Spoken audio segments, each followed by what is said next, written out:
Morning everybody, welcome to Llandudno.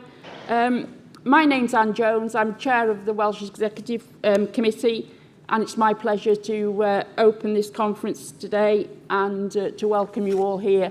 And for once, I think we've got some sunshine, so that's quite nice. Normally we're here with the rain and the wind, but we've got some sunshine, so that's great. So it wasn't that long ago that we were here celebrating our historic win at the general election, and we now must look forward to the Senedd elections in May of next year, May 2026. So this weekend we're going to showcase Welsh Labour at its best. We'll be respectful in debate, united in our values and focused on delivery. So can we ask that all mobile phones are switched onto silent or even off would be better. And if the fire alarm sounds, it is not a drill. So if fire alarm sounds, will you please follow the emergency signage and take instructions from the stewards and the staff? And I usually say at this point, if you want to follow me, because I'll be one of the first out of the building. So there we go. We have a live translation service available, and there are around some 200 headsets which will be prioritised for voting delegates, so to ensure that all the Welsh language contributions are heard. The translation equipment she's sat to my right, and therefore if you need a headset, will you please go and see her? So that's great. Thank you. We're now going to move on to the Standing Orders Committee report. There's some interference going on here somewhere. Anyway, we'll move on to Standing Orders report. I call on Nigel Gibbs, who's the Chair of the Standing Orders Committee, to present the Standing Orders Committee's report. Nigel. Okay, well, good morning, everybody. Welcome from Llandudno and lovely weather, which is a rare occurrence, as has already been said.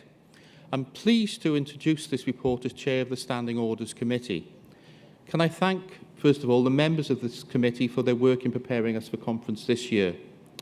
We have a full agenda, so I will now present the report of the SOC along with the final agenda of conference business for your approval. The SOC report has been made available for collection by delegates upon arrival. I hope you've all managed to pick one up successfully. This includes the motions the committee has accepted for the conference agenda. Can I first turn to the motions? The SOC took the decision not to run a priorities ballot this year owing to the number of motions that were received and accepted. So all the motions that were accepted and ruled in order will be debated on the conference floor this weekend. A total of 13 motions will therefore be debated at conference, which can be found by title on page 3 and are printed in full from page 8 onwards. The SOC report also sets out those motions that were ruled out of order from page 23 with a brief summary of the reasons why these motions were ruled out of order. You will of course be aware that the job of the SOC is to apply the rules as agreed by this conference. The motions will be called for debate as indicated on the agenda, starting on page 32 at the back of the report. And very important note, you should make sure your delegation leader collects their card vote packs from the party stall stand at stall 36 just outside the main hall. Those have to be collected as early as possible by 3 p.m. today at the latest. At this point, only lost or damaged ballots will be reissued. Please also note the information regarding nominations in section 6 of the report on page 5. Due to the number of nominations received, there are only 2 ballots running this year. The remaining SOC places for males and the places for the affiliate section for the WPF. Ballot papers for these 2 elections are included in your voting packs, which, as previously mentioned, can be collected until 3 p.m. from the admin desk next to the Welsh Labour stand at stall 36. This is also where the ballot box is located for those 2 ballots. Both ballots will close at 5 p.m. today, with the results to be announced during the Chief Scrutineer's report tomorrow morning. A note about literature. Delegates are reminded that literature should only be distributed in the conference venue following approval by the SOC. We had a couple of requests yesterday which we did pass. For approval of any such literature, please take a sample to the Welsh Labour Standard Store 36, marked for the attention of the SOC with a contact name and number. As ever, we are very grateful to the stewards, tellers and scrutineers for their work at conference this year, and I would say every single member at the conference, because we're all part of the conference together. The SOC hopes you all have a successful conference, and one other note, we are of course available to meet any delegates who may have concerns about conference business. Please take a note to the Welsh Labour stand at stall 36 if you need to speak to us. I will happily answer any questions members may have. Thank you, conference, and I formally present our report for your approval. Thanks very much. So, thanks very much, Nigel, and thank you as well to you as the chair and to the SOC for all the hard work in getting the conference to the position that we are in today. So, are there any questions to the chair of the Standing Orders Committee? No. If not, then can I ask then that we accept the SOC's report for conference? Can people please show, delegates please show, all those in favour? Thank you. Against anybody? No, that's great. Well, thanks very much, and thanks, Nigel, for that again. Thank you.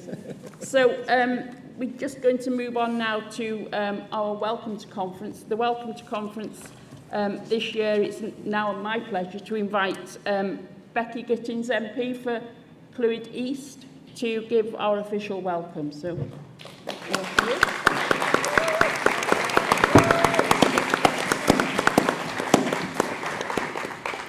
Good morning, conference.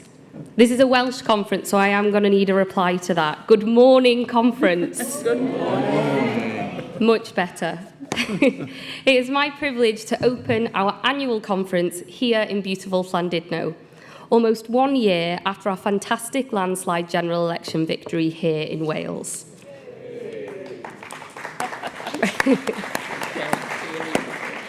Conference is a great opportunity to connect with colleagues, get inspired by speeches, contribute to debates, learn at fringe events, and take stock of where we are as a Welsh Labour family.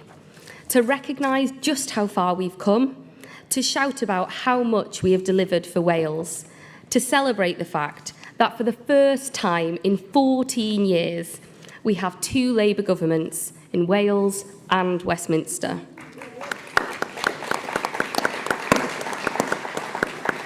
I don't need to tell people in this room how long we have wanted that and how hard we have all worked to make that happen. And it wouldn't have happened without all of the doors that you knocked on, the calls that you made, and the leaflets that you delivered. So I want to once again take the opportunity to give my thanks to everyone who got involved. And now we are reaping the dividends of that general election result. But it's not enough to say, job done, we've got 2 Labour governments and now we can sit back. It's our duty, conference, to let the people of Wales know how this affects their lives, how this benefits them in the ways that matter most to them, in our NHS, in transport, in good, well-paid jobs, in security, in housing and in workers' rights. Because we all know that we've got the most important election since devolution coming quickly around the corner. All eyes are firmly on May 2026 and making sure that we are telling voters not just what our bold forward offer is, but also what is at stake in this election. So I encourage you to make the most of this conference, visit the exhibition hall, listen in and contribute to debates, learn from panels and fringe events, and get inspired by our fantastic speakers. This is a moment to take stock, get inspired, and then go out there into our communities and put it into action. I wish you all a very enjoyable weekend here in Llandudno. Diolch yn fawr.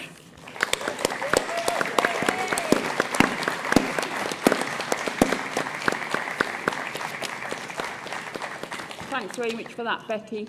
So I think the next bit on the agenda is the Chair's report or Chair's address I'm not going to move to the lectern. I don't like standing at lecterns. I gave that up some years ago. So there we go. So I'm going to deliver my address from here, if that's all right.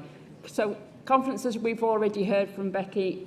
We're set for a packed weekend with a range of fringes, workshops and training complementing the main business of the conference. And as we already know, we're almost 1 year on from that historic general election win. And gosh, wasn't that a win? That was superb, wasn't it? Can we remember that far back? And it really was. And in just over a month's time, we'll celebrate 1 year since Eluned Morgan became the leader of Welsh Labour and Wales' first female First Minister. So that's another success. And so that means it's been almost 1 year of power in partnership, a very, very good power in partnership with two Labour governments working together for the people of Wales. And it has been a year that we should be proud of, and we should go out there and be proud to tell people of the successes that we've had. Because from securing the biggest funding settlement for the Welsh Government in the history of devolution, which is investing £26 billion pounds for services in Wales, to delivering £445 million for rail in this month's spending review. We can now be more ambitious than ever, and the results of working together are clear as we continue to deliver on the things that matter most to the people of Wales. So this weekend is an opportunity to reflect and build on those successes, as well as the hard work that you as members and we as a party have put in. As we look ahead to the next year's crucial Senedd elections, it will be an ask from me and also a reminder to me to go and do a little bit more, and do that little bit more and go that little bit extra to make sure that we have the success in the 2026 Senedd elections. We have a packed agenda conference, and I want to ensure that we will hear from as many delegates as possible this weekend. And so to that end, and those of you who know me know what I'm going to say next, I will be strict in enforcing the SOC report section on the time that people have to speak. And I have a magic box here that's got a mute button for the mics. And I like using that. So there we go. So this is to ensure that our debates are fair to all, and so that any first-time speaker rightly knows what to expect and how best to prepare. And if you are a first-time speaker, it's not as daunting as you think it's going to be. We've all done a first-time speech, and we've all done first-time speeches at different organisations. And actually, we're a warm and welcoming conference, and you'll get the support that you need. So please, if you are a first-time speaker, don't think it's not for you. Just come up and tell us what you think on the debates.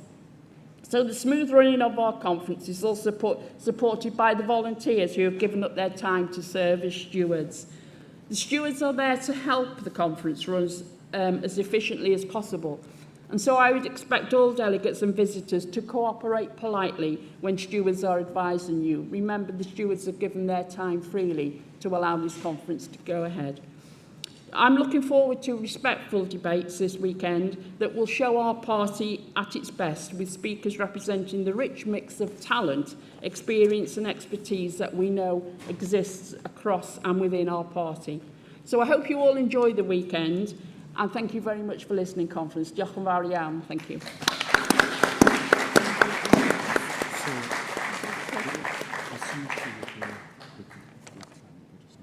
Okay. Right, we've got an issue with the lectern mic, I think, so which we're going to try and sort out. So I think we can move on and do the... I can take the Treasurer's report. Yeah, so I'm now going to take the Treasurer's report. Sorry, we're jumping the agenda slightly, but... No, that's correct. Oh, is it correct on the agenda? Sorry, my script says the Treasurer's report coming later. So we take the Treasurer's report, and... as our Treasurer, Deb Davis, who's done an amazing amount of work this year, unfortunately she's not able to join us this year. And so with conference approval, I'll be giving the Treasurer's report for the year. So I don't see anybody objecting, that's great. I will now present the report and the financial statements for the financial years ending on December the 31st of 2024. This report is prepared to help meet the obligations under the Political Parties, Elections and Referendum Act of 2000. First, I'd like to offer thanks to the auditor David Gale for his work on the accounts, and I'd also like to place on record sincere thanks to our affiliates and members for their donations last year. Those donations helped us to deliver exceptional campaigns during the year. And finally, it's my pleasure to present the report and financial statements to conference. As the accounts are signed off by auditors, I have no qualifying comments to make and will present the report for your approval. So can I seek approval from the conference to accept the Treasurer's report? Thank you. Oh, that's great. Thank you very much. So that's accepted. And again, with thanks to Deb for the tremendous work that she's done over the 12 months. Right.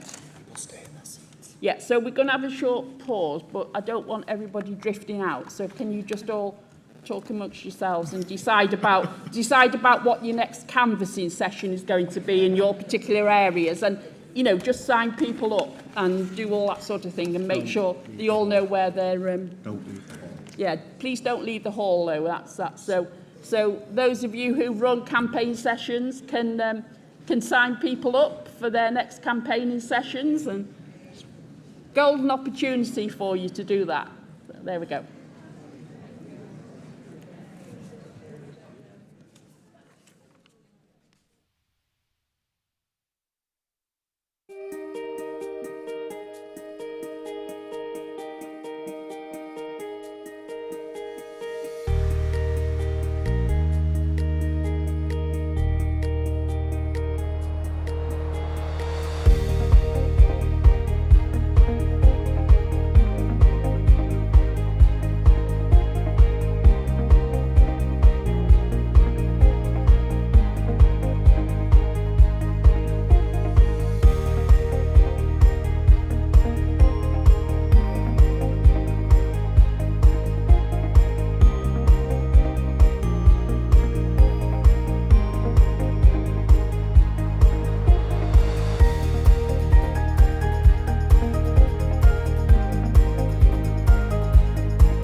Conference. My name is Ellen Heaton and I'm a councillor in Prestatyn East and serve as the Cabinet Member for Health and Social Care at Denbighshire County Council.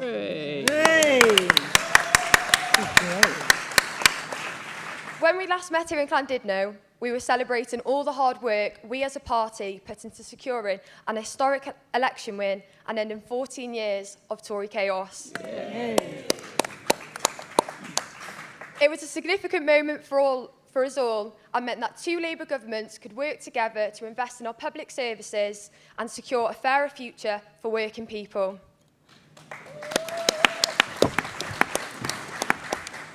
Now, as we meet here in Llandudno once again, we are looking ahead to the most important election in the history of devolution. Everything we have worked for and delivered for the people of Wales over the last 26 years is at stake, and the risk of divisive political agendas has never been greater. But we are also presented with a unique opportunity. We now have a UK government that is back in Wales and recognising not only the record of delivery that we have here, but also the enormous potential this country has. We have two Labour governments working together to empower local communities, fight for our NHS, invest in our towns and cities, and put more money in people's pockets. And all of this is possible because we have two strong Labour leaders we now have in government, Keir Starmer and Nghynhadledd Morgan.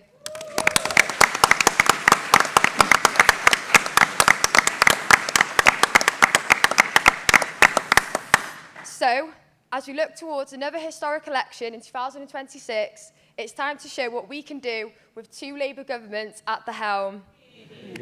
It's time to show what our two Labour leaders can do with power and partnership and ambitious plans for the future.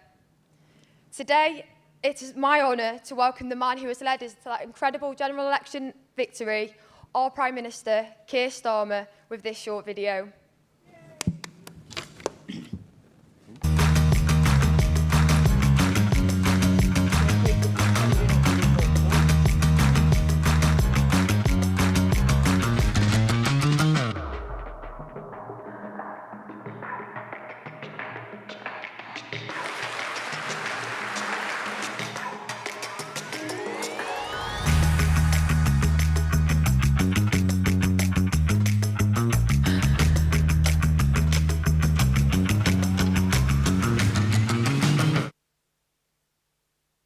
Keir Starmer. Ac nawr, rydym yn croesawu ein prif weinidog, Keir Starmer.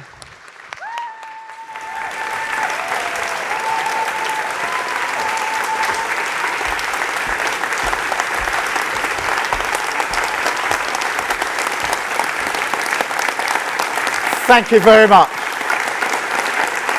Thank you so much. Thank you, conference.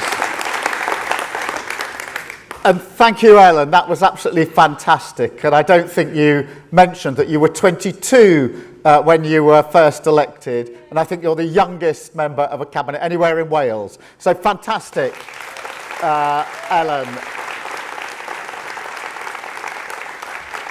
And it's really great to be back here for this conference, to enjoy once more the beauty of Wales and the hospitality, of course, of the Welsh people. And yesterday, I was up at the Trainee Pilot Centre at RAF Valley up in Anglesey, which is incredible. Beautiful place, incredible people. And I had the chance to meet the families of those that are training there. They're training to be pilots to go from Anglesey off to further training then to the front line. But to them and their families, I had the great honour of announcing that our Armed Forces Covenant, our promise to treat our forces with the respect and dignity that they deserve, will be put fully into law, because this country will always stand by those who have stood up for us.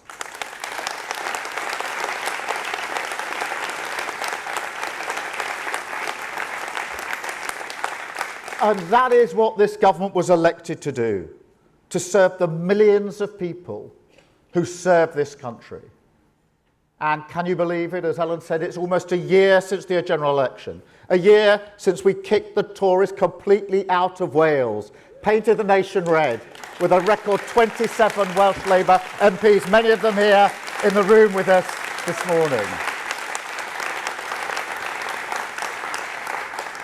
And if this first year was about clearing up the mess the Tories left, a vital and necessary task, now our focus is firmly on the future, ushering in the next phase of this government.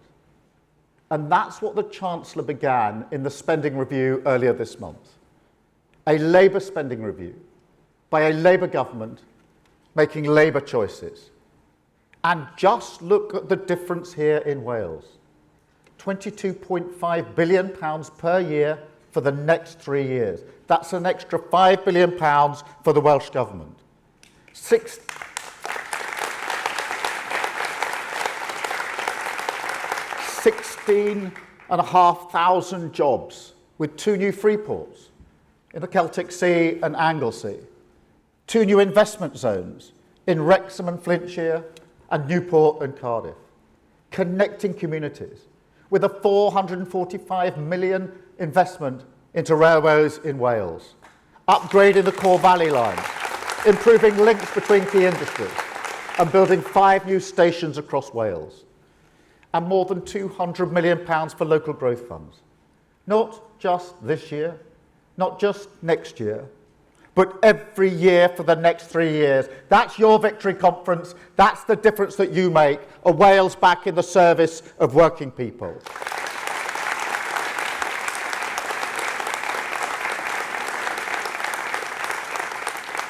And look, we're only just getting started.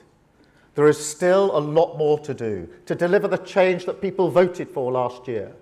And I want to thank Carolyn, a fierce champion for Wales, a fantastic First Minister, putting her heart and soul into delivering for this country, and the best person to lead Wales into the future.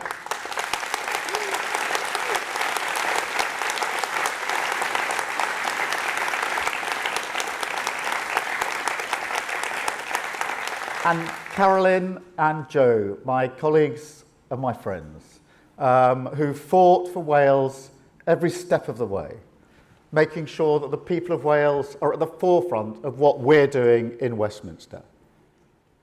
Because, conference, let me tell you, in everything I do, on home or on the world stage, I know who I am fighting for.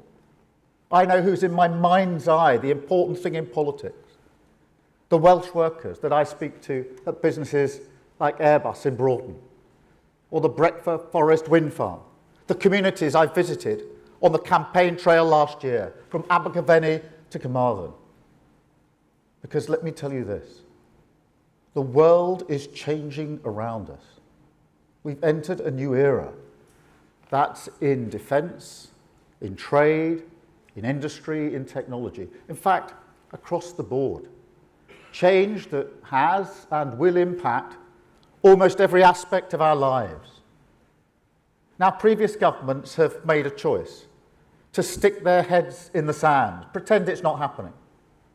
And working people have paid the price with rising insecurity, bills that went through the roof because of our exposure to energy markets controlled by tyrants like Putin, politicians who didn't make the investment we needed in the technology and industries of the future, which meant not just the loss of jobs, loss of income, but also the loss of a way of life, including in communities here in Wales.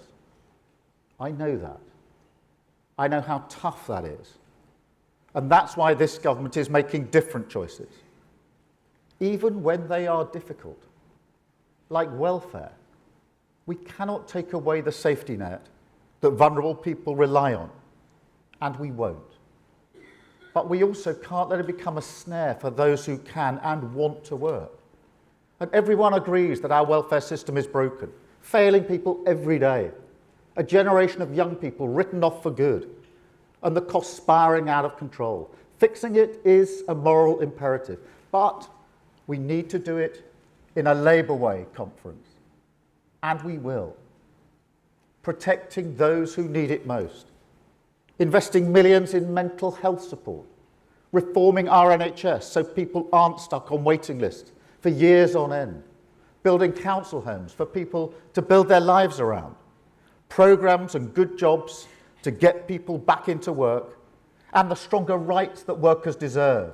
More opportunities, more homes, better support conference. That is the Labour way.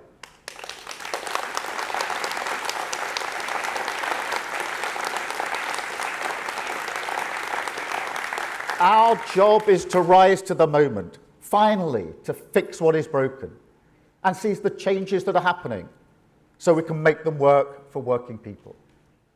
I know that this is possible. Take our 3 trade agreements conference. Now, people said it couldn't be done.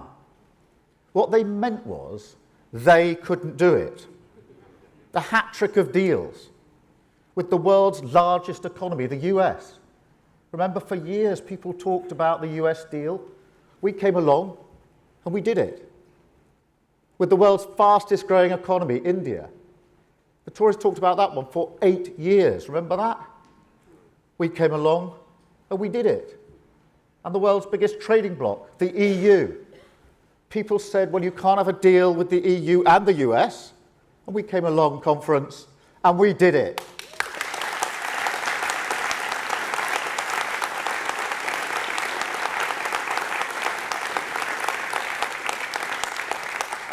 All of those trade deals boosting Welsh businesses, like Penderyn Whisky, an iconic Welsh brand, with better market access to overseas markets, putting more money in the pockets of Welsh people, cutting prices for Welsh shoppers, but also building brand Wales across the world.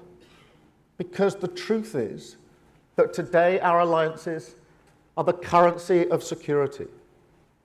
And in a more dangerous world, national security is economic security. This is the argument we must make and the argument we must win. Our enemies think that we should turn our back on the world, but we know we cannot afford to ignore reality. And at the NATO summit earlier this week, we played a key part in ensuring that the alliance emerged stronger, fairer, and better able to deal with the challenges that we face. I committed 5% to defence spending, playing our part on the world stage, keeping Wales safe. But at the same time, ensuring that we invest the increased spend in jobs and technology in Wales, good, well-paid, skilled jobs. A defence dividend, if you like. Not just for the 6,000 defence jobs already in Wales, but for many more to come. A defence dividend felt in the pockets of working people. And as we mark Armed Forces Day, we will continue to treat our forces with the respect they deserve, with the largest pay rise for the military in 20 years, putting veterans at the front of the queue for social housing, upgrading 800 military homes in Wales, so our heroes have the homes that they deserve.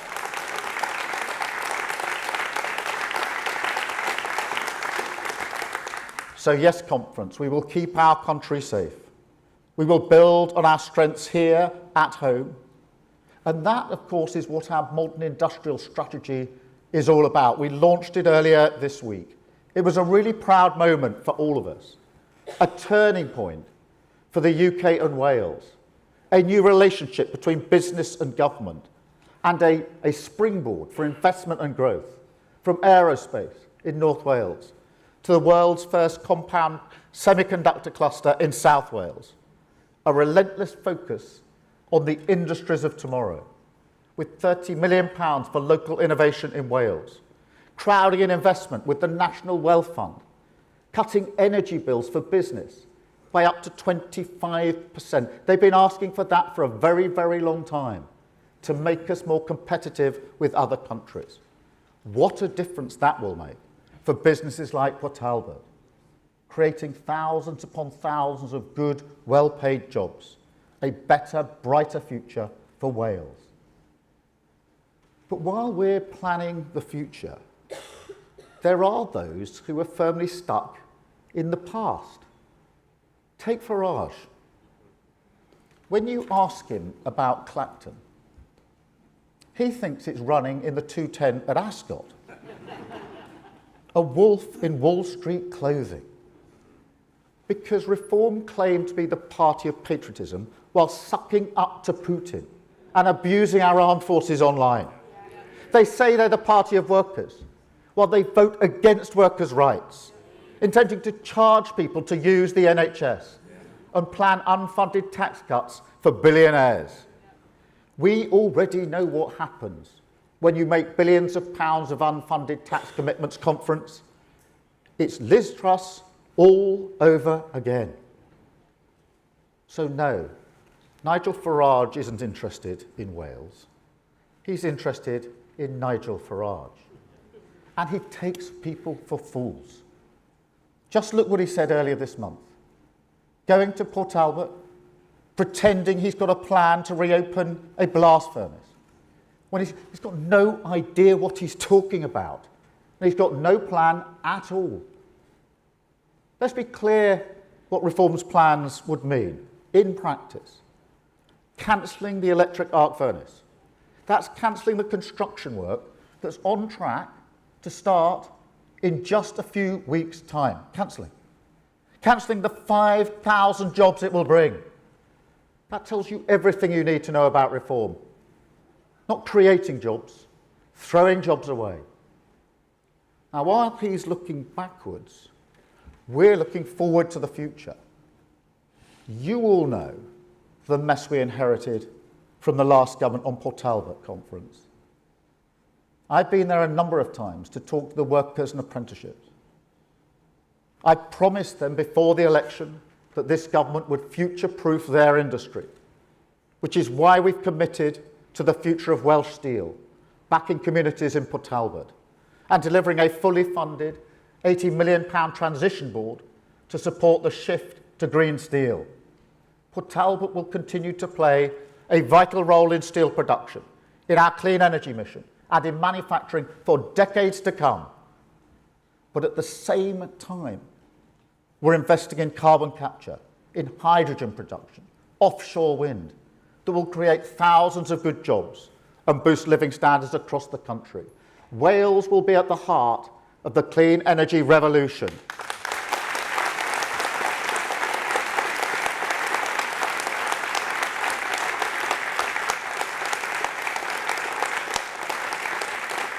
And conference, we're doing right by mining communities. In the spending review, we announced £118 million for coal tip safety. That's on top of the £25 million from the budget last year to keep communities safe. And the First Minister lobbied for that and delivered for Wales.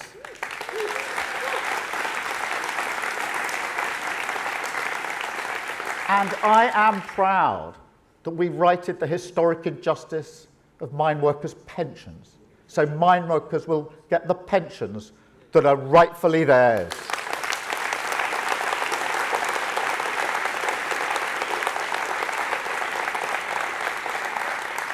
So next year it's a clear choice.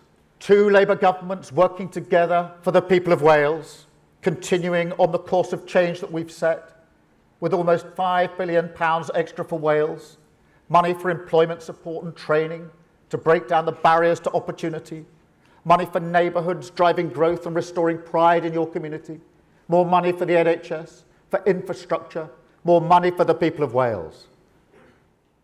Or there's the other option, the risk of rolling back all the progress we're making, a return to the chaos and division of the last decade, a backroom stitch-up between the Tories, Reform and Plaid. And once again, it will then be working families left to pick up the bill. Whether that's with Reform or with Plaid's determination to cut Wales off from the rest of the country, with no plan to put Wales back together. No conference. People do want change, urgently. I know that. These other parties, they talk a big game. But who is actually delivering it? Who's delivering the record uplift in Welsh funding? Labour. Who raised the minimum wage, putting £1,400 in the pocket of the lowest paid? Labour. Who's saving families £150 on their energy bills this winter? It's Labour. Who secured the triple lock, extended the carers allowance, made pensioners £400 better off? It's Labour. Who's delivered stronger works for writers, for workers? Sick pay, maternity, ending fire and rehire. It's Labour. This is the party that's got wages rising faster in the first 10 months than the Tories managed in 10 years. This is the government that's cutting bills and creating jobs. This is the movement that will rebuild Britain and renew Wales. So when people ask you, who's got the interests of working people at heart, the answer each and every time is Labour. It's always been the Labour Party. It always will be the Labour Party. The party of working people across every corner and community of this country.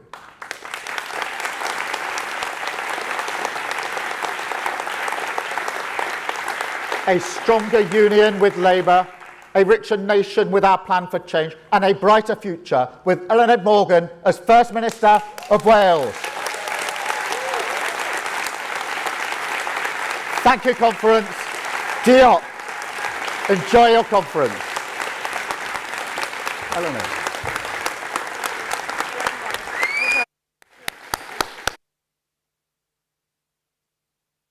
Yeah, Exactly. good. We're on the same page. You're on this afternoon. Yeah, I'm saying more or less the same thing in a different way. Great Thank stuff. you very much. See you later, Joe. Well done. See you later. See you later. Well done. Thank you. See you later. Thanks very much. Enjoy your conference. Thank you. Thank you, Amy.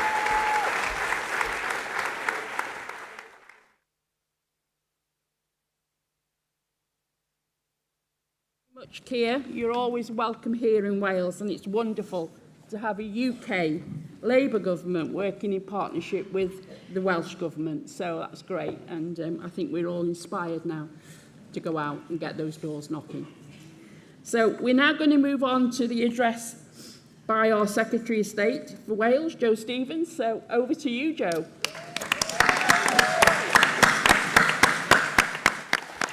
Thank you very much, Chair, and thank you, Conference. It's so good, it's so good to see so many of you from across our trade union and labour movement here today in Llandudno.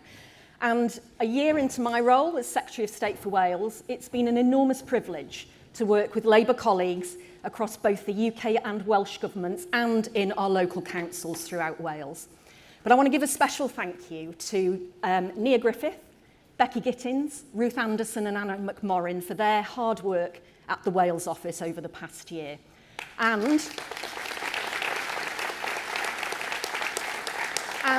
to all our Welsh Labour MPs who have tirelessly advocated for their constituents every single day of the past year since our landslide general election victory. They do a brilliant job. Thank you.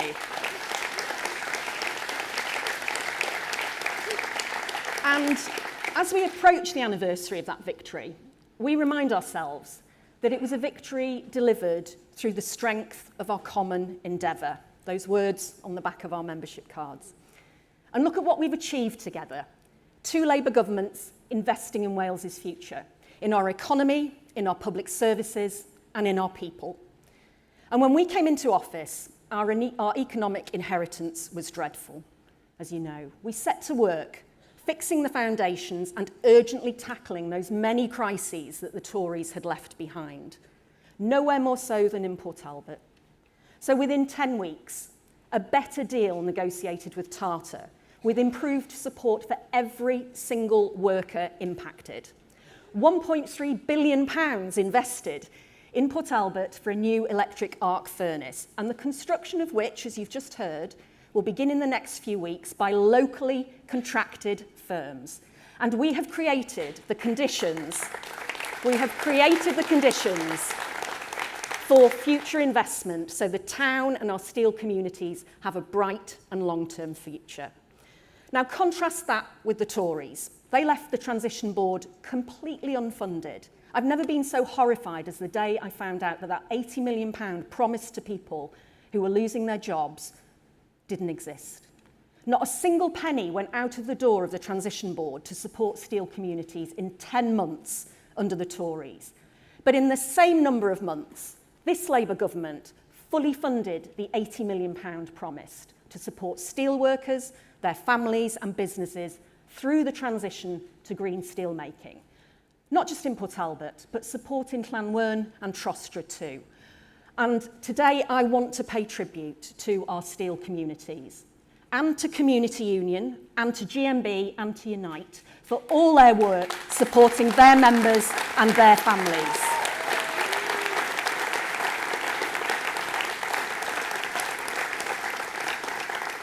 Now, from that Transition Board fund, we've supported steel workers to reskill, retrain and set up their own businesses. And earlier this week, I spent some time with a former Tata employee, Martin, who has Transition Board funding, Transition Board funding, has set up his own mental health and counselling business to support his former colleagues. Martin is already employing people and he plans to employ more. And he's just one example of many success stories. But I think his story tells us everything we need to know about our steel communities. They look after each other. And Conference, we will never stop supporting our Welsh steel communities. And that's why today I'm announcing an £11.8 million economic growth and investment fund, jointly funded by the UK Labour government and by Tata. And this fund is going to support businesses to invest and create new jobs in the region, supporting long-term growth. And this follows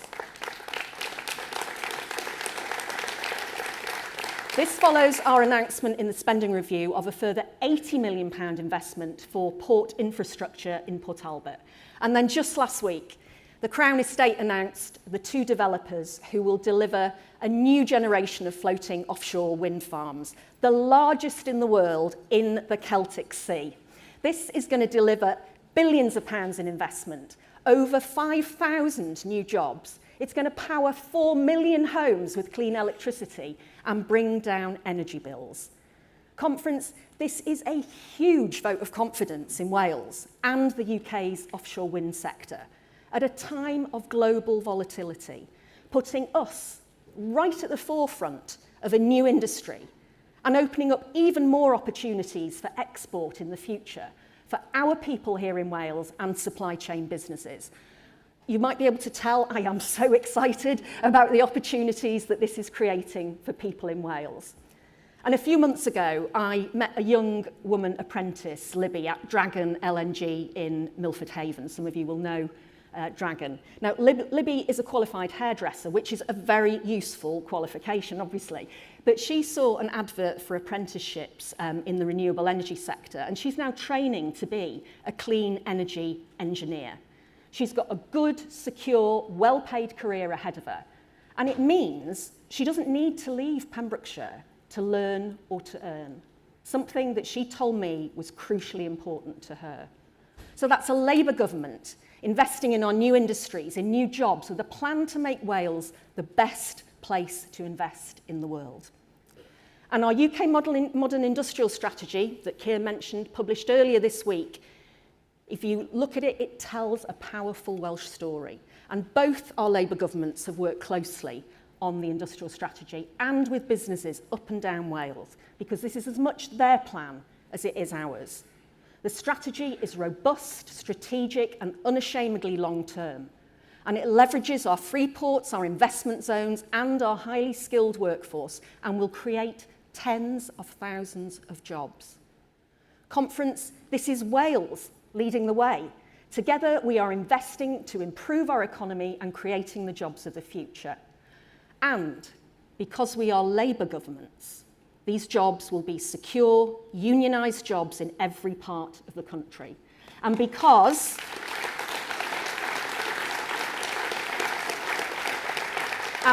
we are Labour governments, 160,000 workers in Wales are getting a record pay rise this year. And because we are Labour governments, wages are going up, employment is up, economic inactivity is down, and interest rates have fallen 4 times. People across our nation expect nothing less. We are the Labour Party and work is in our name. Now, when Kier appointed me as Secretary of State, I made no secret of the fact that I wanted to end the Tories' historic underfunding of Welsh Rail. I made it my number one priority. I was very public about that. Because for years, the Tories peddled lies and false promises on rail, chronically underfunding Wales and riding roughshod over the Welsh Government in the process. Well, I can tell you, Conference, we have put an end to that because I worked closely with Transport Secretary Heidi Alexander and Welsh Cabinet Secretary Ken Skates at the Spending Review, and the Chancellor announced nearly £500 million to invest in new stations, faster trains and more capacity on our rail network.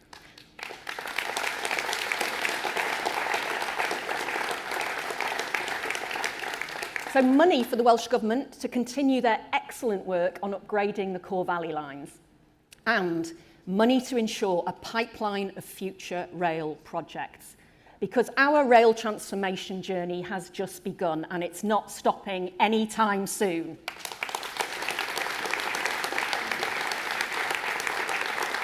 Conference, this is what happens when two Labour governments work together. We invest in our economy, we invest in our public services, and we invest in our people. Now, nowhere has the damage of Tory austerity been more apparent than in our public services. But because we now have two Labour governments, Wales will have an extra £5 billion over the next 3 years to invest in those public services which we all rely on every single day. And we protected every single penny and Wales's share of the UK structural funds, and Wales got the best deal of any UK nation.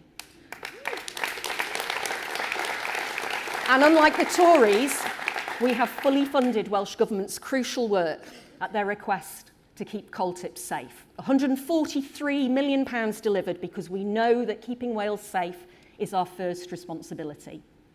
We're investing billions into our national security, committing to spending 5% of GDP on defence and recruiting 13,000 more neighbourhood police and PCSOs, keeping the country safe, making our streets safe and keeping people safe.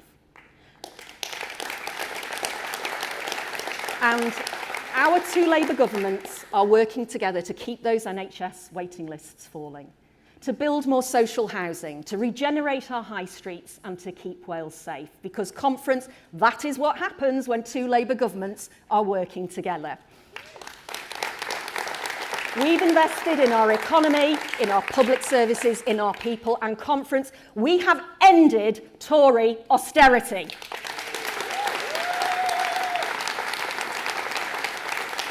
And together, we're going to make sure that that austerity is never imposed on Wales again. Now, meanwhile, Plaid will continue to complain from the sidelines because that's what they do. But ask them this. Could all of that investment that Labour has made in Wales happen if they got the chance to put their divisive plans into action to rip the UK apart? Why did they vote against hundreds of millions of pounds more for our NHS, for our schools, transport and business support? And, Conference, they voted against the Welsh Labour government investing millions of pounds into keeping coal tips safe. Remember to tell people about that. So who's going to deliver the best deal for Wales? Is it Rhys ap Iorwerth and Nigel Farage? Or is it Eluned Morgan and our two Labour governments working together? Because, Conference, you know that when we work together, we deliver for Wales. And in less than a year, we will, as we heard at the start of Conference this morning, face the most important election in the history of devolution. Our opponents are two sides of the same coin. Plaid and Reform are divisive nationalists determined to rip our country apart. One's got no plan to pay for the NHS, and another one has got plans to sell it off to the highest bidder. They will destroy the work we've done to create those thousands of jobs in renewable energy, in advanced manufacturing and in defence. They'll stop our free prescriptions. They'll halt the progress made on waiting lists. Look at what we've achieved so far. We cannot let that be put at risk in May. So we must fight for every vote and we must win this election. And we must win it by the strength of our common endeavour, just like we did last year. So, conference, thank you, and I'll see you all on the campaign trail.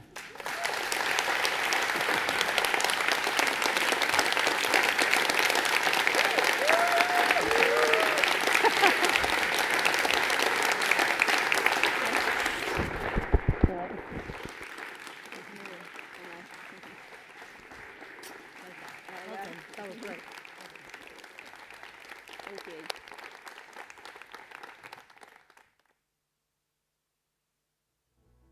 Joe, and thank you for all your incredible work and with your team of Welsh MPs as well. So thanks very much, and we're so glad that you're there fighting on behalf of Wales alongside the Welsh Government. So diolch yn fawr iawn, thank you very much. I think we're going to move on now to do the WEC report and the Welsh Policy Forum report. Take a brief moment. Yeah. Yeah. And just remind delegates that the WEC and the WGF report were available at the party stand. Okay.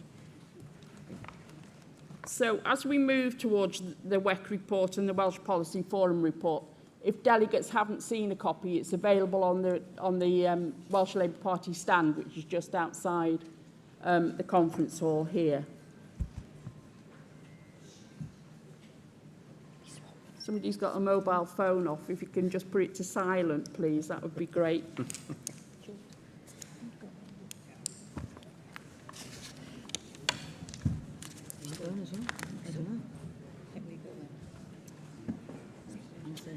you, Robin.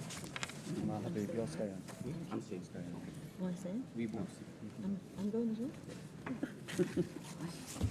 There you go. See you later. Sorry, I thought I didn't go. Mixed up. Yeah, we're running way early. I know we are, but yeah. Okay. Okay, so we now move to the WEC report and the Welsh Policy Forum report. So I, as chair, will formally move the WEC report, and I'm also moving the Welsh Policy Forum report, which updates on progress following last year's conference and the Women's Conference, and outlines the next phase of policy development ahead of the 2026 elections.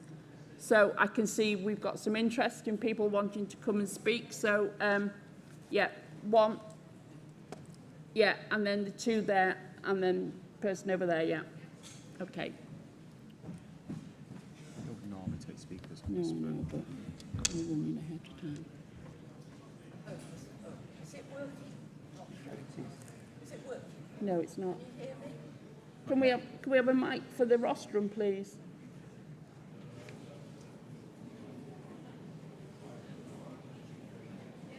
Try again. Shall I try again? Yeah, Oh, you can hear me. Bronwyn Davis, Cardiff North, but here as a WEC member representing women. I'm sorry, I need to draw attention to a correction that I think should be made in the Welsh Executive Committee report. Under point 3, the Women's Committee, it's a very brief report, but I think it's important that it's accurate. The Women's Committee officers are Diane Green as chair, Jane Gebby as vice chair. The secretary is actually Morgan Fackrell from Cardiff South. Sophie Thompson is the women's officer from Welsh Labour who kindly supports the committee. So I'd like to point that out. Yeah, Thank you. okay, thanks very much, Bronwyn. Yeah. Who did I mention? Somebody over there wanted to speak? Oh, you're there, okay.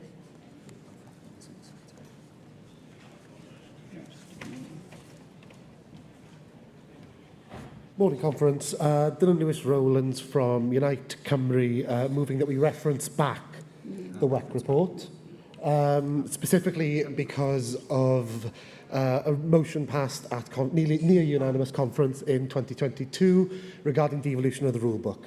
That motion said that there should be a report back to conference via WEC. There has not been a report back in this report. Until we have that report back, we should reference back this report. Thank you very much. Thank you, Delegate. There is no opportunity to move a reference back on the WEC report, but we've noted what you've said. Thank you.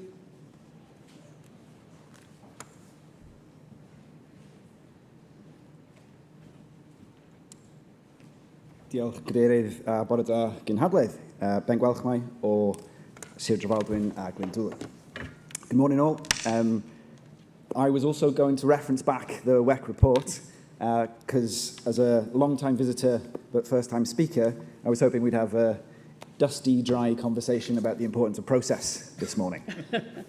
I'm hoping there is opportunity to at least discuss the 2023 motion on the further devolution of the rulebook. In that motion, it was voted for almost unanimously in the hall that Welsh Labour would consult with the membership. So last year we saw on the WEC report that there were talks between UK and Welsh Labour. Can conference have an update, please? Thank you. And the further devolution of the rulebook was passed, and we were told that the membership would be consulted, but we haven't been told when this will happen. So, can conference have, thank you, Chair, that's great to see, and at least a small timetable. And finally, this is an opportunity to energise our membership, to bring in a rulebook that is tailored to our needs, and an opportunity to make the rulebook... Speech, sorry, Delegate, so just make your point. Sure, yeah. We'll move on. Conference, I hope you'll join us in, if not referencing back, getting more information and having a detailed discussion. Okay. Deal. Yeah, thank you. And actually what we're going to do is we'll look at the WEC report, and we probably will put an addendum to the Welsh Executive report on where we're up to with the particular issue that both delegates have raised. And there was a final speaker somewhere over... No? Not there. Okay, that's fine. So, so can I now ask for a vote on the WEC report? So all those in favour of the WEC report, please show. Thank you. Those against? Carries. Okay, that does carry. Thank you. And the Welsh Policy Forum report, again, can I ask all those in favour to show?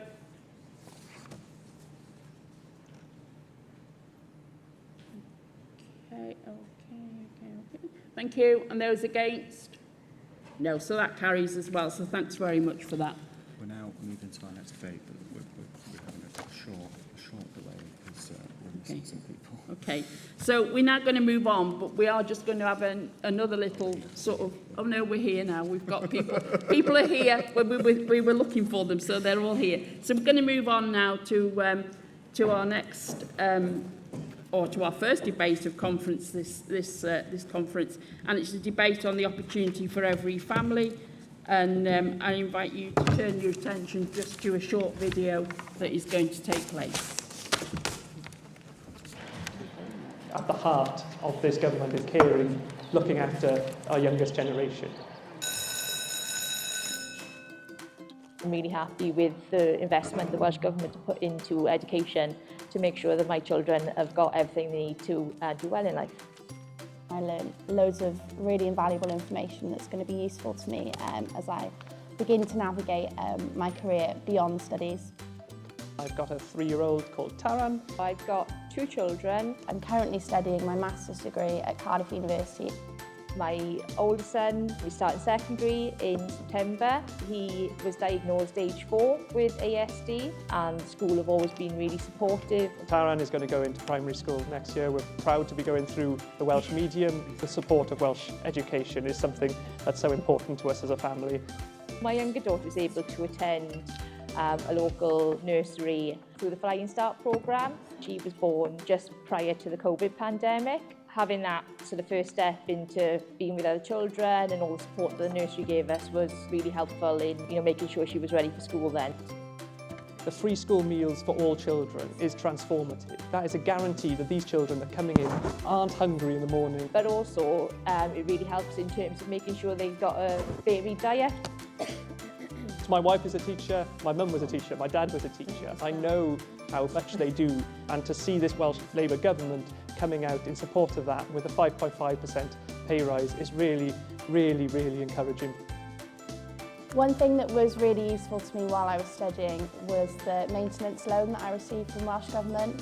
It really helped me to be able to focus on my studies. My wife is pregnant with our second in October, and there is no doubt in my mind that they will be supported through its fantastic education system. I'm excited for their future and their future prospects.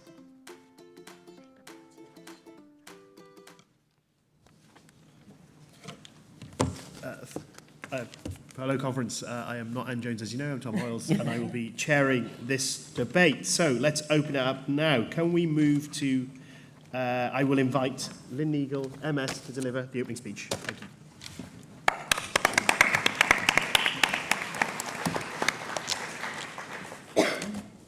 Thank you very much, and it's a privilege to address conference for the first time as Cabinet Secretary for Education. Every day since I've been in this post, I have been driven by a purpose, delivering for our children and young people, which is central to delivering opportunity for every family. Delivering on the people's priorities is our Labour purpose. As we head into the Senedd election, we need to show how we are putting this into practice to deliver for people across Wales and how we'll go on doing that to meet the challenges of the future. Conference, that purpose is what's at stake in this election. If we really value it, we need to get out there and campaign for it. That's how we've won before, and we need to do it again. We have delivered for children by rolling out universal free school meals to every primary school in Wales, ensuring no primary school child is trying to learn with an empty tummy. And now we are making food in schools healthier to maximise the benefits of these free school meals for children across Wales, reflecting the motion passed at our last conference in November. We've delivered for young people with the best education maintenance allowance anywhere in the UK. Scrapped by the Tories in England, not increased for years in Scotland or Northern Ireland, but in Wales £40 a week, and this year available to even more young people. We're also increasing the Welsh Government Learning Grant, opening up education and training to more adult learners. We have delivered for children and young people through brand new school buildings up and down the country. While the Tories left school buildings to crumble in England, we have invested £4 billion in our communities over a decade in partnership with local government. And more communities are benefiting through our community-focused schools throughout Wales. There is a lot to be proud of, but we can't shy away from the fact that there is much more to do. Our purpose is never complete, because nothing is more important than delivering for our children and young people's futures.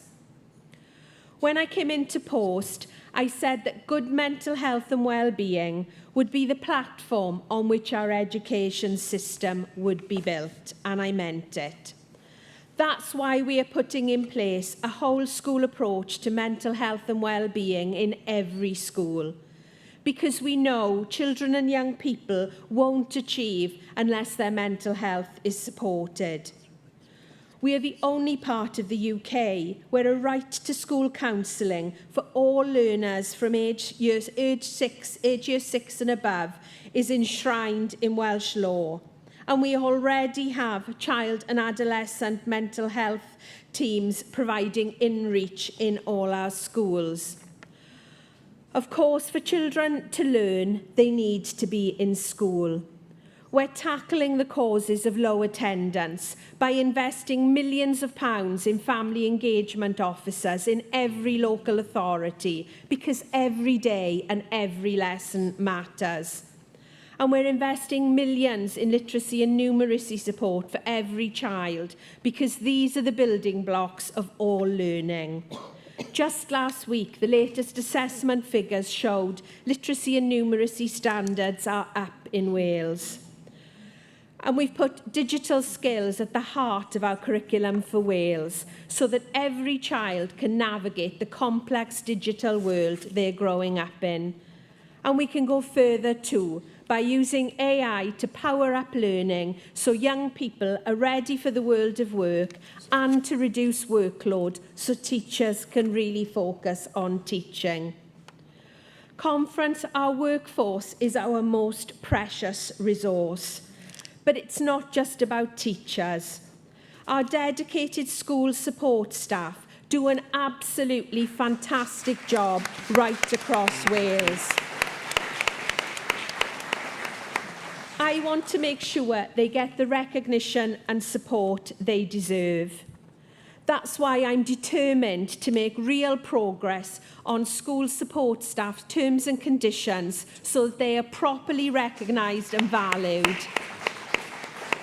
including by working together on a school support staff negotiating body for Wales, just like the Labour government is doing in England. And we will have so many more opportunities thanks to that UK Labour government. For the first time in 15 years, we have two Labour governments working together, turning that same Labour purpose into practical action. Already, we've invested an extra £262 million in our education system in Wales, thanks to that brilliant general election victory we all campaigned for. That conference is our Labour partnership in power in action. But just imagine how different school and college budgets would look if the Tories were still holding the purse strings, or if Reform got the chance to take a sledgehammer to our public services. And Plaid Cymru, well, they teamed up with the Tories to vote down all our investment in public services, including the extra money for education. Plaid are a party of protest. We are a party of purpose. Conference, now is the time to campaign for our purpose and persuade voters once again to join us in that work. Our Labour purpose runs through the motions in this debate. I am happy to recommend supporting the motions from the Socialist Education Association, Cardiff North Women's Branch and USDO. The Welsh Executive Committee recommends remitting the motion from Cardiff East CLP since deposit return schemes are procured on an England and Wales basis, and we are therefore unable to support a Wales-only dispute resolution system. We do, however, fully support the aims and principles of the motion. The SEA motion is absolutely right that learning and training for all young people needs to be attractive and relevant. We are taking action on this already with our purpose-driven curriculum for Wales, new Made in Wales qualifications, including VCSEs, the expansion of junior apprenticeships, and new local curricula for 16 to 19-year-olds. And just yesterday, I announced that I will be taking forward work to establish a national body for youth work in Wales. Conference, I believe in the power of youth work to transform the lives of our young people.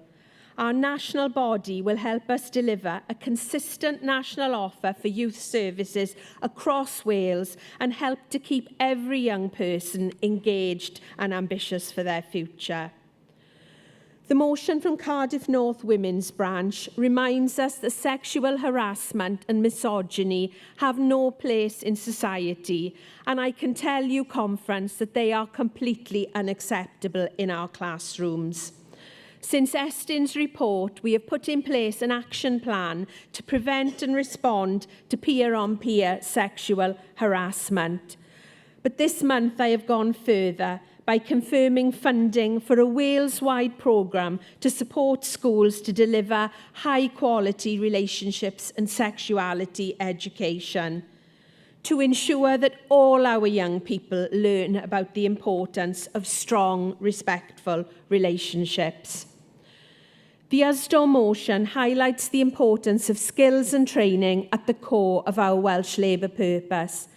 It shows how we can keep building on Jack Sargent's excellent work through the Flexible Skills programme, which is helping to ensure employees are not left behind as industries evolve. We need to keep addressing skills gaps so that both businesses and employees can thrive.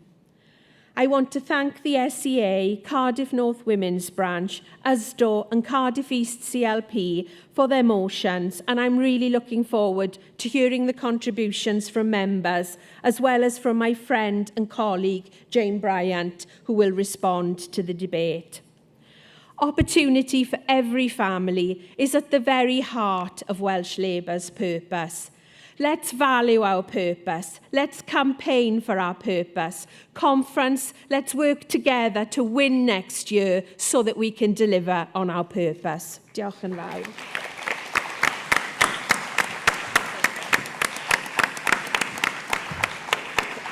Thank you, Lynn. Can you hear me?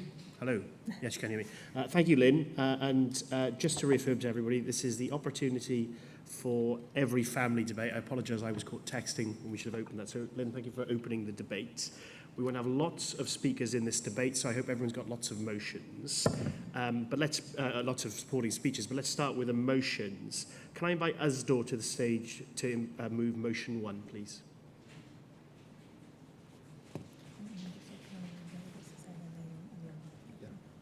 And can I remind delegates to say their name and their organisation that they're representing, or CLP?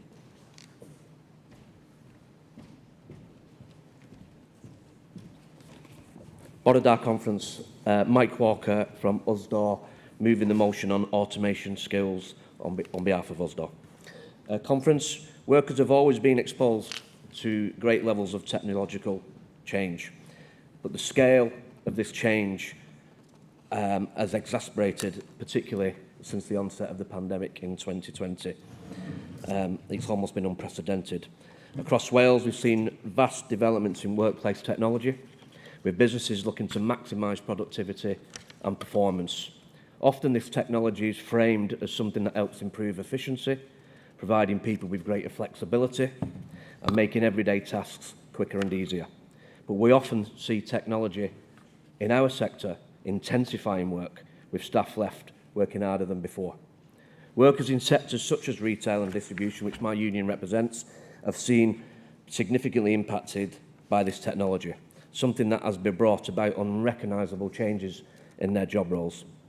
At the same time, many workers are not receiving the training and upskilling that they require. On average, around 47% of Welsh employers are reporting worrying skills shortages. And as we know from our own research, that over half of workers don't believe that they've been given the right training and skills to deal with these changes. This is why the decision to reduce apprenticeship funding in Wales was concerning, with low-paid workers in sectors such as retail bearing the brunt of these costs. But there's also reasons to be optimistic. With a Labour government in Westminster and in Wales, we've already seen a commitment to transforming the apprenticeship levy into a growth and skills levy. This is very welcome news. What we need now is to ensure that Welsh businesses can access their fair share of the levy. Because different sectors will face different challenges, this is particularly true for the Welsh retail sector. The industry continues to grow through a period of constant change and transformation, but the current skills framework isn't equipped to deal with this change, let alone the future challenges that may occur. This is why we need different plans to support skills across different sectors, along with more investment.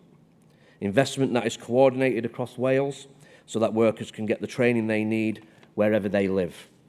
And it's not just about funding. We need a legal right to paid time off for retraining, focusing on digital learning for all workers to help us to respond effectively to training needs in Wales.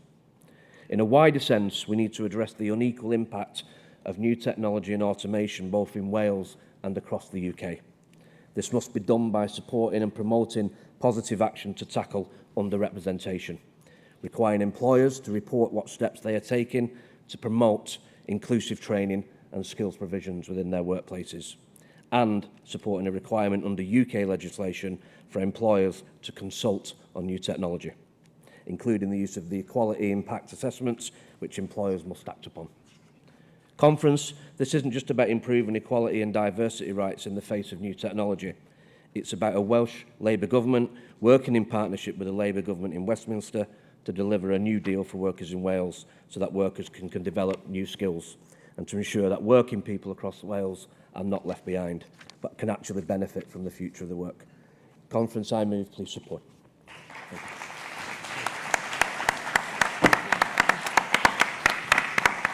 Thank you. Thank you, Mike. Okay, can I get a formal seconder for that? Marvellous, thank you. Can we invite Socialist Education Association up for motion 2?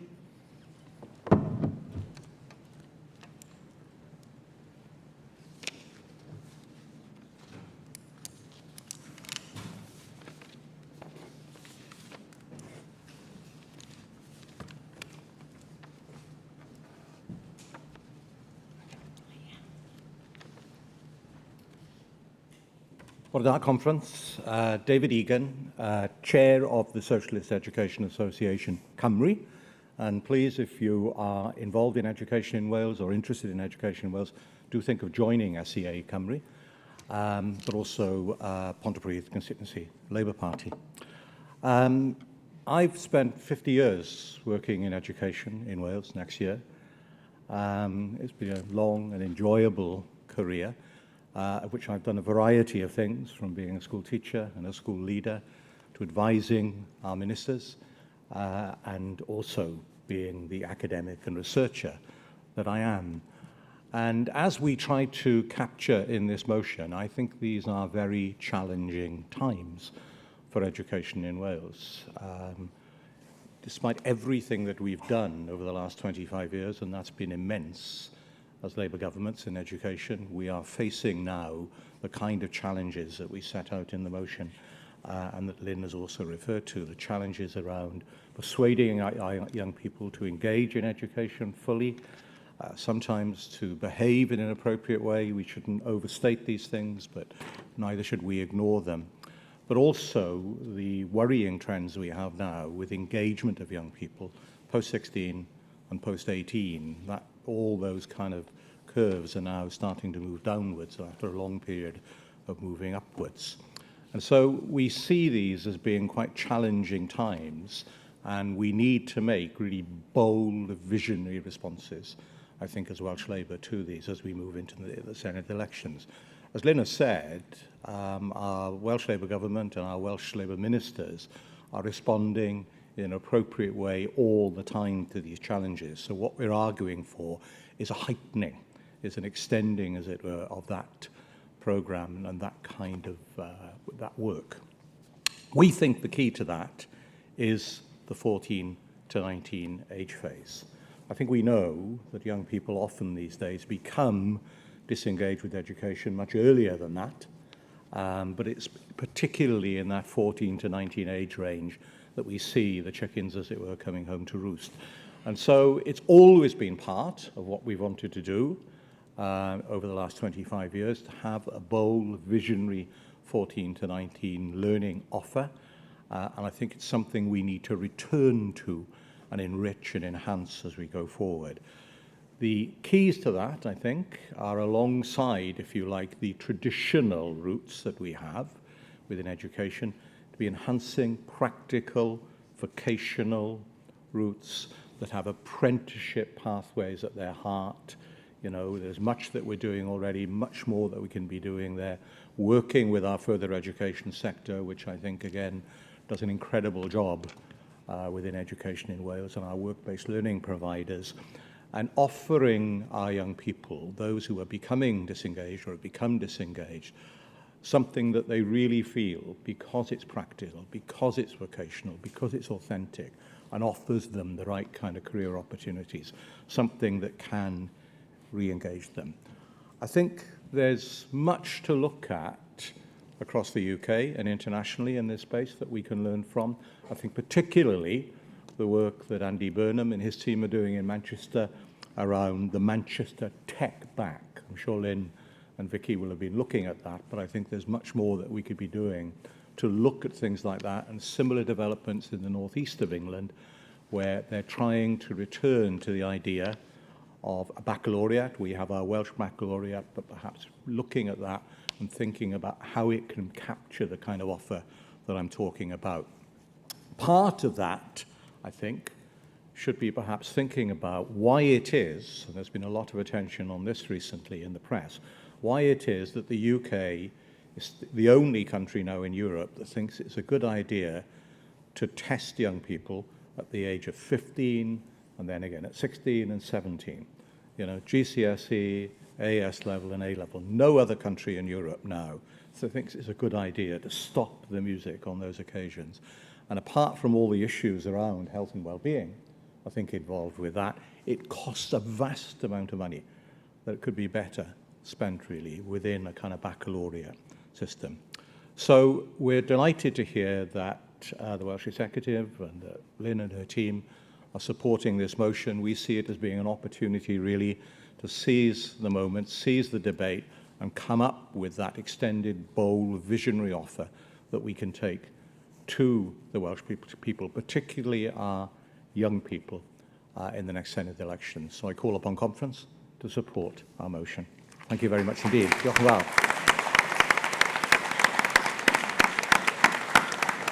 Thank you, David. Can I get a formal seconder? Excellent. Can I invite Cardiff Women's Branch up to move motion 3?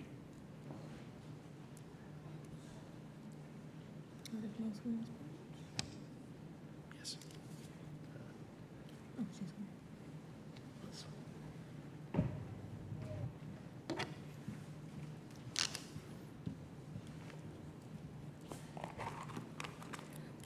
Boreda, good morning.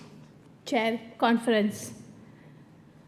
I'm Julie Sangani from Cardiff North Women's Branch. I'm speaking today not as just a councillor, as a party member, but as a mother, as a woman of colour, someone who has spent years listening to the voice of young people in our communities.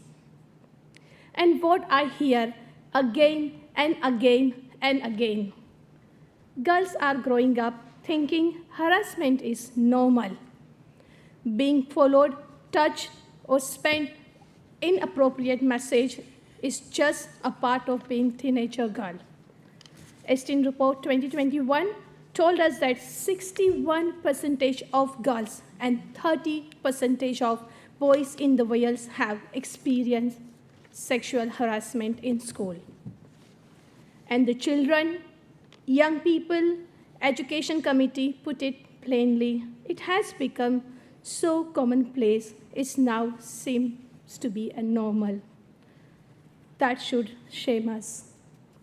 It should spur us into an action. Let me tell you what that normalization looks like. It's a girl who avoids PE because she is tired of comments about her body. It's the teenager who can't concentrate in the class because her phone is full of Snapchats. She did not ask for it. It's the teacher who sees the sign but hasn't had a training to respond. That isn't just an isolated incident. It's about our culture. It's a system, and thus failing on our children.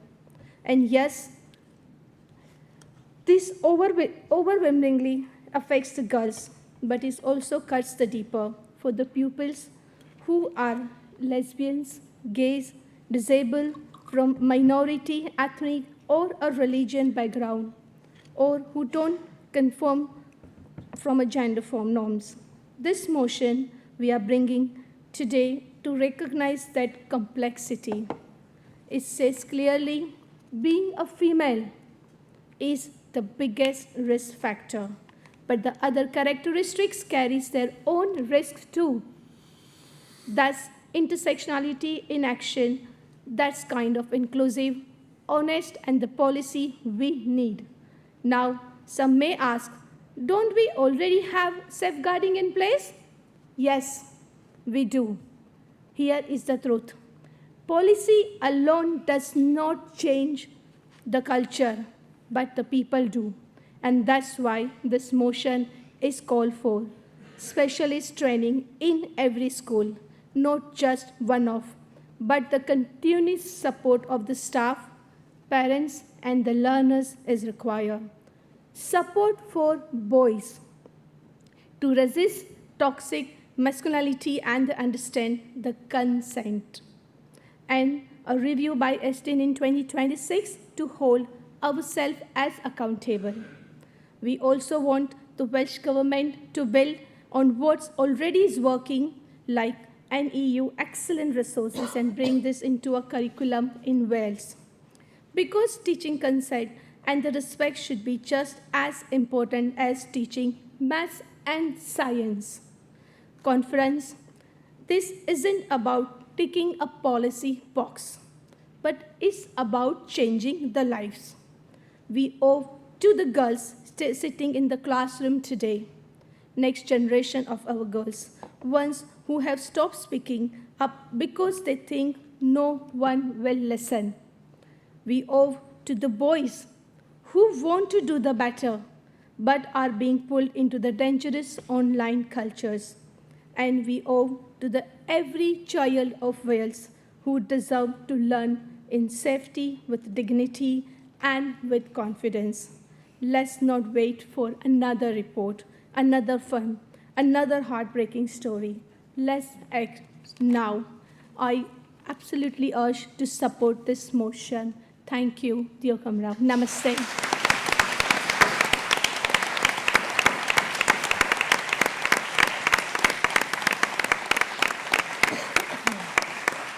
Thank you, Julie. Can I get a formal seconder for the floor? Lovely. And can we move to motion 4 from Cardiff East CLP on the regulation of tenancy deposits?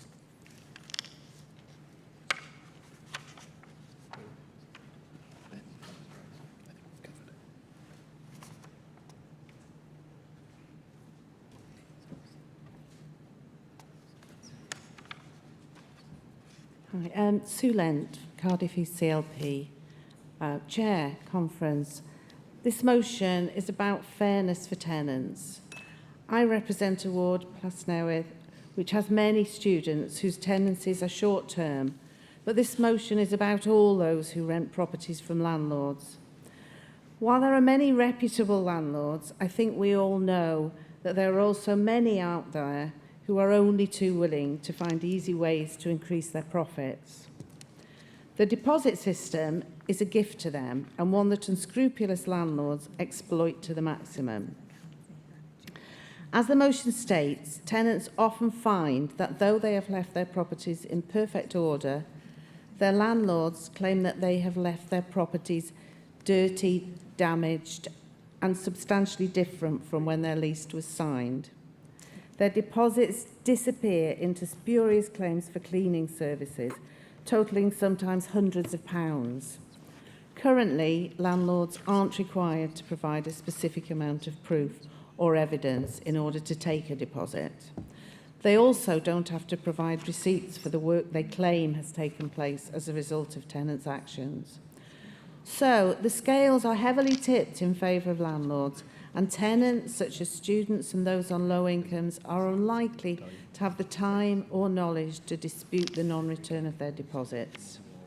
Students are seen as easy money-making targets, and taking action against an agency or landlord is seen as difficult and unaffordable. So, this motion calls on the Welsh Government to tighten the regulation of deposits.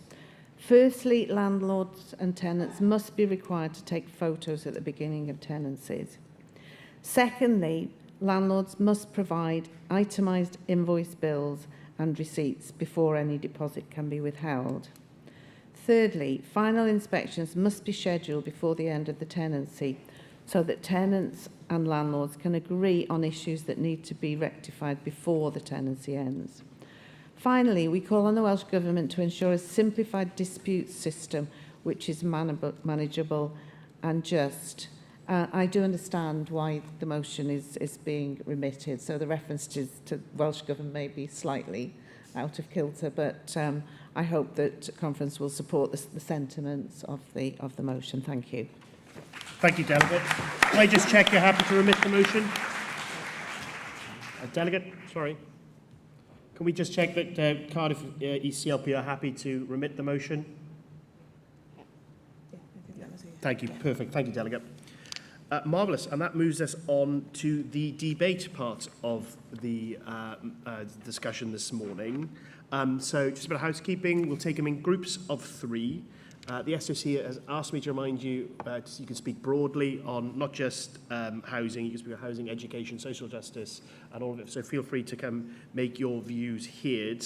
We want to get quite a range of people, so we'll try and take trade union delegates, CLP delegates and social societies in batches, but you'll have to bear with us.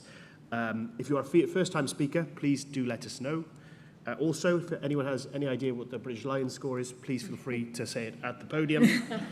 And we will continue this debate on. So we're very keen to see a broad range of views. So let's start here. Should we start with the lady in pink in the front here? Can I get the person in green at the end there? And I'll have the hand up in the middle there with the glasses, please. And apologies for misgendering anyone, etc.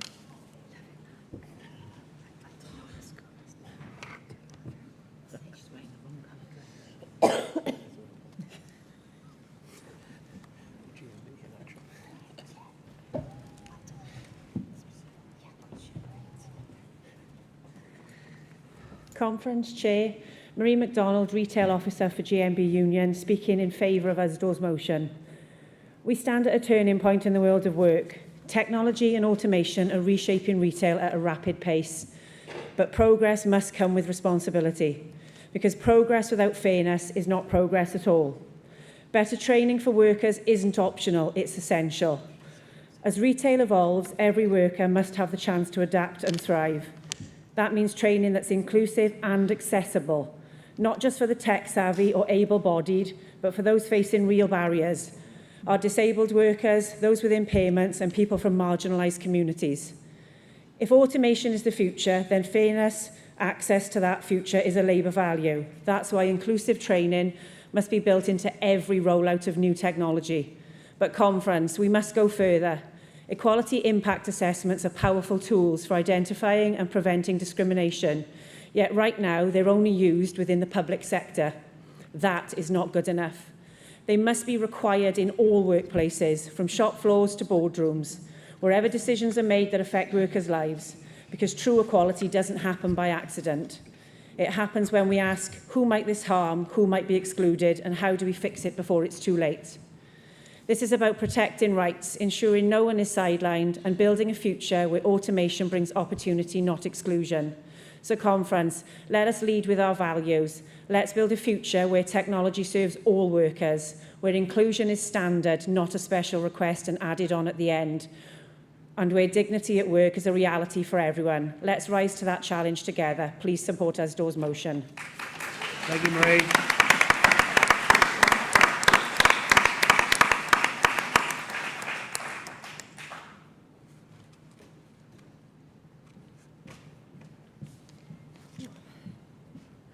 Oh, here we go. Charlotte Davis, I'm from Ceredig Preseli CLP, and I'm also Wales Youth Representative to the National Policy Forum. I'm speaking in support of Cardiff North's motion on sexual harassment in schools and just sharing some of my experiences as to why it's so important that delegates pass this today. From when I was in year 7 until about year 10, I attended a single-sex girls' school. And I never thought school would be a place where I'd be intimidated or made to feel unsafe by other pupils. But in year 10, that changed when the school became mixed sex. And on my very first day in the newly established mixed sex school, I began experiencing comments, inappropriate touching, and harassment from male pupils. And the motion rightly points out that this happened because I am a girl. Some boys as young as year 7 felt it appropriate to behave in this way towards me and other female pupils, and the school didn't have the resources or training to properly back me. There's a culture of harassment that girls are expected to endure as soon as they step through the school gates in the morning. They're told their skirts are too short, shamed for wearing slim-fit trousers, that they're the distraction. If boys harass them, it's a compliment, or that they should just ignore it. It's not schoolyard banter. It damages girls and how they see themselves and their place in the world. And since I left school in 2022, things have only gotten worse.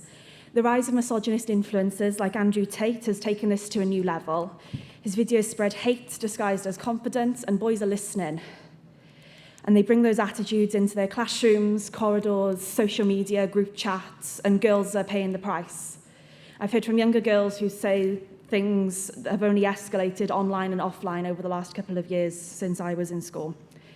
And teachers have brushed off complaints because they simply don't have the resources and the training to properly recognise what's happening and adequately deal with it. And in some cases, girls are blamed for their own harassment, which is a safeguarding failure. Girls shouldn't have to be brave just to go to school. They should be safe. The motion calls for proper guidance, training and accountability, not just words, not just performative awareness weeks, but action that says to every girl in Wales that you deserve to feel safe in your school. If we don't tackle this head on, we're failing the next generation. We can't allow another cohort of girls like me believing this is normal, because it's not. So for girls like me, for girls like my 10-year-old niece who starts secondary school this year, 10 years after I did, please pass this motion, delegates. Thank you. Thank you, Charlotte. Thank you for sharing your experiences.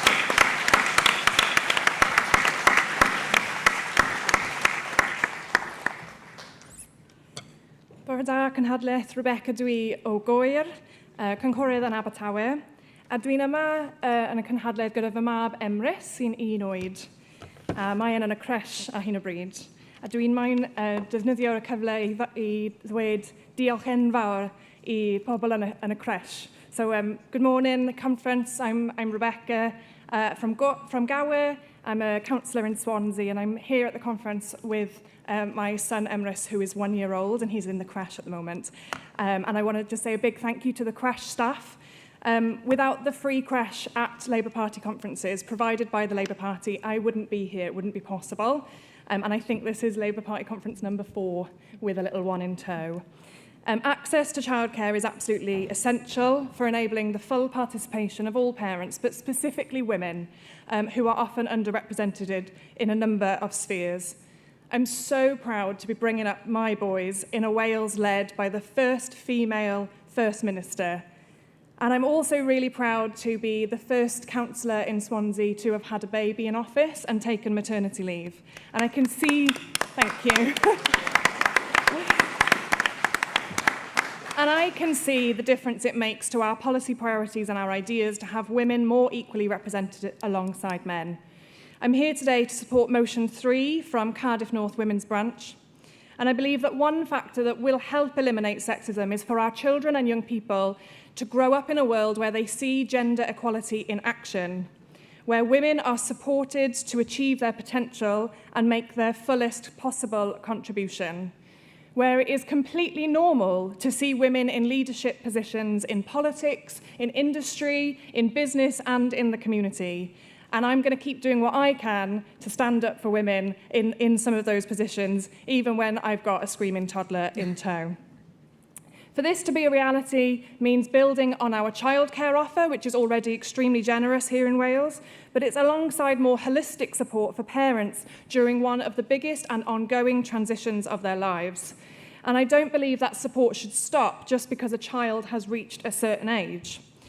I welcome the reference to parents in this motion within the school community and their inclusion in the network of trusted adults that make all the difference in a child's life.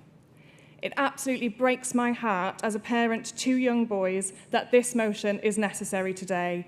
But I know from personal experience and from the ongoing experience of women and other young people around me that this is absolutely necessary. I very much welcome it, and I urge you all to support.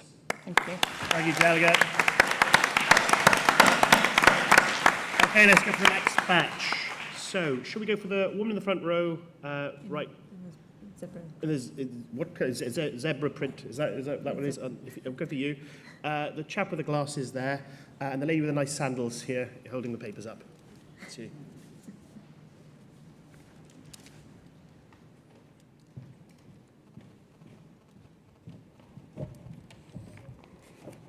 Bore da, Nghynhadledd, here in Marsden, undeb uno. Good morning, Conference, here in Marsden, Unite the Union. Conference, Chair, automation has been looming over industries for several years. It is a constant and it is rapidly changing. But I'm also proud to say across the last 3 years, I've been a retail worker. And across those 3 years, I've seen firsthand how automation is slowly affecting this industry, from the increase of self-checkouts to more and more scan and do shop devices, even now digital shelf label edges. Many modern consumers believe these are designed for the convenience, are actively encouraged by stores to use these, but Conference, we know that's not true. These are designed to undermine the workers, simply because a machine doesn't need breaks, have wage increases, or have access to a trade union. For me as a retail worker, I have seen many changes across my industry, but there is a new part of automation we don't see, and that is artificial intelligence. When we hear about shopless workers, workerless shops, these are with artificial intelligence. I'm not an expert, but maybe one day we will not see a member of staff in a shop, and that to me is not a good thing. And across many of our industries, including mine, automation is present and increasing, but we can stop it from taking over. We must put workers first. We must prioritise workers over the needs of the business. We must stand up for workers. We can back our workers through and through skills investments, ensuring not one worker is left hanging to dry. Investing in skills is clearly at heart of our Welsh Labour government. That is clear with the Flexible Skills programme. And together, with social partnership and the Red Welsh Way, we can build a truly inclusive Welsh economy for all our workers. Diolch yn fawr. Thank you, Hero.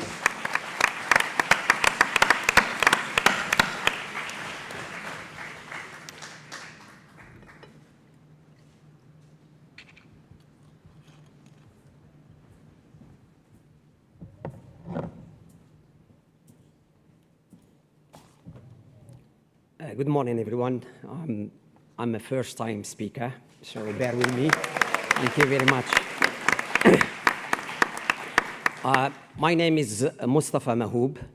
I'm a councillor in RCT. I'm also an electrical and electronic engineer and a businessman, and I'm here to speak about the motion of automation and skills. We are at the pivotal moment, at a technological turning point that demand we act decisively to shape the future of work. Automation is no longer a futuristic concept. It is here. It is now. And it's rapidly transforming industries across the board, from manufacturing to healthcare, from finance to farming. While some may view this as a threat, as we heard, I believe its present as with unprecedented opportunity, an opportunity to enhance productivity, improve efficiency, and create new higher value jobs. However, realizing this potential hinges on one crucial factor: skills. We must equip our workforce with the skills they need to thrive in an automated world. This means investing in education and training programs that focus on digital literacy, ensuring everyone has a foundational understanding of technology and how to use it effectively.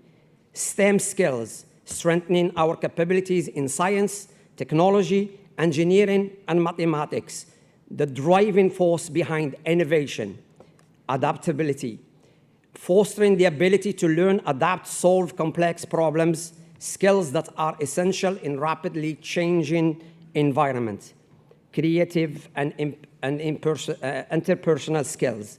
Automation excels at a routine task, but it cannot replicate human creativity, empathy, and collaboration. We need to cultivate these uniquely human skills to complement automation. This isn't just about preparing young people for the future, it's about supporting our existing workforce. We need to provide opportunities for reskilling and upskilling, enabling workers to transition to new roles and industries. This requires collaboration between governments, business, and educational institutions to develop targeting training programs that meets the evolving need of the labor market. As I stated, as a businessman, I did run an electrical and electronic engineering firm with IT. One of the things that I struggled as a businessman is finding skills. And that is what we need to invest. The world is changing. The automation is here, is nowhere, is not going to go anywhere else. And we need to embrace it.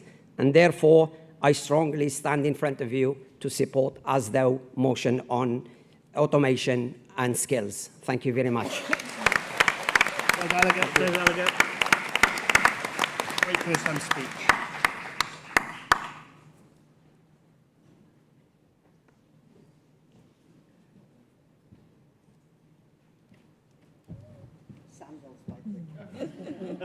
They are lovely, aren't they? Thank you, Chair. I'm humbled by the previous speakers on this one, by the way. I'm speaking in support of motion 3, supporting Cardiff North's motion, the women's branch. I'm very proud to be chair of the Pontypridd women's branch. And I'm also proud of the fact that I was the teacher for 39 years, and I have a son and a daughter. And I survived. Thank you. May I welcome the words that you made in reference to this in the recognition of the Welsh Government. Very welcome. But I would like to suggest that we need perhaps to be more direct and more forceful in what we do, because we are dealing with an exhausting and horrific scenario which will reflect in high rates of domestic violence when those young men who we don't support and change their behaviour will go out into the real world and begin to impact, and may I say infect, a whole new generation. So this is a critical point. It's not just about education. This is about how we change our communities, how we support our girls at that very vulnerable adolescent stage. I would suggest that we need to do this in some practical ways. The PSE programme, which I was responsible for in my school, really does need to tackle the fact that what they see on social media, some of the boys, is not accepted. It's not normal. Not in my life. It is not normal, strangulation and all the other things that those boys are now having and as their learning journey into that domain. They need to have that challenge in a very careful way through PSE. We also need to celebrate the fantastic behaviour of the really good boys, the majority of boys who are so lovely and quiet and a little bit nervous about challenging their friends on some of the things they say. If we support them and model their behaviour, it's a way forward. And with role models in the real world. I think we need to have Estyn not just ask those questions in schools, but actually go in with a clear focus. What is the situation in terms of how comfortable girls feel in their school? And especially from, as Julie said, of all parts of our community. Very important. I recognise that. So if Estyn goes in and asks the question of a school, What is your policy? What are you doing about it?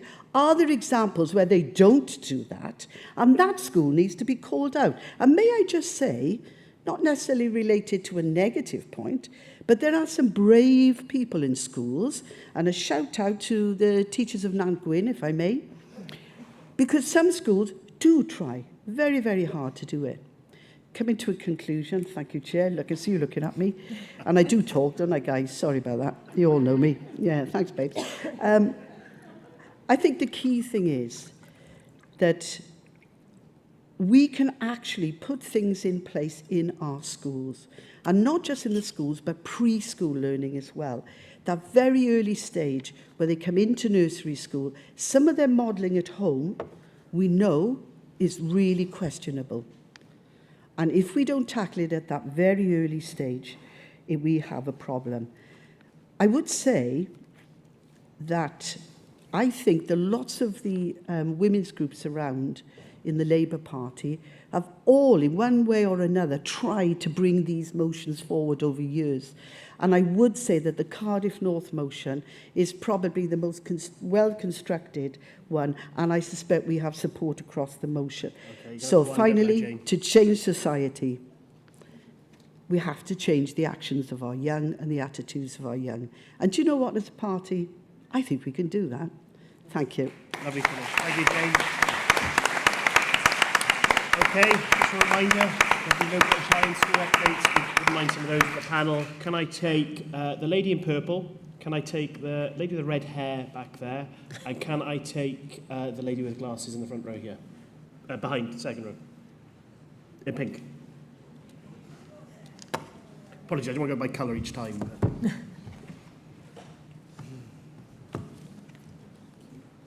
Thank you, Chair.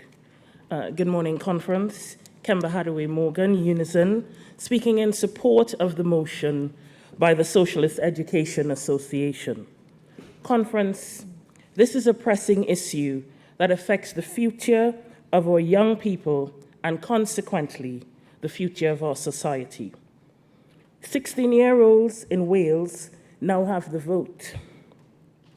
And whilst this reflects a significant and inclusive shift in political engagement for young people in Wales, let's juxtapose this with a concerning decline in participation in post-16 and post-18 education and training. Let's juxtapose it with the increasing attainment gap between our most advantaged and our most disadvantaged young people. Let's also juxtapose it with the changing needs of the Wales labour market and the ongoing huge cuts to further education across universities. Conference, we can clearly see the urgency of addressing this problem. We cannot afford to let this problem grow, as it threatens not just the potential of our future workforce, but it threatens our future leadership and the fabric of our communities. As a former educator myself and a current academic, I know one of the key underlying solutions to this problem is the need to address the underlying classism that is attached to vocational and trade courses. Until these subjects are seen as equivalent to GCSEs and the stigma of not being academically proficient used as a criteria for vocational and trade subjects is removed, until higher and further education is properly funded, we will continue to see large proportions of our young people disengaged from education and training opportunities. It is essential to foster an inclusive environment that values diverse pathways to learning and education, that supports all young people to achieve their potential. Let us commit to creating an education system that inspires, engages, and empowers our youth. Please support this motion. Thank you. Thank you, Kemba.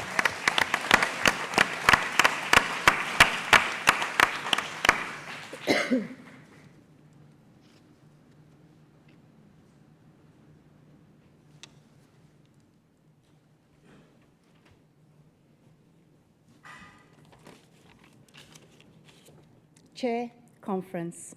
Caroline Price. I'm a councillor in Torfaen and chair of Unite Wales Women's Committee, supporting this motion to protect women and girls from what has become an endemic in our schools, in our workplaces and in our communities. Unite is clear: sexual harassment has no place in our society, and each one of us in this hall and outside has a role to play in eliminating it in all of its forms. Zero tolerance. Unions play a pivotal role in holding organisations to account and ensuring that they are doing everything they can to prevent sexual harassment. Let's be clear. The Worker Protection Act 2023 introduces a new legal duty for employers to proactively prevent sexual harassment of their employees. This means employers now have a proactive duty to prevent sexual harassment rather than just responding to incidents. No more ignoring our experiences and sweeping it under the rug. We have the right to safe workplaces free from harassment. Unite is currently surveying all our women members on their experiences of sexual harassment in the workplace. It is a priority for us that we, and whilst not preempting what the findings will be, we know the experience of our women members is all too common. Our sisters and our daughters shouldn't have to face this, not on our watch. We don't need another report. We need urgent action. I don't want to see another campaign born out of the experiences of one of our young hospitality workers who was sexually assaulted on her way home from work because she had no safe travel home, something her employer should have prevented. It angers me that this is something I and women face daily. Unite, along with other sister organisations, worked extensively to ensure this new law focusing on preventing sexual harassment was introduced. Whilst acknowledging it doesn't go far enough, we will continue to fight for greater protections. The UK Labour government has committed to increasing obligations on employers to prevent any worker from suffering sexual harassment, and that extends to our schools, to our educators and to every single pupil. Together, we can make Wales truly safe for every woman and girl. Conference, please support this motion. Thank you, Caroline.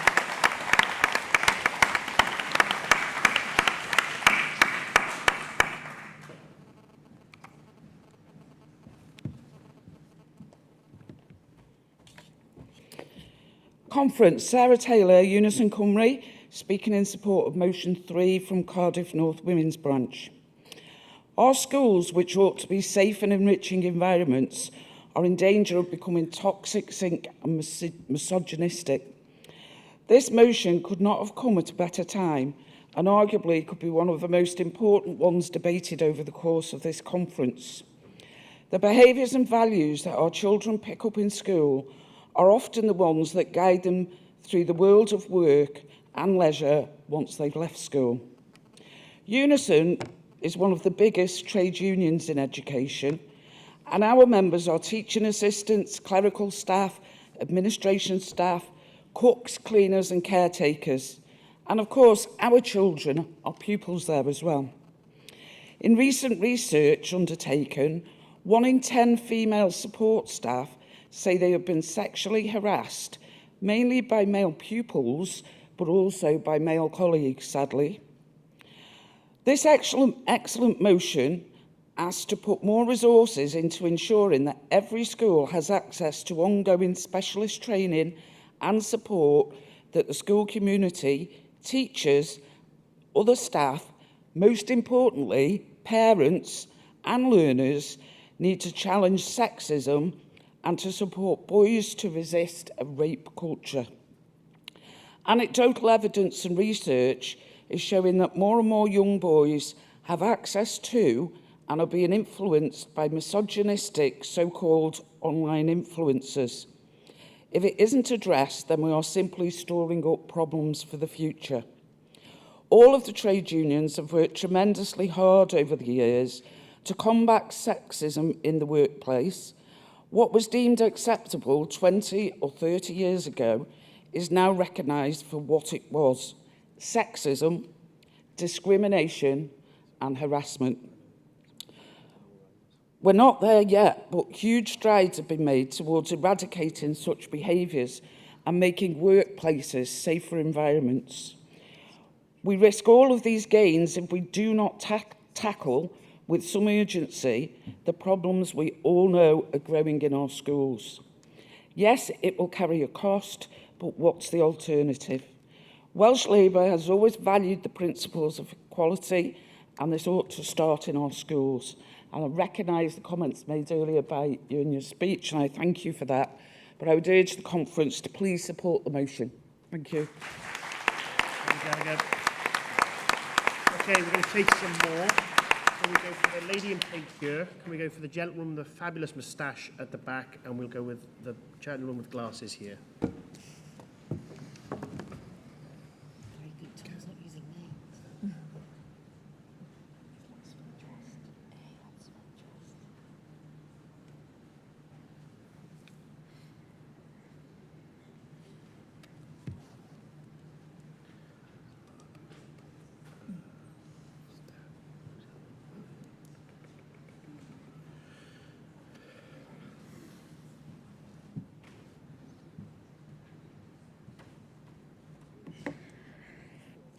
Good morning, conference. I'm Zoe Blundell, Chair of Bridgend and Porthcawl CLP, first-time speaker.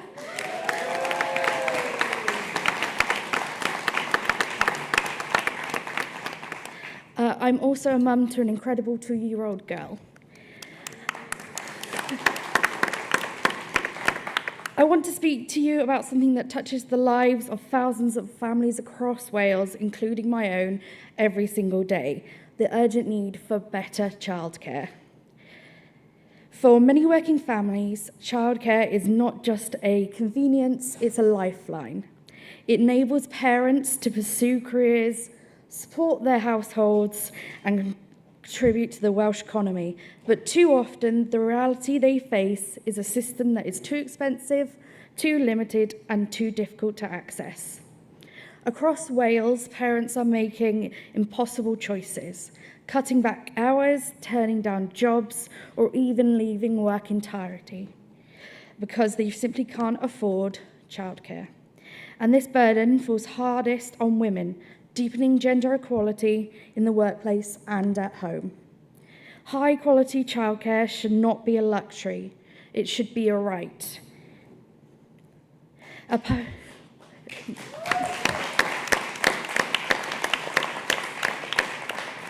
A public good that supports children's development, gives parents peace of mind, and strengthens their communities. We need bold investment, fair pay for child workers, and a system that truly works for every family in every part of Wales, rural or urban. If we want a stronger, fairer Wales, we must start by supporting those who care for our children and those who rely on them to build better futures. And Chair, do you want to know the Lions score? Yeah, I very much do. It's the panel. It's a 21-7 to the Lions, including a try by Wales's own Thomas Williams. Diolch and thank you, conference. Thank you, Zoe.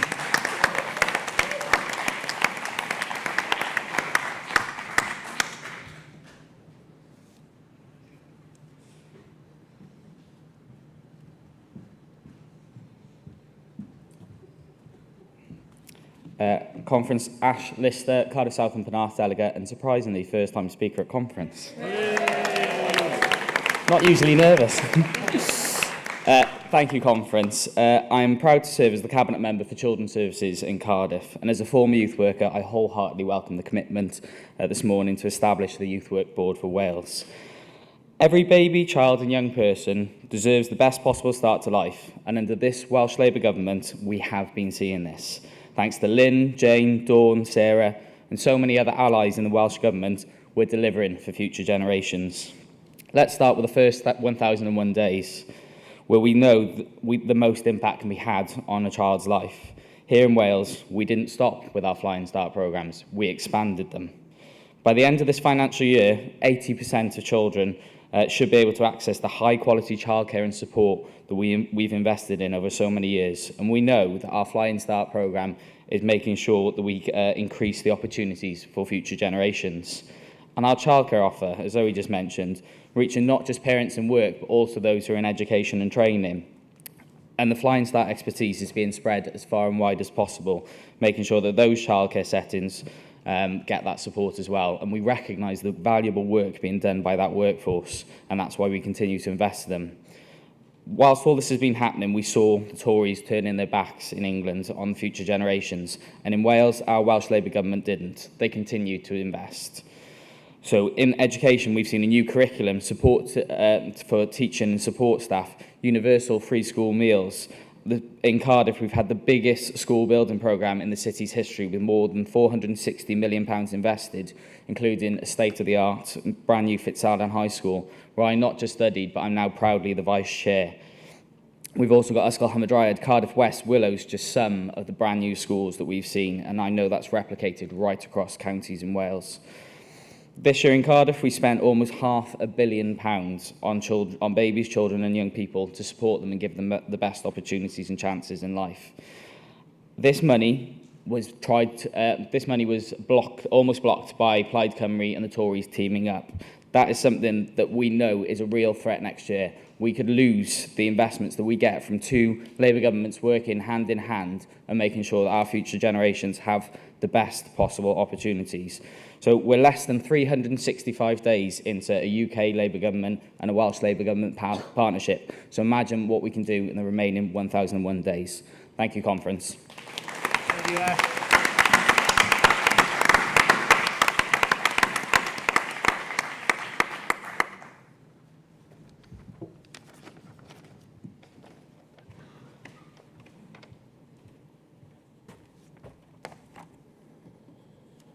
Bore da Nghynhadledd, enw I Andy Furlong, dwi'n dod o Abertawe Orllewin. Ond anrhaidol, dwi'n dod o Doc Penfro. Good morning, Conference. My name's Andy Furlong from Swansea West, but originally I'm from Pembroke Dock, so you'll forgive me for resorting to my mother tongue.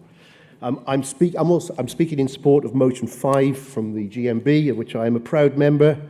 And I've been a GMB member, formerly Apex, since the 1980s, and I've been a Labour Party member. I think that debate is this afternoon. To be continued. Thank you, Andy. Okay, let's go for some more then. Can we get the lady sitting here, the chap in the red tie, and the wonderful burgundy T-shirt there, please? Next one on the list, I promise.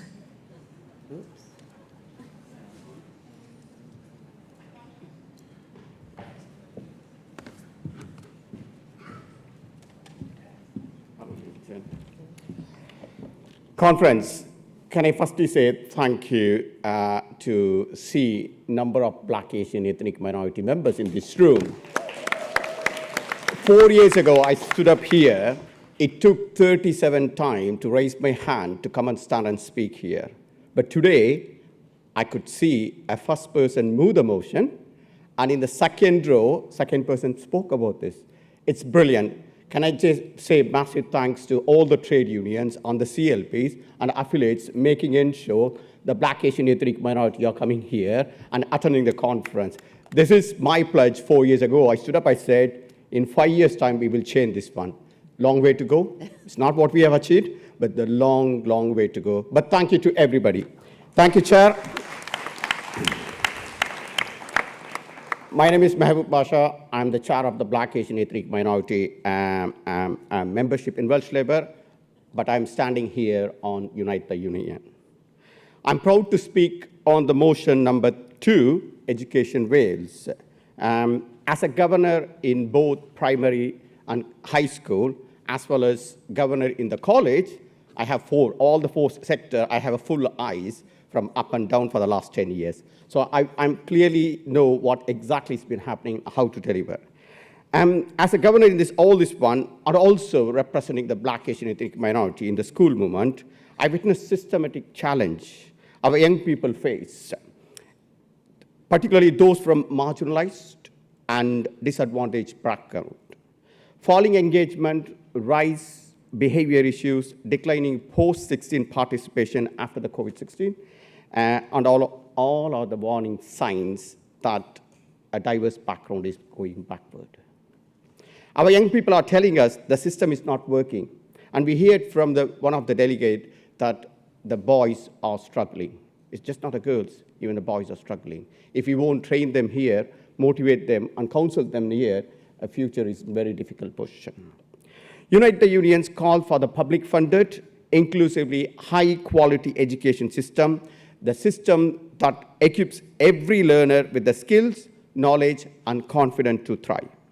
We want a curriculum that is broad, relevant, and rooted in equality, exactly what this motion demands from the 14 and 19 years. In the era of artificial intelligence, this must not be optional, it should be the priority as well. For us, education is more than a preparation for work. It is the pillar of social justice and empowerment. Conference, let's be bold. Let's shape the system that helps our young people lead, create, and succeed in modern worlds. Let the Welsh Labour be the part of that real education reform and that here equality and progress for the young people. Dear Khambar. Thank you, Mahbub.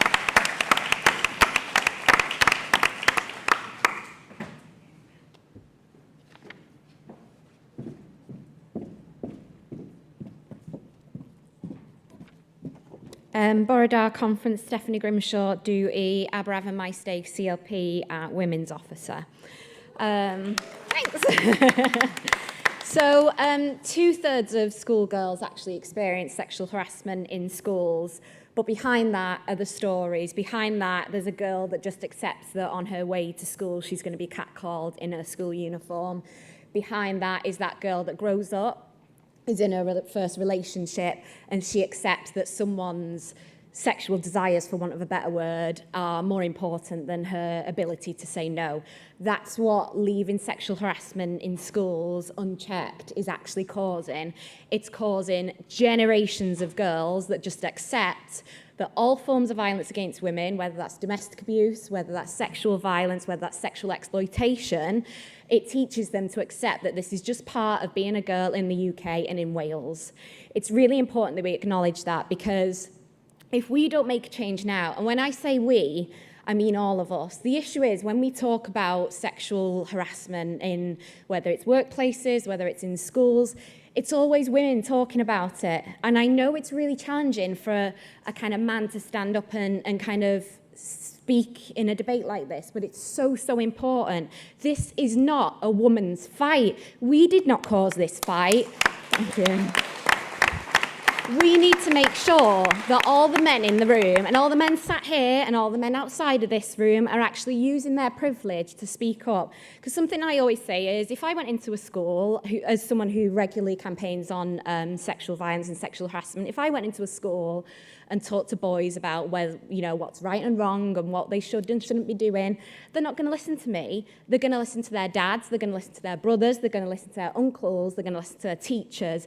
Men need to be as much of this conversation as we do, because otherwise it remains siloed and it stays there and it stays in the shadows. There's no more room in the shadows for any more sexual harassment and violence, and it needs to end now, and we need to take it seriously. And when it's seriously taken by all of us, not just the women and not just the campaigners, but every single person in the room and outside of the room, that's the only way we can end this vile scourge for good. Thank you, conference. Thank you, Steph.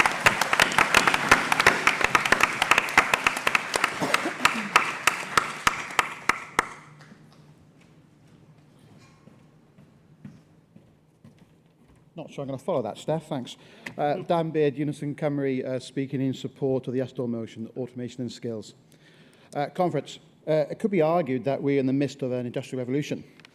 We are dealing with so many competing issues in our workplaces: a just transition, net zero, agile working, and automation, to name just a few. These are issues touching all sectors, and if you learn anything from industrial history, is that it's upon us as the labour movement to ensure that the workforce is properly protected. Workforce automation is already here, and we would echo Ystod's findings there's a very mixed understanding of emerging technologies amongst the workforce. And from our experience to date, it's fairly clear that in most cases, these new technologies are being introduced into workplaces without any meaningful trade union input or trade union or worker input. As outlined in this motion, the worker voice must be front and centre. That is not to say that we are anti-technology or anti-innovation. That, of course, would be very foolish. But we must ensure that the opportunities and benefits of using these new technologies are fairly distributed and our workforce in Wales is not left behind. In Wales, we would argue that the workforce should benefit from technological advancements, achieving a better work-life balance, more capacity within the workforce, and the opportunity for career development, to name but a few. But there are also risks, which this motion outlines. We fully agree with Astor that unless there's a genuine commitment to responsible use of these technologies, then they can be far too easy to be abused, and you can guarantee it'll be workers who will pay the price. Conference, we are at crossroads. We cannot leave this to chance.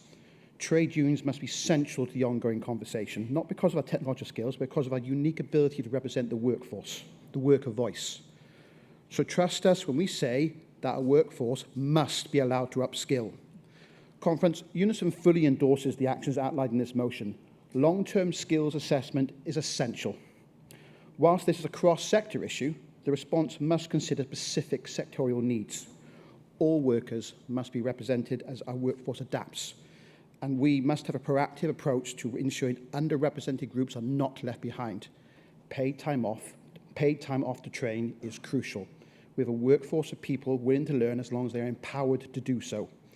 And employers must show leadership by embedding the worker voice throughout the planning, implementation and monitoring phases when introducing new technologies, as per the Workforce Partnership Council guidance, which was developed in social partnership and published this year. But it must go beyond the areas that are regulated by social partnership across all workforce.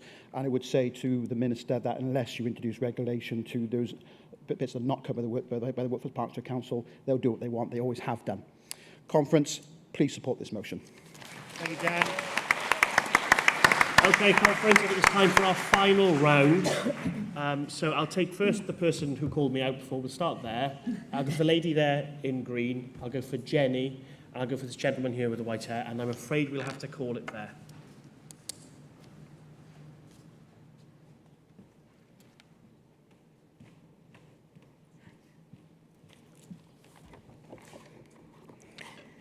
Hi, I'm Raktima Bhadrasharkar from Cardiff South and Penarth, and I'm here as an Astor rep. The sexual harassment proposition is very important one. I just like to share 2 lines. Recently, like a few months ago in India, one of the medical students was brutally gang raped and killed. Yesterday, one of the law students, again being raped by 3 senior students. So it's everywhere. Please support that motion. But I'm here also to speak about motion 4, which is regulation of tenancy deposits. I came in this country around 20 years ago as a student. I was still in a private tenant. I was in a house for 2.5 years when I was a student.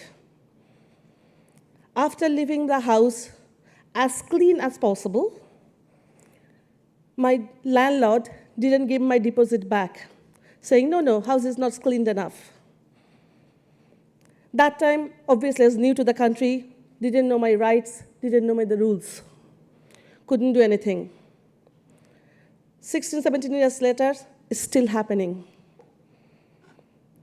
Being a colored student, I was easy target to squeeze the money, and it's still continuing.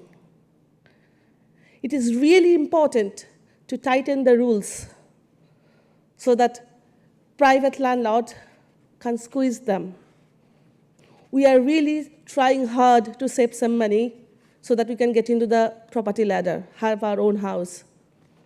But no, unfortunately, we have been squeezed everywhere in every possible way. So please support that motion so that private tenants can have a little bit of relief, a little bit of peace in their mind. Thank you very much.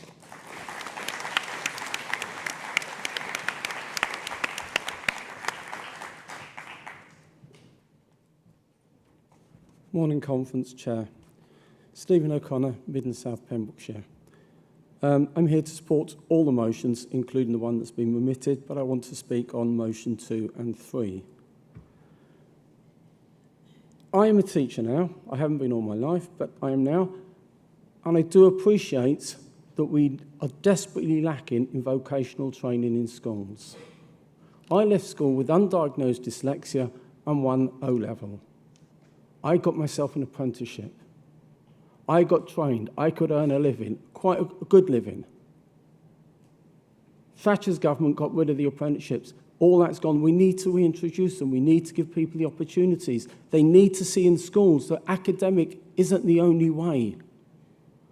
Lots of people aren't academic, but they have got skills that we need to nurture and show them a way.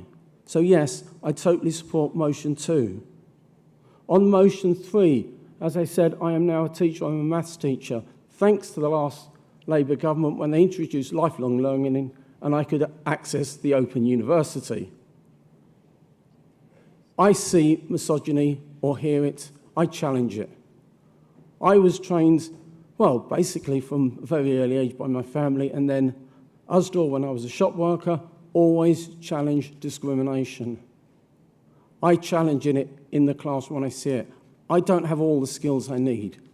So on motion 3, I would really, really appreciate some proper training on how to see this, how to call it out, how to train it, and ongoing training. I have recently had to do some compulsory training on money laundering. I'm a maths teacher. I don't deal with money, but I had to do that training. This training, which would be useful to me, we don't have. Please support all the motions, and especially 2 and 3 for the reasons I've just said. Thank you.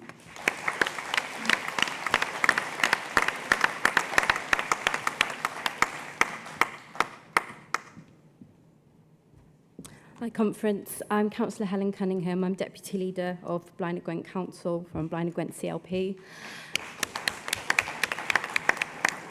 I was elected when my baby was 12 weeks old, and I was also the first councillor in Blaenau Gwent to go on maternity leave, similarly to Rebecca from Gower. I support everything that's been said in relation to the value of childcare, and I think speakers have been very powerful on the issue. What I want to speak about today is to support Cardiff Women's Branch from Cardiff North about the Estin report. So that report of 2022 detailed things that we already know, which is that this issue in schools is absolutely endemic. But it operates in a society where aspects of misogyny are so deep-rooted and pervasive to have become normalised. It operates in a society where there is a proliferation of access to pornography that dehumanises women, and which an alarming number of our children have been exposed to before they even reach adolescence. It operates in a country where the National Police Chiefs Council say that 2 million a year are estimated to be victims of male violence, and that's what's happening amounts to a national emergency. So it's no wonder that that Estin report said that harassment in schools has become so commonplace that it has become normalised. And it's great, isn't it, that there's a TV show that has triggered a national debate on it. But actually, similarly to the Horizon scandal and the post office scandal, should it really take a TV programme for us to be having that conversation? Because this is something that people, including many persistent campaigners, including women in this conference hall, have been talking about for decades. I support especially the point in the motion to ask Estin to repeat their review of the incidence of peer-on-peer sexual harassment in secondary schools in 2026. This has to stay on the agenda and remain on it, and we need to keep up pressure in order to eradicate this. It's part of the UK government's key missions, which I'm really pleased to see. We owe it to our children and to future generations to eradicate from our schools, but also from wider society. Thank you. Thank you, Helen.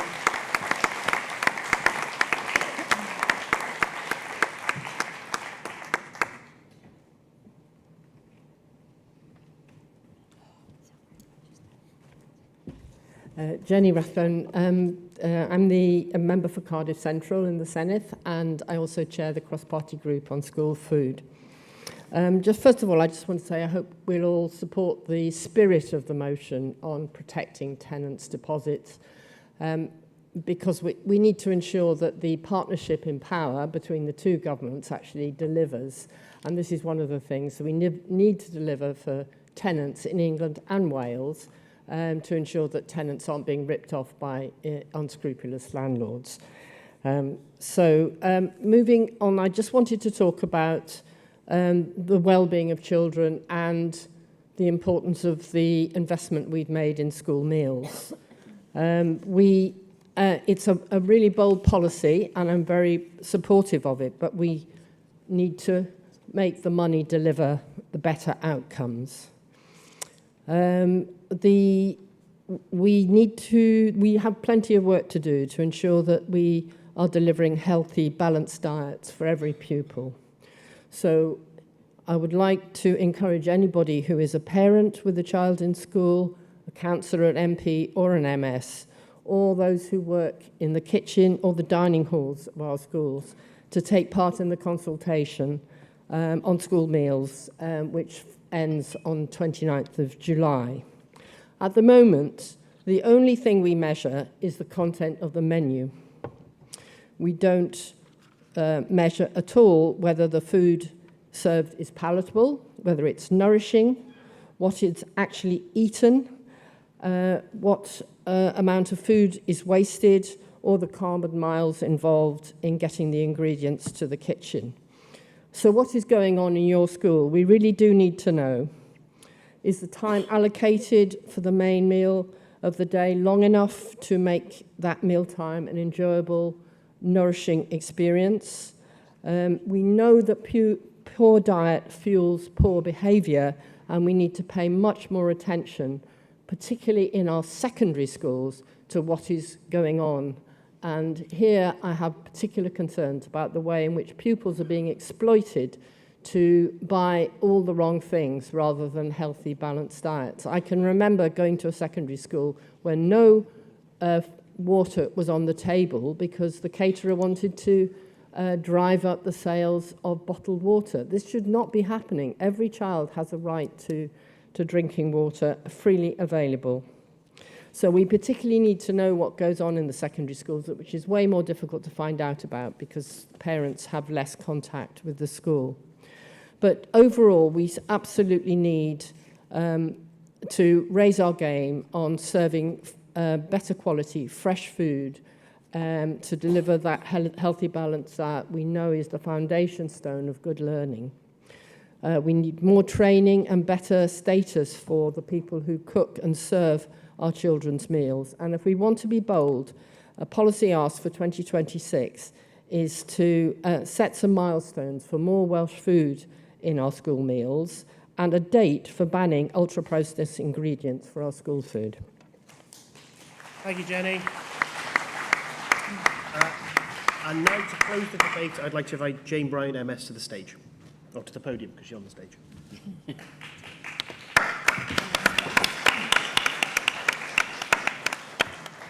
Diolch yn fawr, diolch conference and prynhawn da. I just wanted to start by thanking everyone for their valuable and powerful contributions that we've had in this debate. And it's a real pleasure to follow my good friend and colleague, the Cabinet Secretary for Education, Lynn Neagle. Opportunities for every family encompasses so many Welsh Labour values that I know we all hold dearly. We are passionate about ensuring our young people have access to the tools, skills and education that they need to help bring about a bold, future-focused Wales. A future where every young person can realise their potential. And it's why we're already taking action which supports the aims of the SEA motion with our Made in Wales qualifications on our national body of youth work. Because opportunity goes hand in hand with ambition. We're empowering our young people to create not only the future they want to see for themselves, but for Wales too.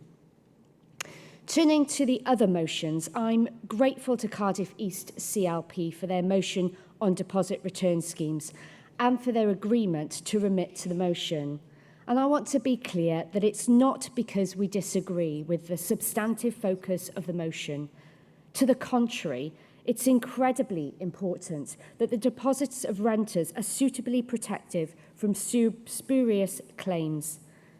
However, landlords are required to use one of the 3 government-approved deposit schemes, and all 3 schemes are procured and operated across England and Wales rather than Wales alone.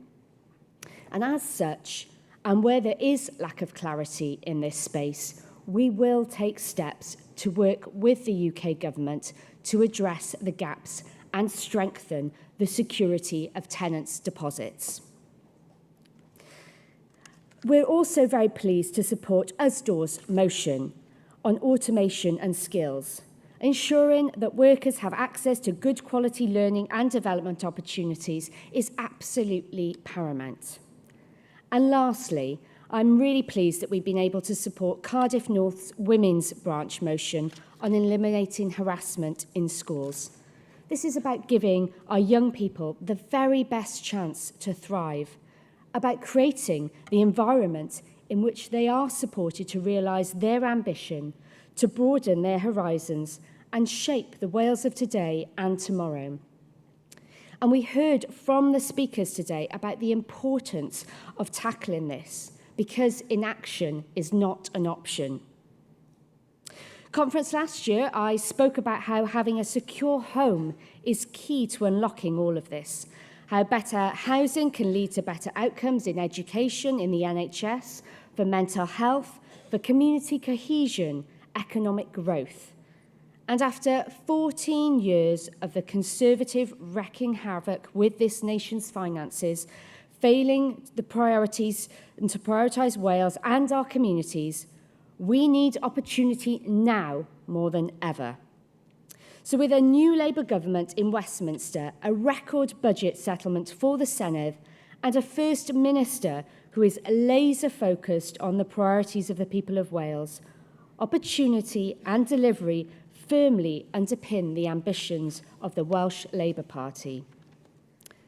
And it's why I've been steadfast in my focus on delivering more good quality, affordable, low-carbon homes across Wales. Because more homes equals more opportunity, stronger communities and brighter futures. And with Welsh Labour at the helm, this vision is guided by principles of collaboration, innovation, trust and partnership with our communities. So how are we putting these Welsh Labour values into action? Well, this Senedd term, we've put aside record levels of investment and pushed forward with record levels of delivery when it comes to our target of 20,000 homes for rent in the social sector. This ambitious target is being driven forward with nearly £2 billion of investment over this Senedd term. Because delivering more social homes for rent is one of the Welsh Labour government's key priorities. And believe me, we're leaving no stone unturned to ensure more good quality homes across Wales. Just this week, I announced that I would chair the Welsh Government's Affordable Homes Implementation Task Force Group, working with representatives across the housing sector, charities and skills organisations to make sure we're unblocking any barriers, nurturing collaboration and delivering more homes. But we're not stopping there. We recently introduced our landmark homelessness bill, which sets a bold vision to end homelessness in Wales, transforming our system so it's focused on prevention and rapid rehousing. The bill was shaped by 350 people with lived experience of homelessness and shifts our approach away from one that responds to crisis to one which prevents them from early intervention. The Welsh Labour vision for housing is and must be an ambitious one. Take, for example, our Help to Buy Wales scheme, which has helped more than 14,000 people in Wales to buy a home. And over 80% of those are first-time buyers. So that's thousands more people realising their dream of home ownership with the support of a Welsh Labour government in the Senedd. We're also supporting people to live independently in their communities. And just last week, I was pleased to extend our Housing with Care fund until the end of the Senedd term.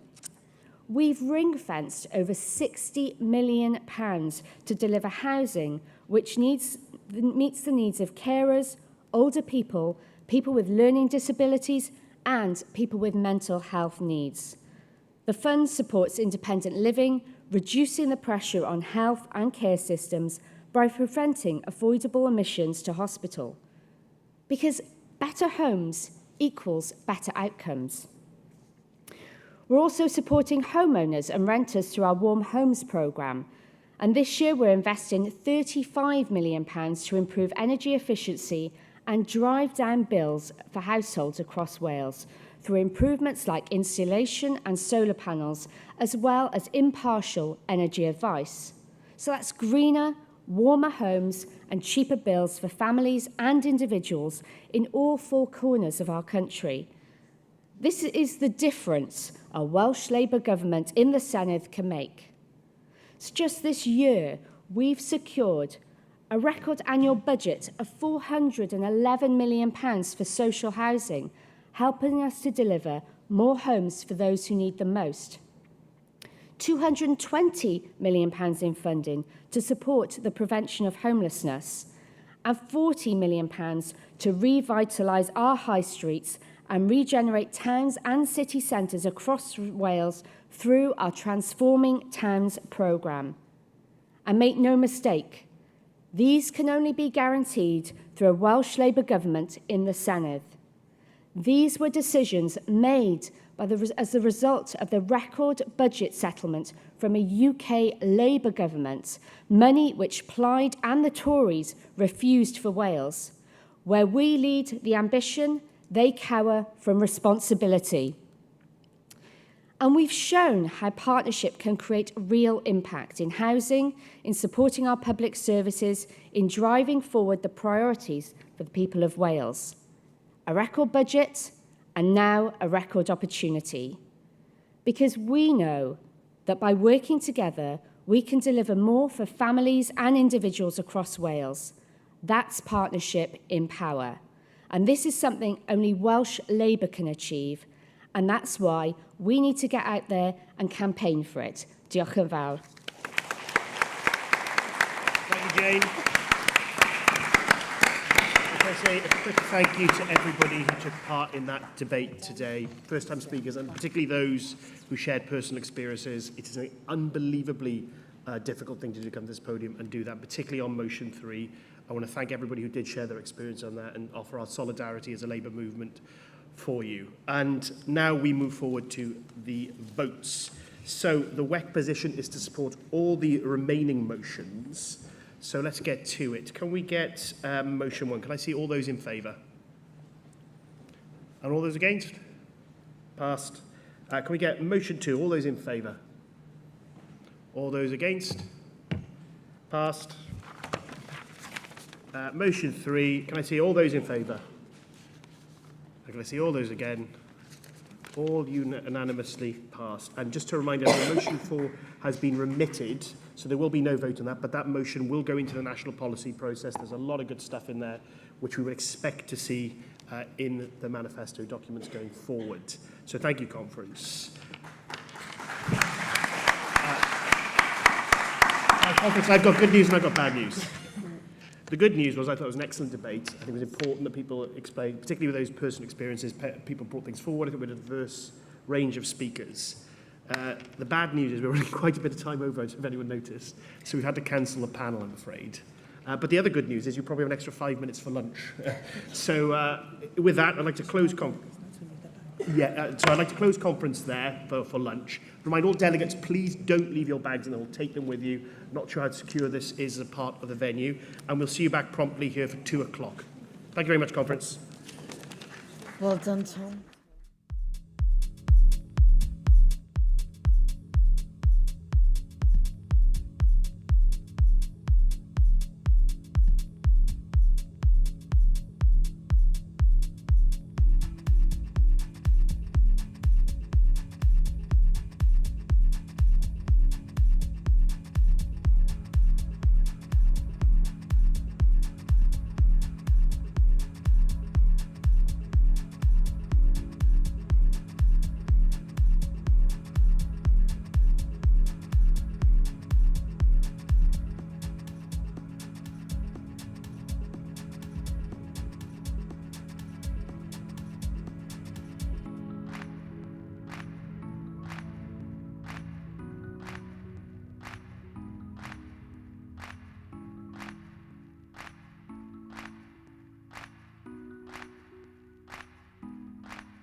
sort of take their seats, and I hope you've all enjoyed the fringe meetings and lunch, if you've managed lunch.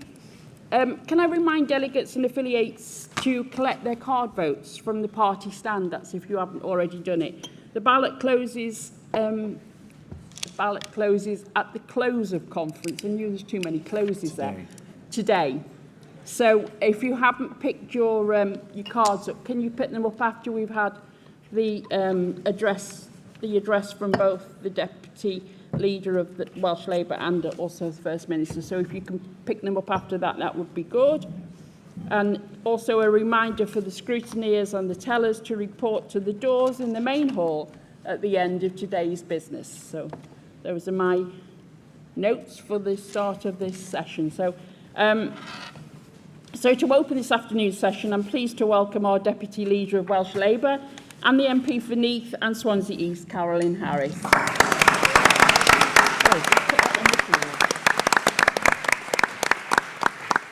Hello, conference. And it's always wonderful to see such a packed room here in Llandudno and to be amongst colleagues and friends and share the successes since we last met, as well as talk about the opportunities and challenges that lie ahead. I can't quite believe that it's a year next week since the emphatic victory in the general election, the 4th of July 2024, the day we wiped the Tories out of Wales.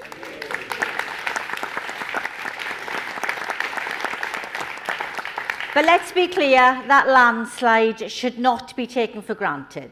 And we're going to have to work even harder to repeat the success in the Senate elections in 2026. Whilst the Tories might have gone away for now, there are other threats that we need to be alive to. Reform took thousands of votes last year, and while some may say ignore the polls, it will never happen, I remember the same said of Brexit. You can never say never, and we owe it to the people of Wales to prevent their dangerous and divisive agenda getting an opportunity to take hold in the Senedd.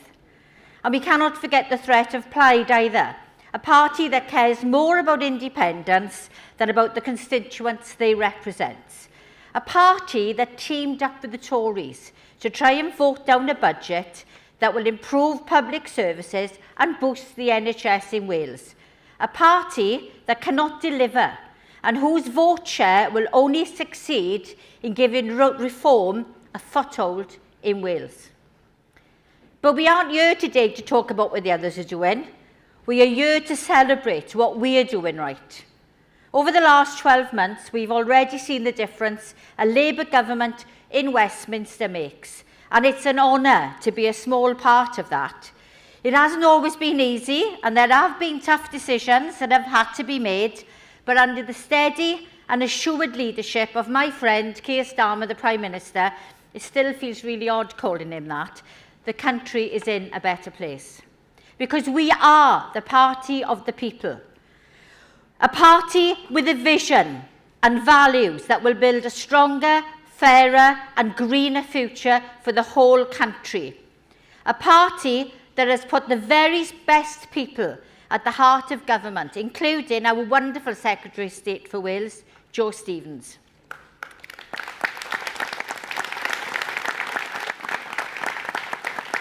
Now, normally this is where I go on and name-check the rest of the Welsh PLP for the contributions that they have made throughout the year.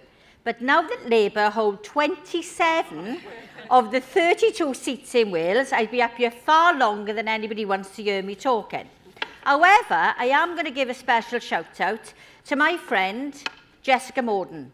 Jessica chairs the PLP, and I assure you, that is no mean feat, with 403 Labour MPs, 62% of all MPs now representing constituencies in Westminster.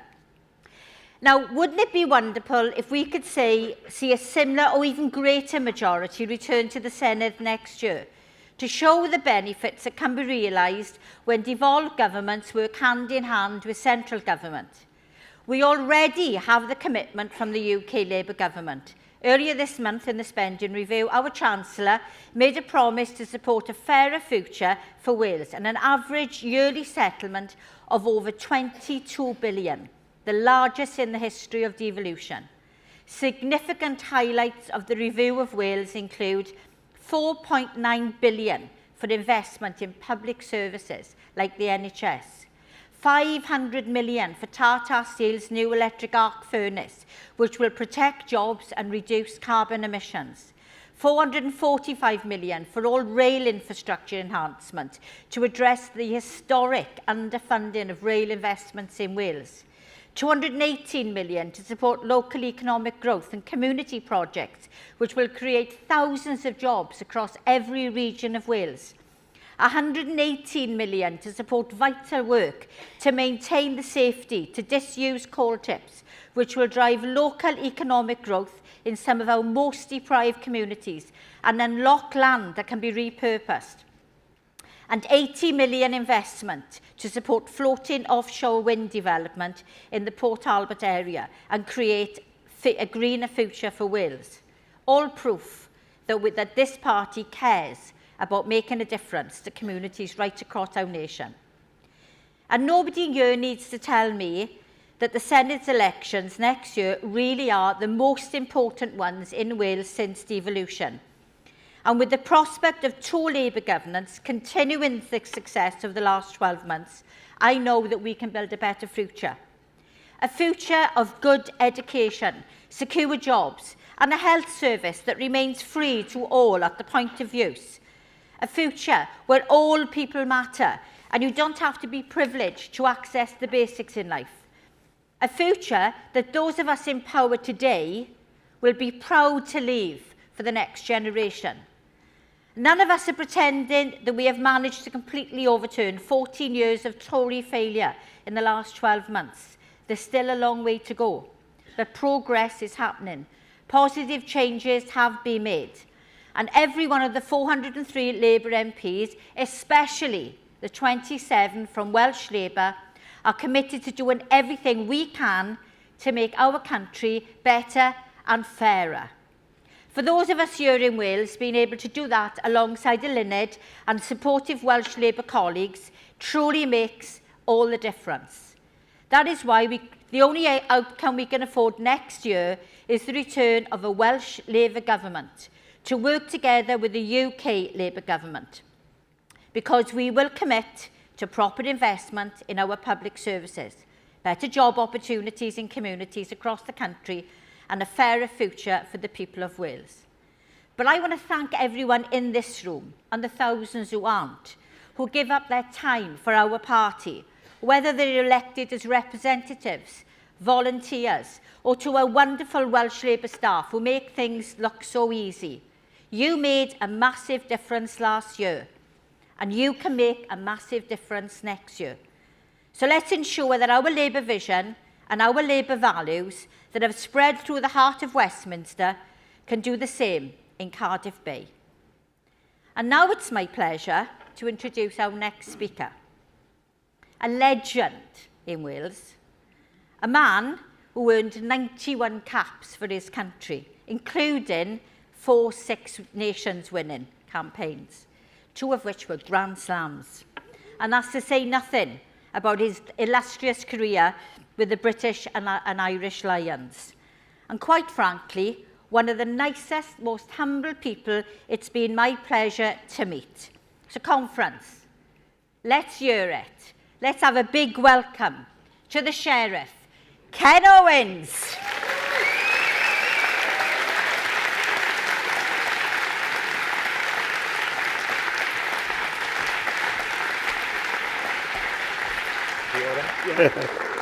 Lovely to have you. Yeah, you do a hacker.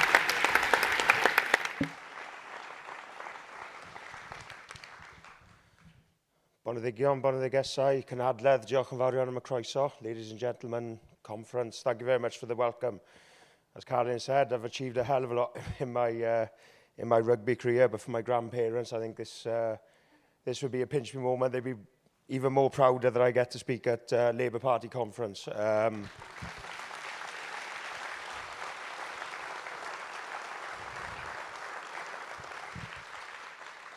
Like I said, most of you know me from the rugby field. Few scrums, few scars, and more than a few hard-fought wins. I think we're going to be going through some battles over the next couple of years, and we're in it together. But being captain is so much more than just leading a team. It's about carrying a nation. I was lucky to do that on the rugby field with Wales. A nation that sings together, that backs its own, that believes in community, in graft, and in never giving up. That's not just rugby, that's Wales, that's Labour. And that's why I'm here. I was raised in a Labour household with my grandparents, where I first met Nghynhadledd. She wouldn't want me to say this, back in 1994 when I was leafleting as a 7-year-old in her first campaign in the European elections. But I grew up hearing about fairness, standing up for your community, because it's the right thing to do. That's what Nghynhadledd Morgan gets. She's grounded, passionate, driven. She just doesn't talk about Wales, she fights for it. I've played under great coaches. The best leaders know it's about them. It's about building belief in the team. And that's what Nghynhadledd is doing in Welsh Labour. Delivering for people on the things that matter most in their lives. And as a party, we are proud of what we represent. I've taken a few knocks. On my speech it says broken bones. I was lucky I didn't break many bones in playing. Lost some games. But what got us through was always the same. Trust, teamwork, knowing who you're playing for. Not ourselves, the cap, the dragon, the people we represent. That's what we've got to remember now. As a party and as a nation, working together to get it over the line. Because let's be honest, and we've got to be completely honest with this, the opposition is shouting from the sidelines. But none of them are fit to lead this team, to lead Wales. Being Welsh is about care, community and courage. And no one shows that better than Nghynhadledd. She doesn't just wear the badge, she earns it. And I'm proud to back her. And just before her speech, here's a short video.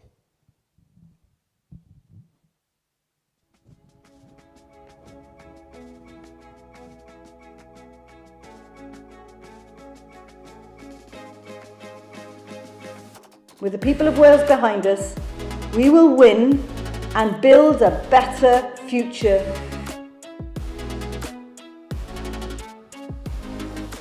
We're not just fixing what's broke, we're building something better.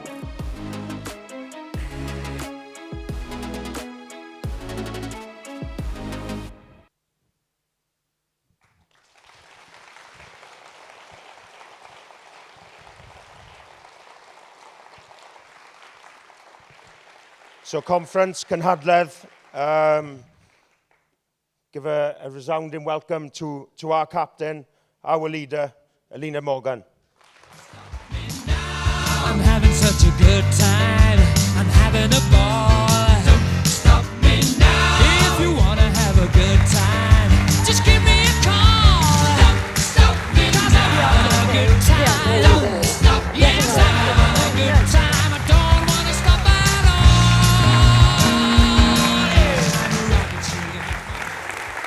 Please, ystad clouds.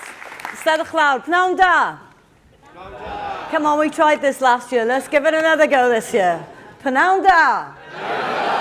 Diolch yn fawr I chi. Now, can I start by saying what an honour it is to be introduced by a rugby hero. I remember many years ago being introduced to Ken's granddad, who was an absolute Labour legend in Carmarthen. I know he was a massive inspiration to you, Ken. Where are you, Ken? Where have you gone? There we go. I know how much he meant to you. He was a huge inspiration to you. And he did the Labour Party proud with his many years of service on the council.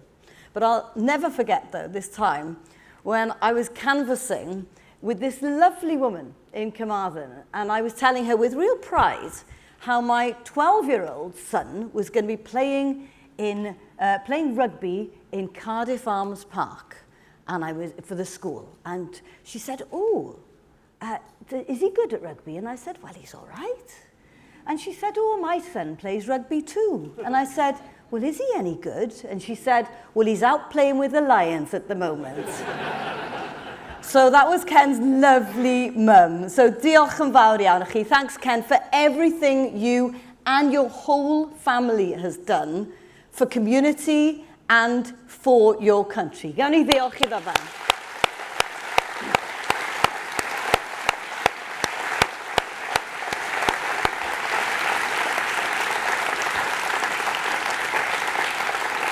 Now, I walked on to Don't Stop Me Now. Now, those of you who know me well know I'm a massive Queen fan.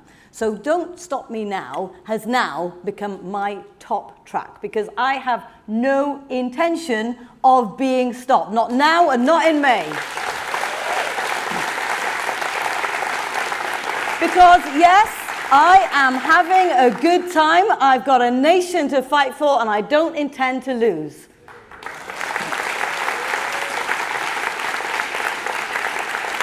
So I'm going to start with a truth that defines who we are. Wales and Welsh Labour have always punched above our weight. In grit and in grace, in coal and in culture, in song and in science. We lead not by size, but by our spirit. From deep-rooted industry to cutting-edge innovation, we lead with our heads, with our hearts, our unshakable belief in justice. And that's what this speech is about. A future that only Welsh Labour has the courage and the clarity to deliver. And a warning about what's at stake if we and the people of Wales let that future slip away. Now, the next Senedd election won't be a routine affair. It will be a moment of reckoning.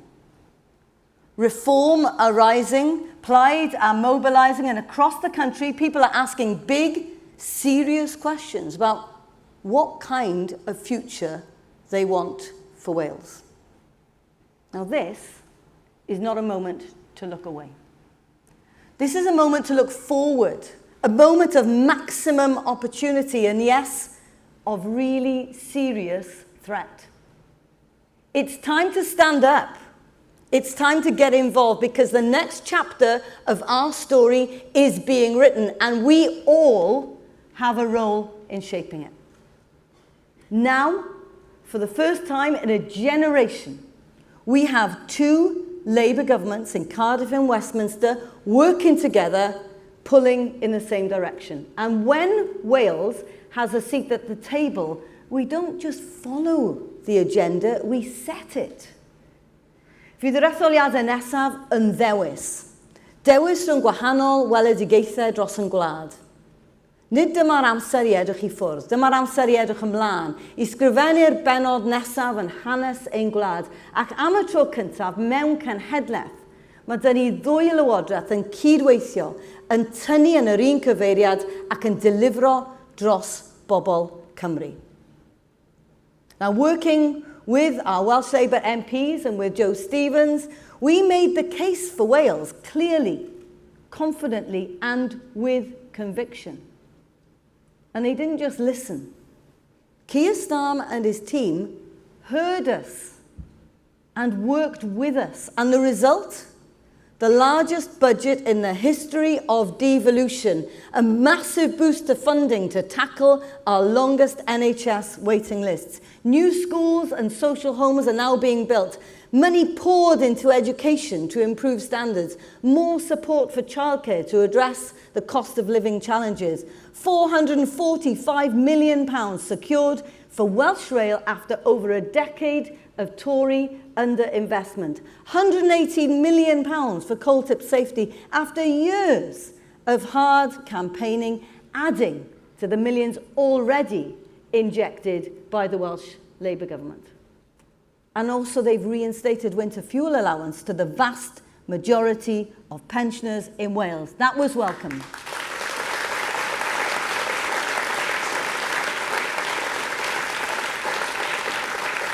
Because when the priorities of our people are echoed at both ends of the M4. Real change doesn't just feel possible, it is possible. That's power in partnership. Not just shared slogans, but shared priorities, shared purpose, shared progress. And that's the difference Labour makes. And that's a difference that's worth fighting for.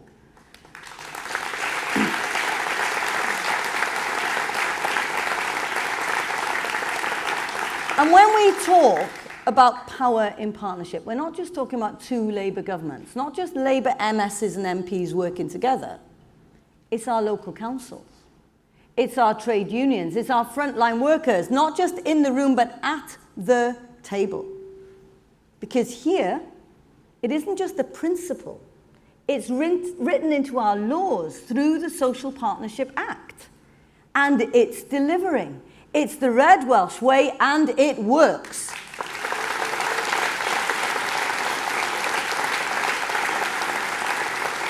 So while Nigel Farage is in Port Talbot, peddling fantasies about sending people's grandchildren down coal mines and reopening blast furnaces, we're dealing with the reality that they left behind, the scars of decades of Tory neglect, the cost of industrial decline. We're not romanticising the past, we're cleaning it up. We're protecting our communities. We're not politicising their pain, we're honouring our industrial past by building a fairer future, one that unites, it doesn't divide, one that lifts people up, doesn't exploit their circumstances for cheap headlines and easy applause.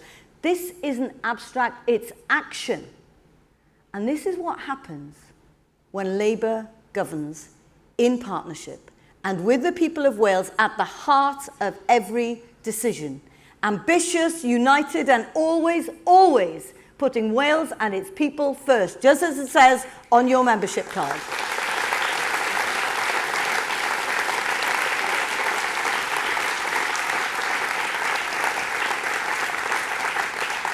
Ond pan rydyn ni'n llywodraethu yng Nghymru, i ni bob amser yn gwneud ni yn y ffordd ni, y ffordd goch Gymreig. Ffordd sydd wedi ffurfio gan ein gwerthoedd, ein pobl a'n blaenoriaethau ni.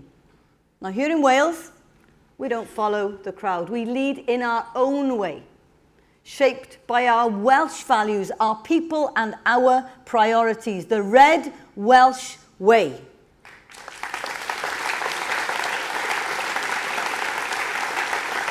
The Red Welsh way, which is proudly distinct, it's rooted in justice, it's fiercely pro-devolution, it's being renewed for a new generation, a way defined not by slogans, but by service, a way that speaks to Wales and speaks for Wales.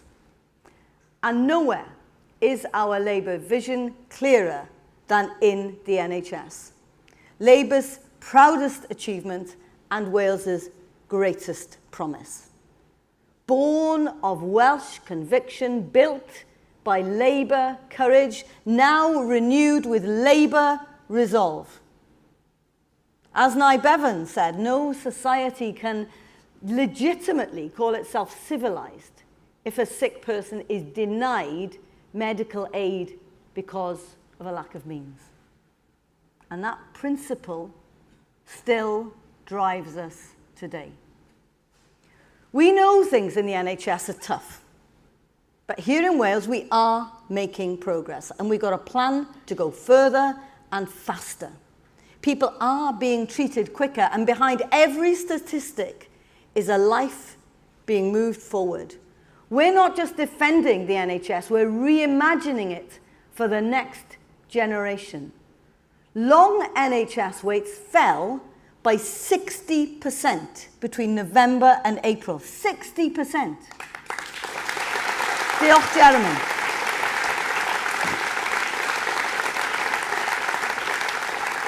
And every month, our GP surgeries provide appointments to the equivalent of half the Welsh population. And every day, all over Wales, our NHS provides life-saving and truly life-changing care. So I want to tell you about Eddie. Now, Eddie been told it could be 4 years before he got his knee operation. But just after Christmas, he got a surprise letter. Surgery booked at Abergele Hospital. And when he turned up, everyone on the ward had the same story, expecting to wait years, suddenly being seen. Why? Because Keir Starmer and the UK Labour government is now providing the money to the Welsh Labour government, and we're putting it to work, backing our NHS. And when Eddie had his first knee operation done in 2017, he was in hospital for 5 days. This time, 1 night. He walked out the next morning, had 6 weeks of physio, and now is well on the way to recovery. And Eddie's story isn't a one-off. It's a sign of what's changing right across Wales. We're not standing still. We're redesigning care right where it matters most in our communities. Thousands of new health professionals on the ground. Pharmacies now treating 28 common ailments for free, from chest infections to skin allergies. Conditions you'd have gone to see your GP in the past, now seen in your local community pharmacy. A more local, responsive service that works with people, not against them. But we know it's not enough. And we know there's still a long road ahead. But let's be clear, these aren't givens. These are Labour choices. The political choices that put people first. In England, they don't have free prescriptions. Here, they're free at the point of need, and in Wales, they are staying that way.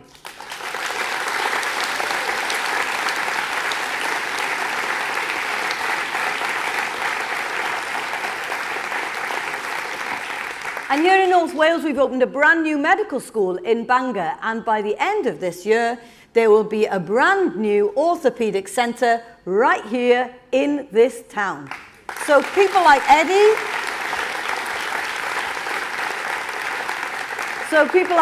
they're going to be seen quicker, they'll get the care they deserve, and it'll be closer to home. That's what investing in care looks like. That's what putting patients before profit looks like. Not slogans, not just action. It's what sets us apart, is that vision for the future as well. But all of that is at stake and is at risk if we don't come first in the Senedd elections next year. Now, Plaid talk about their love for public services. But when it mattered, when it really mattered, when we brought forward a budget to invest in the NHS and our communities, they stood with the Tories and they tried to vote it down. That's Plaid for you. And Reform, they aren't a party of delivery. They're a force for division. Reform don't want to protect the NHS. They want to dismantle it.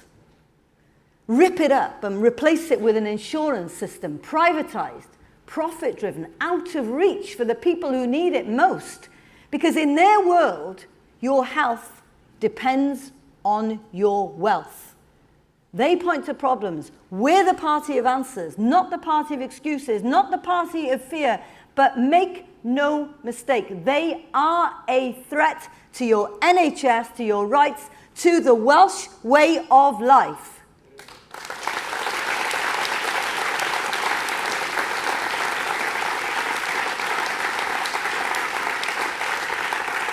Mae Reform yn fygythiad go iawn, achos yn ei byd nhw, fe fyddwn ni'n gweld diwedd ar yr NHS fel i ni'n gyfarwydd â hi heddi. A chofiwch, pan ddaeth na gyfle i helpu'n NHS, fe bleidleisiodd Plaid gyda'r toried mewn ymdrech i stopio'r buddsoddiad yna yn ein cymunedau.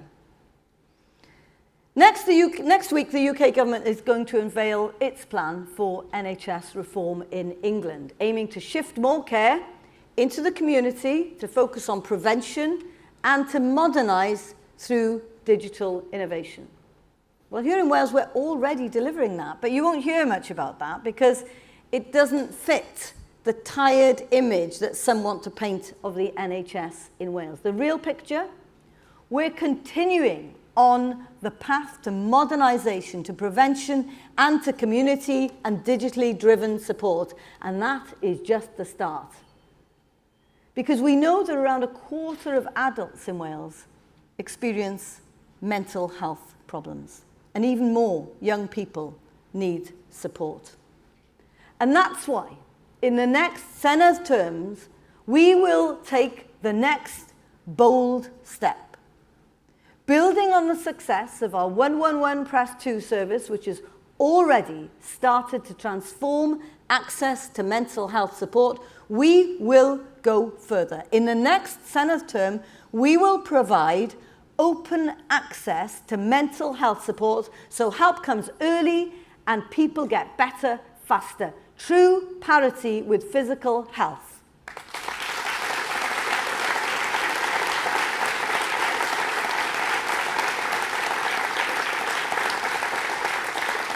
And when we do this, Wales will become the first country in the world to offer such access to mental health care and support.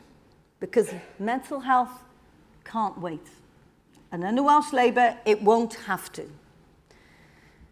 Now, I'm sure you all know how strongly I feel about making women's health a priority, giving it the attention, the investment, and the respect it deserves.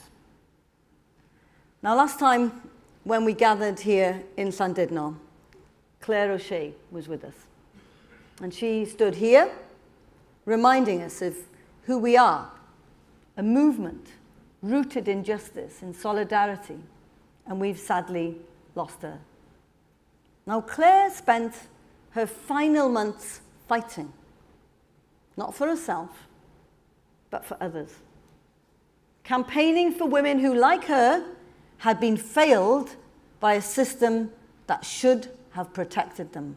So let me say this clearly and directly. She was let down.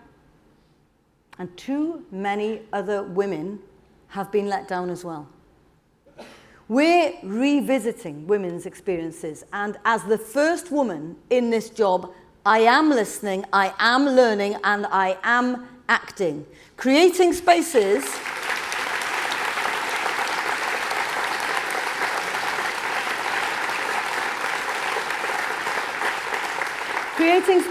where women are heard, they're believed, and they're treated with dignity.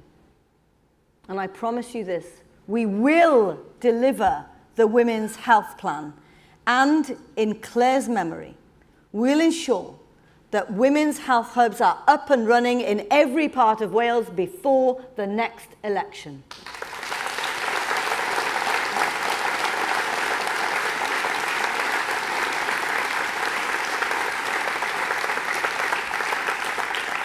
The Plaid and the Tories don't stand up for Wales. They stand in the way. And let's be clear, the NHS is on the ballot paper next year. Only Welsh Labour will protect it. Only Welsh Labour will deliver it. Only Welsh Labour will make it fit for the 21st century. With Plaid, you get risk. With the Tories, you get ruin. And with reform, you get a wrecking ball. We cannot and we will not let that happen. Not on our watch, not in our Wales.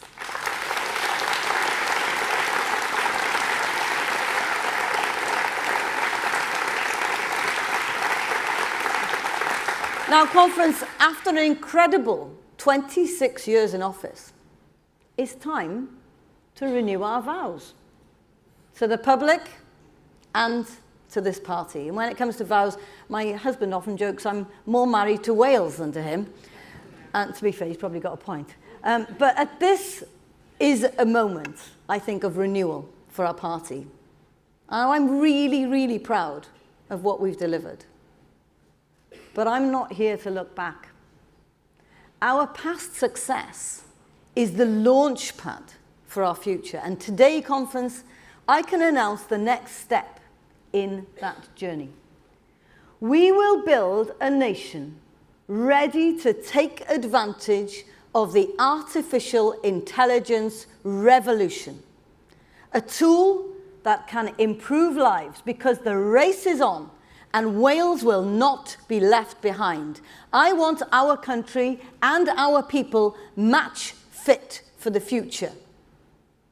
Our nation powered the Industrial Revolution. Pioneers of coal, steel, and steam. We powered the empire.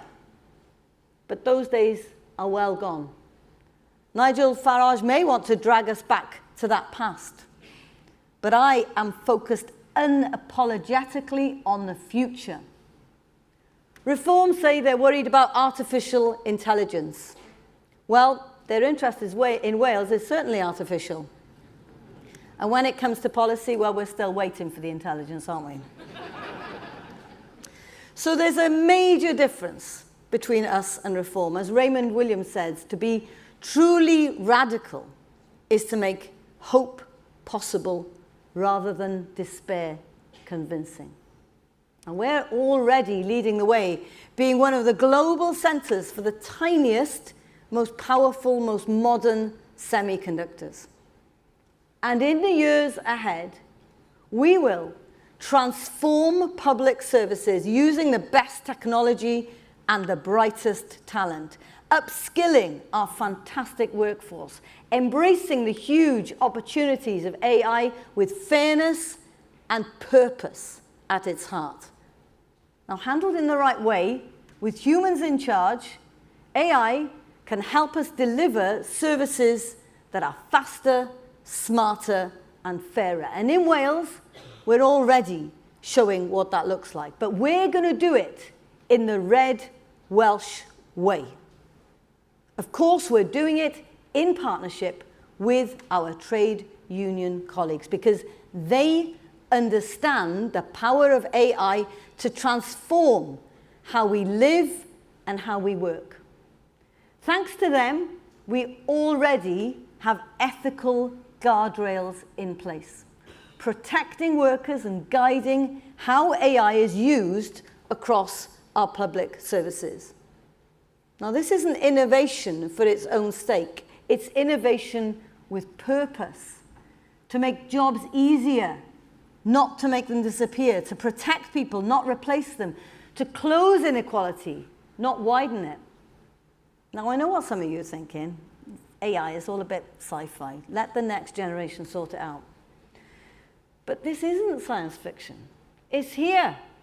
It's now. It's transforming every part of life, from classrooms to care homes.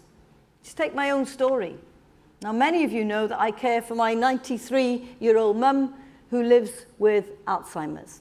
And like all carers, I worry about her constantly. Is she safe? Has she eaten? What if she falls? What if I'm not there?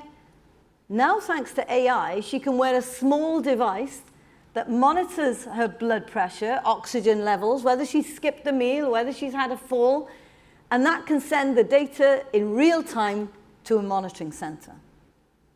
What a difference that can make if you're a carer to your peace of mind. But more importantly, it gives her independence. And I just don't want just that for my own mum. I want it for everyone. I want it for every carer, every person needing support. No panic, no worry, just dignity, just care. That's not some future fantasy. That's already happening right here in Wales. AI has already revolutionized diagnostics in our health system. A new AI pathology platform has led to a 13% increase in prostate cancer detection rates right here in North Wales. Now just imagine that in every community, from Ceredigion to Conwy. And Conference AI isn't limited to care. It's helping teachers to personalize learning, doctors to detect illness earlier, social workers to focus on people, not paperwork, and it's about so much more. I'm extremely proud to announce that Wales will host a world-leading AI growth zone.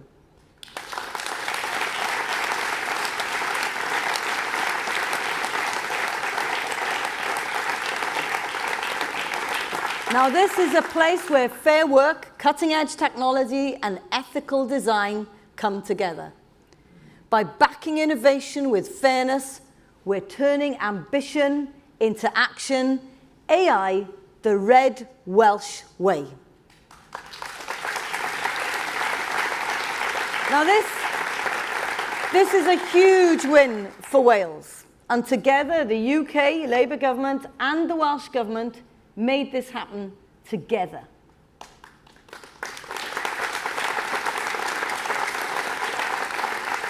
But I think we've got to be honest, we're not leading yet. The world's most powerful AI models, they're not built in Wales, not yet. This is our moment to change the game, because in Wales, we've got what it takes. A world-class semiconductor cluster, the most trusted health data in the UK, leading research in cybersecurity, and a proud bilingual culture ideal for building inclusive AI. And already we're working with OpenAI to train Welsh language data sets. So here's our offer to Wales. Cutting-edge AI and digital skills in every Welsh secondary school. New AI centres of excellence with FE, HE, industry and unions, supporting a just transition for workers. Building on the Workforce Partnership Council's landmark tech agreement, shaping how AI enters the public sector. A public sector AI framework designed with the Social Partnership Council, rooted in fairness. And one simple rule: if your tech doesn't meet Welsh standards, it doesn't belong in Welsh public life.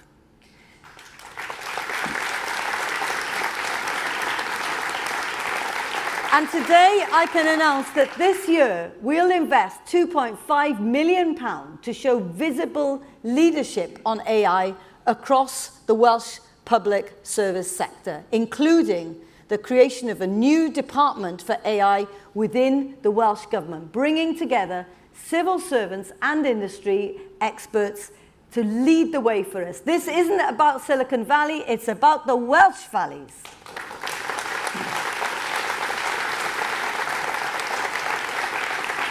It's about building a Wales where technology reflects our values, fairness, dignity, opportunity. We'll give our schools, hospitals and councils the tools, the training and the confidence to use AI for good. And we'll open up new opportunities for small businesses to grow and for young people to shape the future.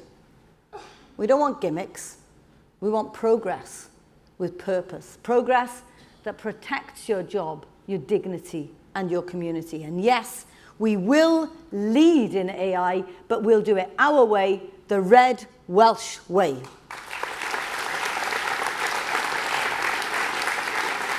And conference, let's be honest, the Tories won't do this. Reform certainly won't. We know exactly what Farage means when he talks about wasteful spending and cutting bureaucracy. He means cutting public services.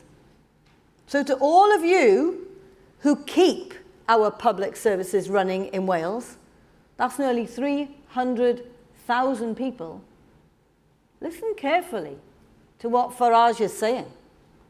Because when he says that they're going to slash spending, it's not waste they're cutting. It's you. It's your job they're coming for. And Plaid, they haven't even entered the conversation. Inexperienced economic fantasists. Big slogans, no serious plan, and an independence agenda that collapses under the weight of scrutiny. Now, unlike them, we're not interested in the politics of protest. We're interested in the practice of power. And with tensions continuing in the Middle East, global energy prices on a knife edge, and instability spilling across continents, this is no time for amateurs. Wales needs experience and resolve. We're the ones with the plan, we're the ones with the partnerships, and we're the ones with purpose.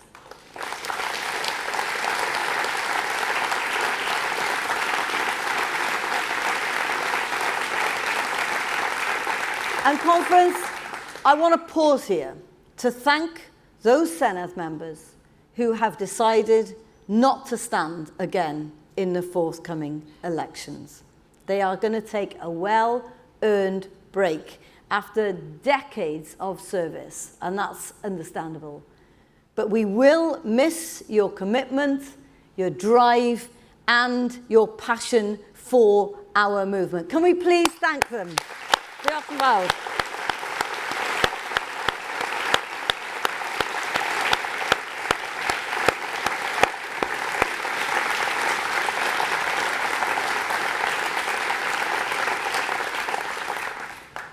But because we're a strong team, we know we have able and committed, driven people waiting in the wings to step in.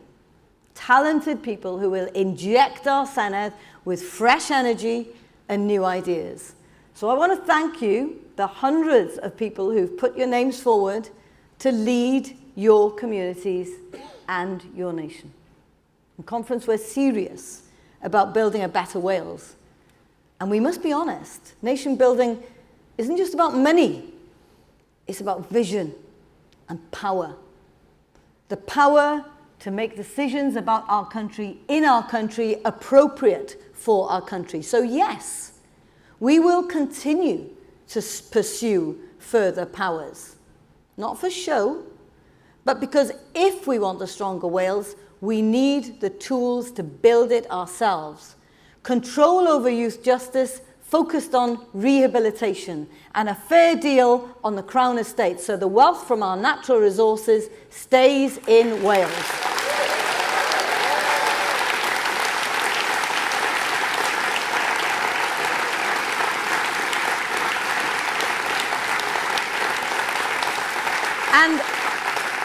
And as your First Minister, I've got to be honest, I will never stop pressing for more, because that's my job. That's my duty, to make Wales's case with clarity, with confidence, and with the full weight of the people I represent behind me. Because when you believe in your country, truly believe, you don't settle for what's offered. You reach for what's needed. You raise your voice. You raise your sights. And let's not forget, nation building isn't a slogan. It's what we're doing every single day through our commitment to Cymraeg, the thriving, growing language of our nation, through a curriculum that's shaped for Welsh learners. And under the leadership of our wonderful Deputy First Minister, Hugh Davis, we will protect and support the land that we all love, tackling climate change head on. Diolch I ti.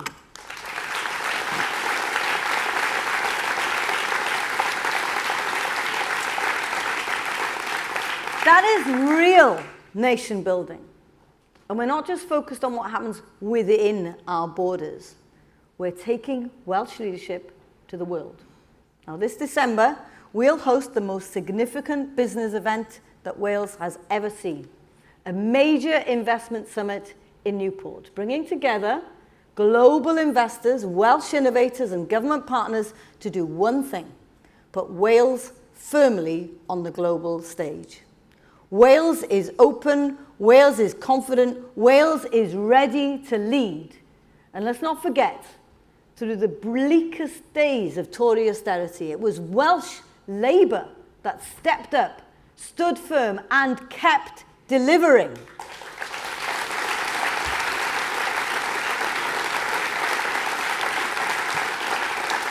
Just think about what we've done. We brought back the train lines in the valleys. We invested when others walked away. And now passenger journeys are up by a fifth on our amazing brand new trains, many made in Wales, that are crisscrossing our country every day. It's taken over a decade of patient, determined practice in power to lay those foundations. So yes, we absolutely welcome the new rail investment from the UK government. Of course we do. It's very long overdue and we're ready to make the most of it. But let me be clear, just as Joe Stevens said this morning, this is just the start. Because ambition for Wales grows with what we know we can do. When we have the power, the partnerships, and the determination to do it. And this weekend shows exactly what that looks like. Just yesterday, the Prime Minister and I stood side by side at RAF Valley, paying tribute to our armed forces. And today, in particular, we honour their service to our country. Now, conference, after my national listening tour, I promised we would focus on the bread and butter issues that matter most to our communities. And that's exactly what we've done. Listen to what we've delivered already. We've transformed more than 300 schools and colleges over the past few years. We've delivered and safeguarded nearly 40,000 jobs. We're rejuvenating town centres, and we're on track to deliver 20,000 new social homes. We've transformed Theatr Clwyd, and we've stopped people. Do you like Theatr Clwyd? Have you been there yet? I think we should all go on a visit. What do you think?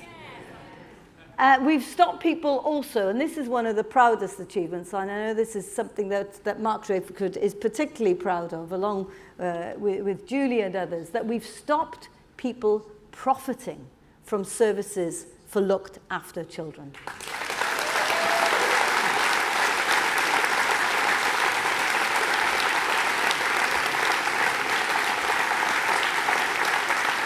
And yes, we're on course to fill 100,000 potholes before the election.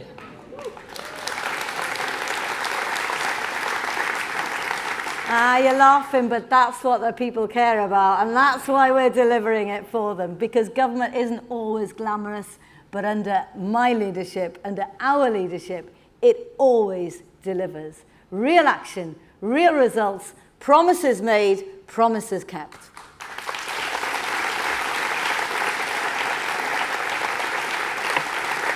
And conference, there's more. Today, I'm proud to announce the launch of a new Tidy Towns Fund, a direct investment this year in the places that we call home. An additional £5 million will go to local government to give our communities the uplift they deserve, to clean up our streets, restore shared spaces, spruce up local centres, and breathe new life into the places that matter most. Diolch yn fawr, working with local authorities.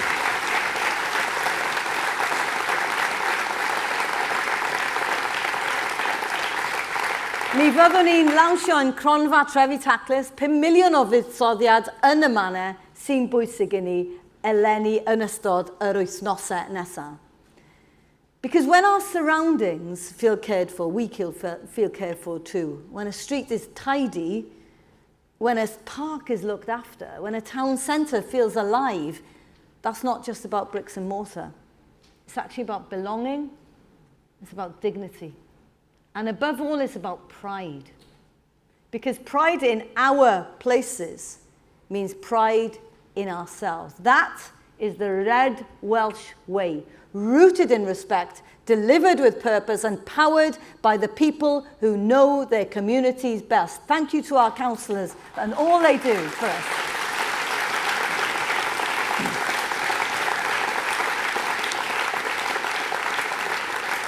Now, conference, you know I'm not afraid to speak up when it matters. I stood up on welfare reform, the two-child cap benefit cap, and the cuts to winter fuel payments. Because I know that when I speak, when we speak, it makes a difference. And I'm glad the UK government is a listening government, and they heard our concerns and changed their approach to welfare cuts. We were really concerned about the impact these changes could have on some of our poorest and most vulnerable communities, and we made that clear to our colleagues in Westminster, and I'm really glad they listened, because that decision brings huge and welcome relief to thousands of people in Wales who rely on this support to live with dignity. We are the party of the real living wage for care workers, the party of social partnership, of a greener, fairer, more confident Wales. And every time a patient picks up a free prescription. It proves the doubters wrong. It proves our values don't just sound good, they work. And that's why, conference, I'm asking you this. Don't let the next chapter of the story be written by others. Let it be written by us. In every door we knock, in every community we listen to, in every proud vote cast for fairness over fear. I know I can count on you to stand with us in this mission. We'll have the vast experience of Welsh Labour's 103-year record of success to draw on. Do you hear that, Joe? And we'll have Joe and his incredible team, I know, working their socks off. Should we give them a cheer?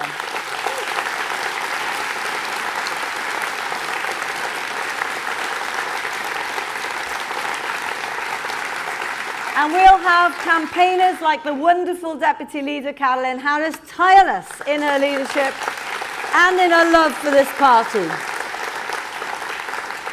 And just as importantly, we'll have our trade union movement at our side, our long-standing partners. Because when we campaign together, we don't just win elections, we change lives. Now, I came on to Don't Stop Me Now, not just because it's a statement and a tune, but because it is something that I believe in. It's something that I want to happen. Now, I don't want to stop at all. Not now, not when there's so much still to do, not when our future is right there waiting to be won. Dwi yn uchelgeisio dros Gymru, nid I ddal I fyny, ond I arwen, I greu NHS sy'n gryfach, I sicrhau ysgolion sy'n gweithio I bob plentyn ac I ddatblygu swyddi sy'n dod ag urddas a chymunedau sy'n unedig. I'm ambitious for Wales, and I know that you are too. Not to catch up, but to lead. We didn't achieve our progress by breaking the bonds of solidarity, and we're certainly not going to start that now. We've got the winds at our back, we've got 2 Labour governments in power, and the road ahead is wide open, and we're walking it our way, the red Welsh way, and together we will walk it proudly. Diolch yn fawr.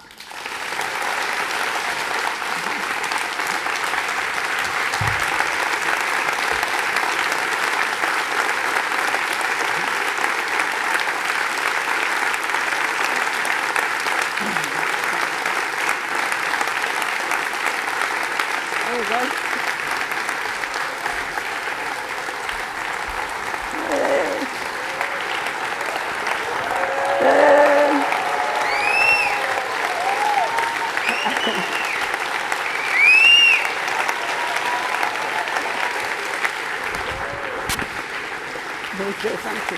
Diolch yn fawr.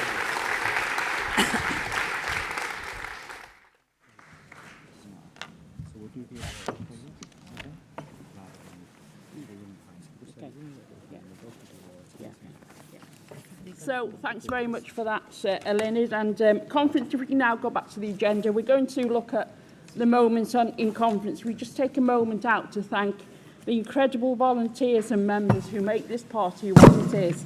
And so we're going to move to the awards section.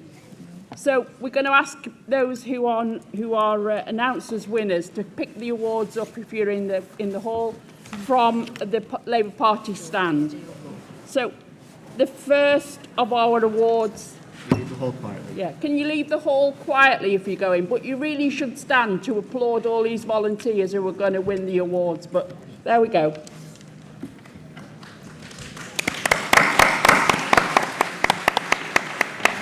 So our first award then, we're presenting our Best Labour Party Campaign of the Year, and that comes to an individual or a group who have gone above and beyond to get Labour candidates elected across Wales. And so this award this year goes to Splot Labour Party for the Splot by-election.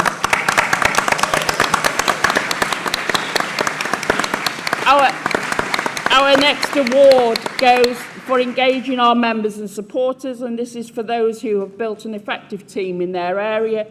And our recipients this year are Andy Furlong and the Swan Squad.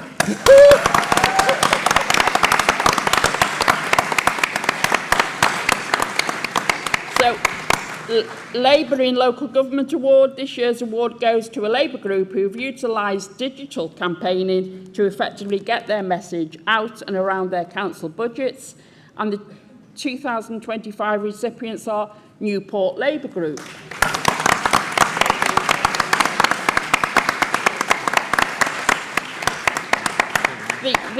The Long Service Award, this member is chair of their CLP, leads from the front and was instrumental in the general election campaign.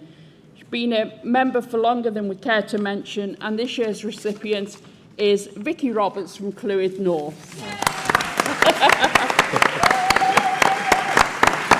that's the MP that's shouting for her there, but we're very proud of Vicky. So, and finally, the Lily Summers Award for outstanding commitment to fighting for LGBTQ+ rights and social change in the Labour movement. This award goes to two members who have set up their own community interest company, providing training to schools across Wales and the UK to make every school inclusive and every pupil feel safe, seen and supported. And the recipients this year are Ian Trimble and Rhys Good. So, we thank them all for their service, and we thank everybody who has done similar things, and hopefully next year it might be your turn. So, awards, to say, can be collected from the party stand for those not here, and thanks again. It's great that we get our movement as dedicated and as strong as it is. There is one final special mention that I want to make as the chair. Someone who's been instrumental in the party, I'm just looking to see. Someone's been instrumental in the party, especially here in North Wales. She's often called the Queen of the North. And she's not in the hall. Oh, she is. She is. That's great. That's good. I can see her. And she's recently celebrated a very special birthday. Can I invite our very own Michelle Perfect to come to the stage to wish her a very special happy birthday? You don't know who's gone. We're going to sing.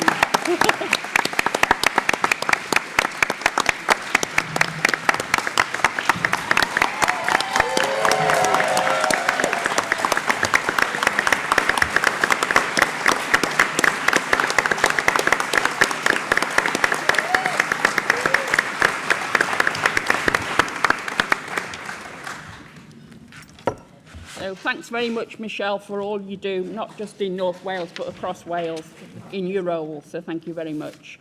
We're going to move on now to the TULO report. So we move to the Trade Union and Labour Organisation report. It will not come as a surprise that I will always sing the praises of the trade union movement. For those of you who know, I believe it's the trade union movement that gave me the opportunity to be here where I am today. And the incredible work they do for standing up for working people. So can I invite Steve Belcher to give the TULO report, please? Oh, he's there. Steve. I'm here.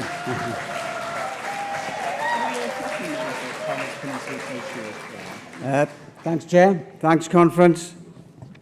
So, yes, Steve Belcher, Unison Cymru, Political Officer, but here today as Chair of Wales TULO to deliver the 2025 TULO report. We're back in Llandudno Conference. It seems like just a few months since the last time. I spent so much time here, I think some of us are expecting a bill off Conway Council for a council tax, given the amount of... I spend more time here than I do at home. I say it most years, conference, and I'm going to repeat it this year before I continue with my report. This conference is a success because of the hard work done across so many sectors by trade union members, whether it's the train drivers who bring so many of you here, the staff at the venue who work so hard to make sure you're safe and you have an enjoyable stay, the people who run the hotels, the bars and the restaurants across town, and let's not forget all the communication workers who make sure you get your documents and things. It's organised labour that keeps this country ticking over, so we should never forget that conference, never forget it. It's just been over a year since Lynette Morgan became our First Minister. On taking the role, Lynette made a commitment to having regular meetings with TULO. Lynette understands the importance of the trade union link and the vital connection to the working class in Wales that it brings. That commitment has been fulfilled and more. And we believe an excellent relationship has developed. Our members are never shy in telling us what they think, and we make sure that that message gets through to the First Minister and Welsh Labour. Trade union members, who let's not forget, are all voters. They want you to be sure that their politicians listen to them, and in Lynette Morgan, they know that to be the case. So with just under a year to go before the next Senate election, you'll not be surprised that it will feature in this TULO report. The selection process is underway, with prospective candidates from across Wales looking for endorsements or nominations. To be clear, Labour Party rules are there to be complied with, and when seeking public office, candidates must be members of a trade union. It is important, it is essential, it is the rule. I don't need to remind conference of the historical links between the trade unions and the Labour Party.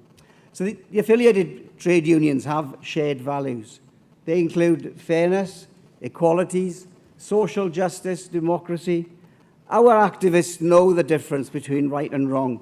They know an injustice when they see one. These are the values that we want to bring to the enlarged 96-member Senedd next year. The disadvantaged, the disabled and the vulnerable people in our communities rely on Labour representatives in both the Senedd and, yes, Westminster to support them, and we should never let those people down. We want next year's Senedd to reflect the communities that we live in. There has to be MSs who have worked on the front line, who know what it's like to have struggled to pay bills, who know how hard it is to provide for their families. I'll come back to the challenges in a minute, but we must see next year's election as an opportunity to show the voters in Wales that their Labour representatives are like them and they understand them and the daily struggles they face. And of course, the trade unions will have a vested interest in their candidates being selected.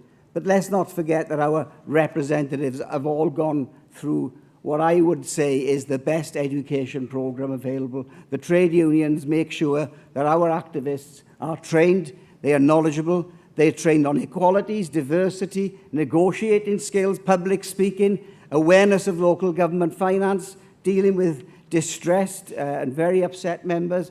To put it another way, conference, our activists are ready to hit the ground running if they are elected. Next year's elections are, without doubt, the most important in the history of devolved government in Wales. Not just because it's an enlarged Senedd, not just because it's a new proportional voting system, but because of the challenges and the threats that we as a Labour movement are facing right now. We need to look at apathy. The voting public are not engaging in the way we would prefer. So that can be a role that the trade unions can be involved in.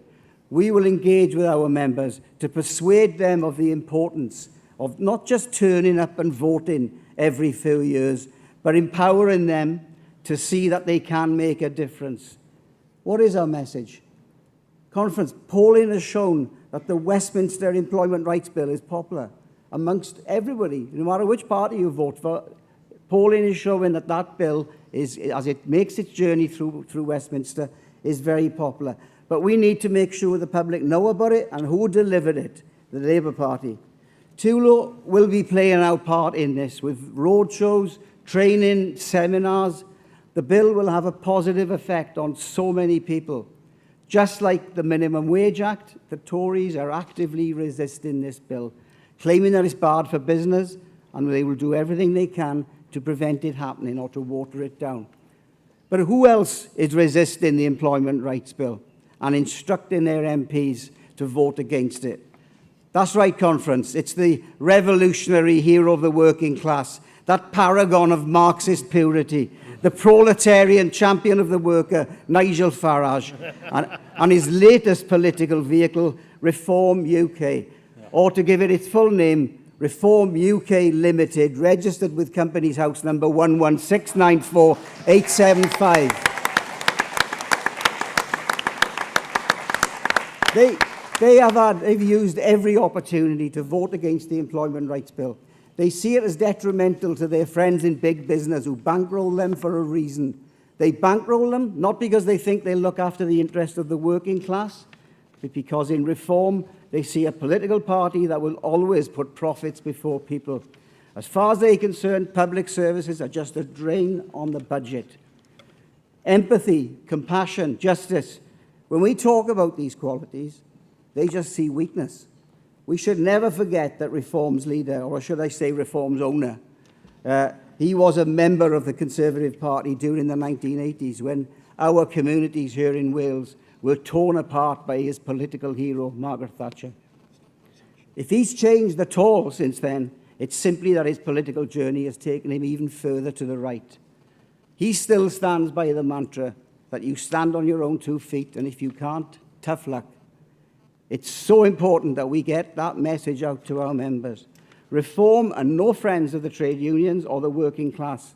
We're not naive. We know that there will be trade union members out there who are considering voting for them, and it's our job to persuade them otherwise. The affiliated trade unions, Welsh Labour and our First Minister will be working together to ensure that when voters go to the polls next year, they will see that Welsh Labour has something to offer them. We want to earn every single vote with an exciting message. No room for complacency, no room for a casual expectation that our supporters will just vote for us because they always have. With busy diaries and conflicting priorities, Wales TULO continues to take the joint views of the affiliated trade unions into the heart of the Welsh Labour Party. We meet regularly, we're in constant touch, but we do need all of the affiliates to be on board. There are 1 or 2 of the trade unions who may be struggling to get their delegates to our meetings. So please speak to us if that is the case. Perhaps we can change our venues or the time of our meetings. As the 2026 Senate elections creep closer and closer, your input is needed more than ever. And a message to all you CLP delegates out there. Please invite us to your meetings. The link between the trade unions and the Welsh Labour Party is so important. And you may have members who are unsure as to how it works. So get in touch with us. It doesn't matter where you are in Wales. We will come and we will speak to your CLPs. And you know, no matter where you are, contact us. Next year's Senate elections will be difficult. They'll be challenging, and you can be sure, Conference, they will be brutal. Our political opponents believe we are vulnerable and that we can be beaten. We will remain united between Labour Party members, CLPs, our councillors, MPs and MSs, and of course the affiliated trade unions. When we fight together, we win together, Conference. So if you're a trade unionist as well, you're also an internationalist. And the people of Palestine continue to have our solidarity through these desperate times.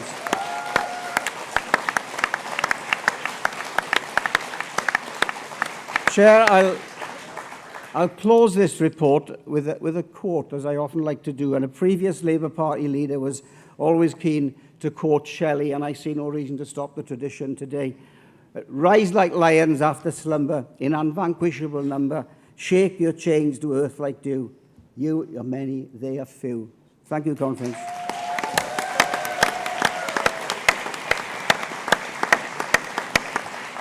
Thank you, Steve, and thank you for all your solidarity and work as Chair of TULO this year. So, Congress, we now move to the Jobs and Green Growth debate. Can we roll the tape, please? My name is Helen Swift, and I was part of the team that was championing the creation of the investment zone in Wrexham and Flintshire in North Wales. I set up a social enterprise called Jennifer's Coffee, where we import the coffee from farmers on a fair trade basis. Here in Wales, we've got a Welsh Labour government working with Labour-controlled councils to secure the investment and the infrastructure that we need to create the jobs of the future. Everything we do works on a sustainable development principle, which is really important to us. What was especially important is that we provided opportunities for young people. We also then set up a cafe in the village green in Porthcawl in Newton, and we've got a local young girl working with us at the moment who is fantastic. The investment zone is a fantastic Welsh Government and UK Government initiative to boost economic prosperity in a region.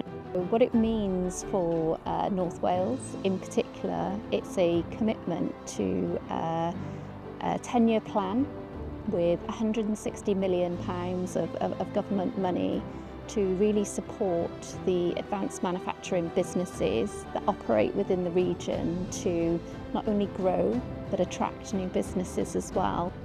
Some of the most exciting businesses that you can imagine in the UK. We've got world-class strengths in industries like compound semiconductors, fintech, life sciences, the creative sector, and what we are ensuring is happening is that these jobs are here, are growing, and are accessible to the young people in Wales, whatever their backgrounds. To me, it's a demonstration of UK Government and Welsh Government working together in partnership to deliver growth for the regions across Wales, for businesses and for our communities.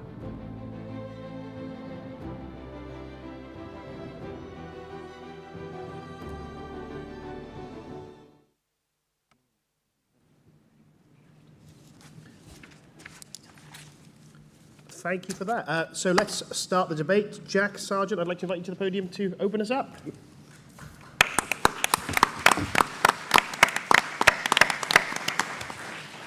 Wel, Cadeirydd, diolch yn fawr iawn, Chair. Thank you very much. And Prynhawn Conference, good afternoon. Conference, is so good to see so many of you here for this important debate this afternoon on jobs and green growth. And as a top priority for our First Minister, Eluned Morgan, it forms the cornerstone of our ambition for the country to do things our way, the Red Welsh way, working in social partnership to achieve economic growth, with people and good jobs at its core. Conference, Wales stands at the forefront of a new industrial era, a renewable revolution, one that must deliver not just net zero, but good jobs, fair work and economic justice. Conference, this is about a just transition, one where no community is left behind, and where the industrial heart of Wales beats strongly in a net zero future. And if we get this right, it will be the engine of long-term inclusive prosperity for Cymru. For Conference, we must act. We must act with purpose, and we must act together. As a trained engineer who has worked in advanced manufacturing, I know that if we want to compete for the next generation of skilled manufacturing jobs, then this is the territory we'll be competing on. And we are also seeing huge changes and opportunities with the growth of AI. Conference, I want communities across Wales to benefit from the jobs that come with these products. And that's about ensuring everyone has the skills to engage. Young people having the opportunity to train as engineers or other specialists, and those in the workforce now having the opportunity to retrain, to take advantage of the challenges in our economy. The Red Welsh way of working extends far beyond the impact of the social partnership legislation. We recognise that working with our trade union partners, it's best for everyone. Conference, your Welsh Labour Government invests in upskilling trade union reps through the Wales Union Learning Fund. Well-trained union reps working with employers is the best way to ensure a just transition. And the way we view it in Cymru is that we embrace technology. We embrace it, but we don't leave working people behind and out of work. A just transition must be our rallying cry. Supporting workers who want to retrain and investing in building the infrastructure to attract jobs in construction and manufacturing is just the start. Where we invest well, we create real opportunities.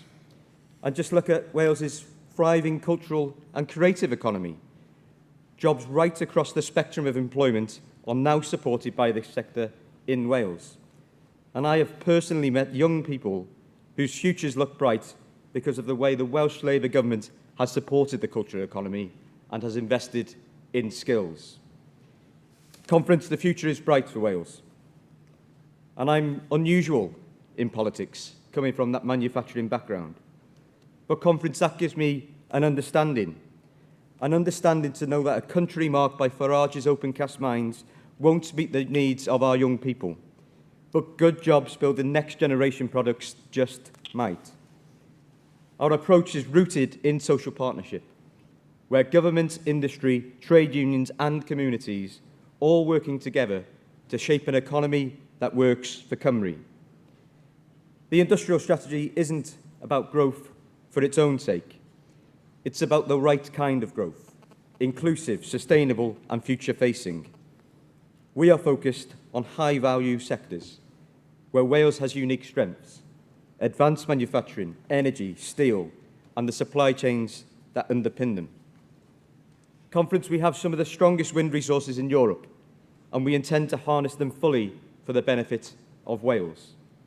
Floating offshore wind in the Celtic Sea is a game changer, but the economic prize will only be ours if we secure the supply chains and the skills.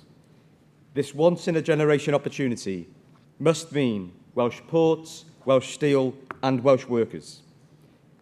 Let's be clear, there is no green transition without steel, and there is no steel without investment and vision. So we are standing by our steel industry, supporting a fair transition, pushing for electric arc furnace development, and fighting to keep good jobs in Cymru. Our steel workers are the backbone of our industrial past, and they must be part of our green industrial future.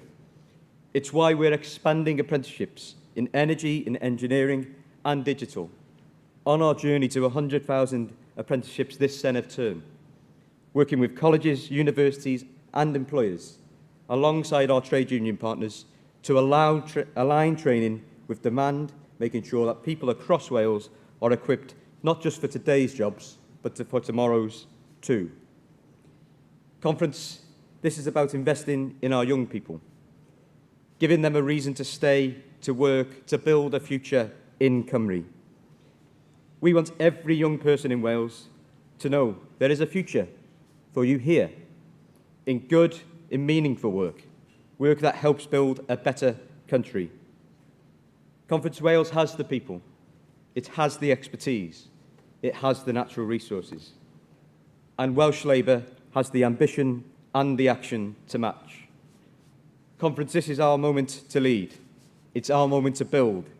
It's our moment to deliver a green economy, one that reflects Wales's values: fairness, dignity, sustainability and ambition. Conference, that's my vision, and it's the vision of our bold and confident First Minister, Nghynhadledd Morgan too. Diolch yn fawr.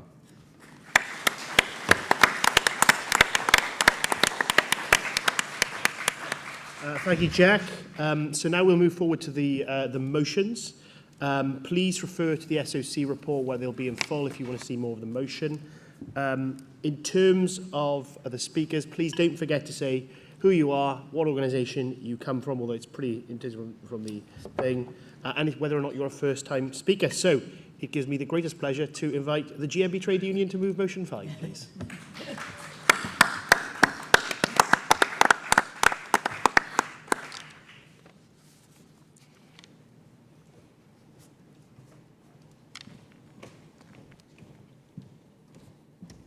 Well, I'm proud to say, Chair, Conference, I'm Chris Blindin and I'm from the GMB Union and a member in Pontypridd CLP. Conference, we meet today at a pivotal moment for working people. The Social Partnership and Public Procurement Act is now law. For the first time, public bodies and Welsh ministers are under a legal duty to consult with recognised trade unions when setting and delivering wellbeing objectives. Workers' voices should no longer be an afterthought. They must now be central to decision-making here in Wales. This Act establishes a statutory social partnership council, ensuring that fair work is not just an aspiration, but a standard. But Conference, this is only half the story. Labour's new employment rights bill, progressing through Parliament, promises the biggest upgrade in workers' rights in a generation.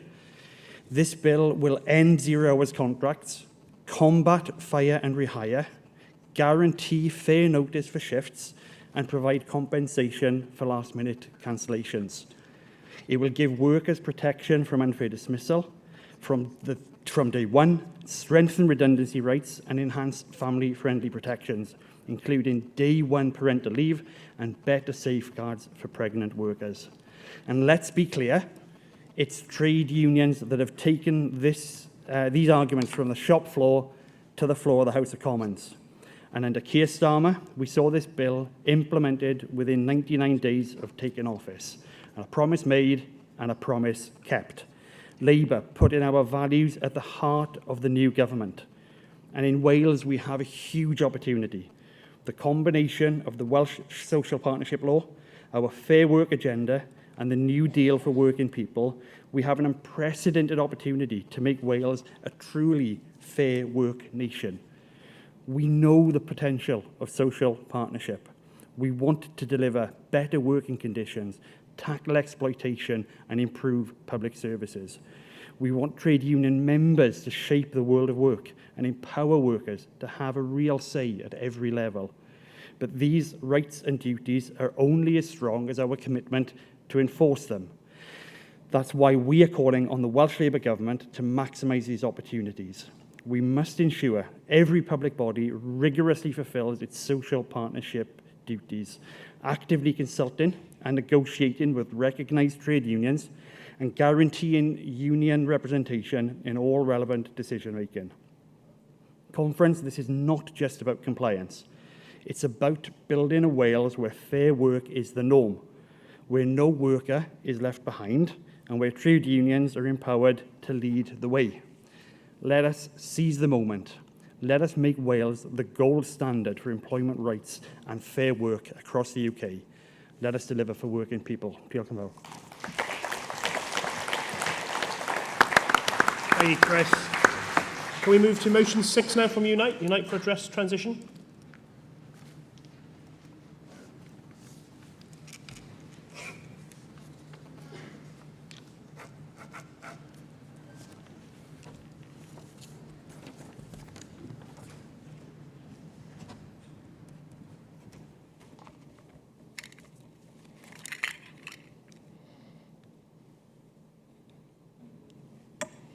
Darrell Williams, Unite Wales, moving motion 6, Unite for a Just Transition.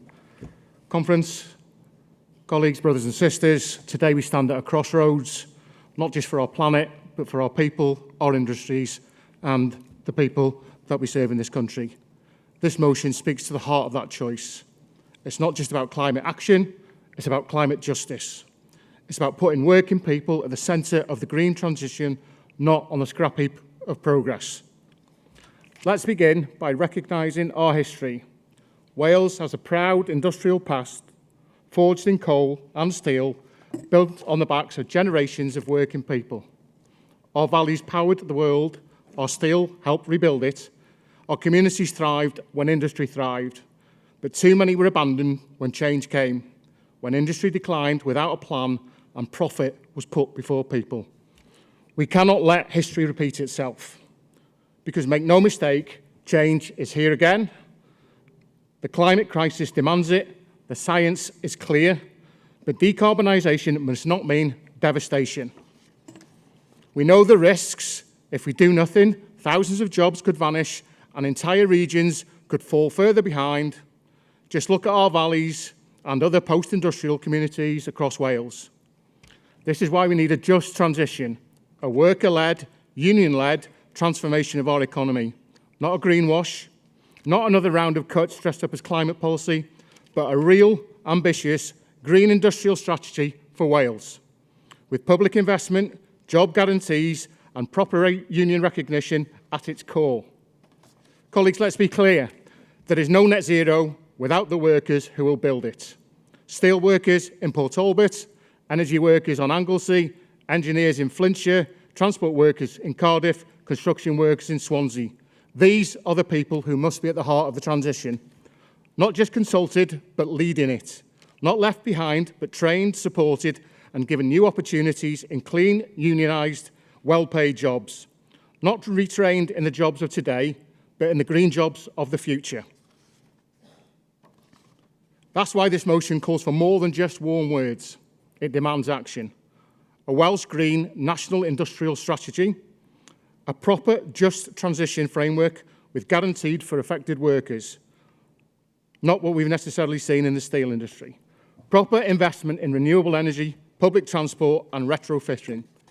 A massive expansion in training and reskilling, including through the brilliant work of the Wales Union Learning Fund in the jobs that the future will bring. We need a Just Transition Commission with formal union representation to hold the government to account.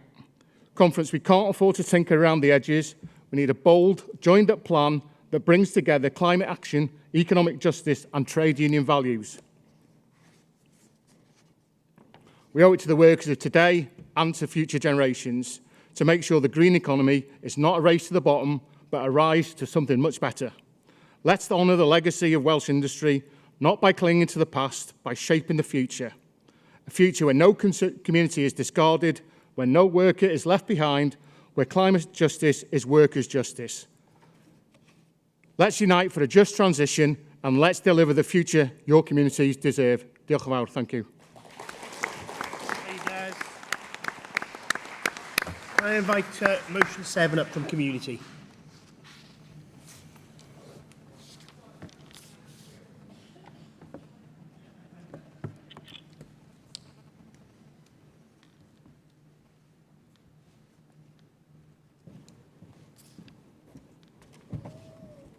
Prynawn da conference.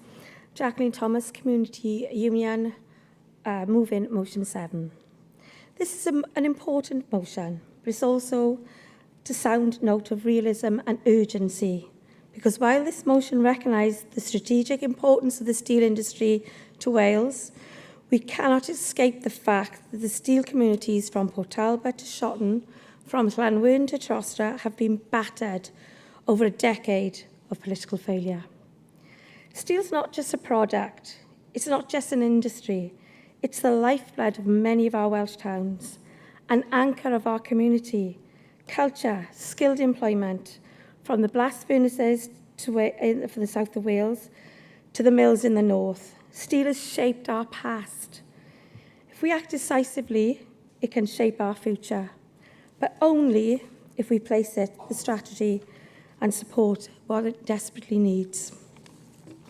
To be honest, over the last 14 years under the Conservative UK government, has been nothing short of disastrous for our steel industry. There's been no vision, no strategy, no support, just broken promises and thousands of jobs placed at risk again and again. Our steelworker families and their communities have been forced to live with insecurity and uncertainty. And yet, despite this, they've stood strong. Our steelworkers are world-class, producing high-quality steel, fighting not just for the jobs, but the futures of their towns and regions. Conference, we do acknowledge the efforts of the Welsh Labour Government, standing by our steel communities through all these difficult times. But we know the real game changer is now, and it must be the UK government's steel strategy, something our movement has campaigned for year after year. The plan must not just be a strategy in name, it must be bold, ambitious, and a blueprint that protects the jobs, that drives the green investment, and rebuilds the capacity of our steel industry across the sectors. We welcome the news that steel tariffs to the US have been reduced, a step that opens the doors for new trade and fresh markets, particularly for South Wales. But we must ensure these benefits don't just exist on paper. We need to deliver real contracts, real jobs on the ground now. Of course, we can't ignore the structural challenges facing the industry. The influx of cheap, high-carbon steel from countries with little or no environmental standards. It undermines both our industry and our climate goals. We need a robust, fair, carbon border adjustment mechanism aligned with the EU timetable to level the playing field and support sustainable production. And let's talk about the energy costs. It's a scandal. Welsh steelmakers pay the highest energy cost prices in Europe. It's not just uncompetitive, it's unacceptable. So we're calling on the Welsh Government to work with the UK Labour Government, who are finally addressing this. But this needs to go further. Fair energy pricing is not a luxury, it's an essential if we want to keep the steel industry and survive, let alone thrive. So colleagues, the message from this motion is quite clear. Wales needs steel, steel needs Wales. It's part of our identity, our economy, our future. And if we are serious about levelling up, about delivering green industry future, then we need to retain the high-quality jobs in our communities, and we must make the steel industry central to this mission. So, conference, let's send a clear message from this room today. No more warm words, no more dithering. It's time for investment, for protection, for strategy, and for action. So let's stand with our steelworkers, and above all, let's deliver it for the future generations who deserve this. And I will apologise about my voice. So, diolch yn fawr.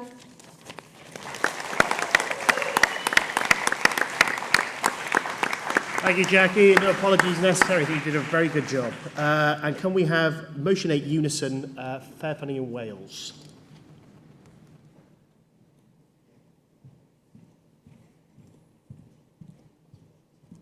Prynhawn Conference, Jess Turner, Unison Cymru, moving motion 8 on funding in Wales.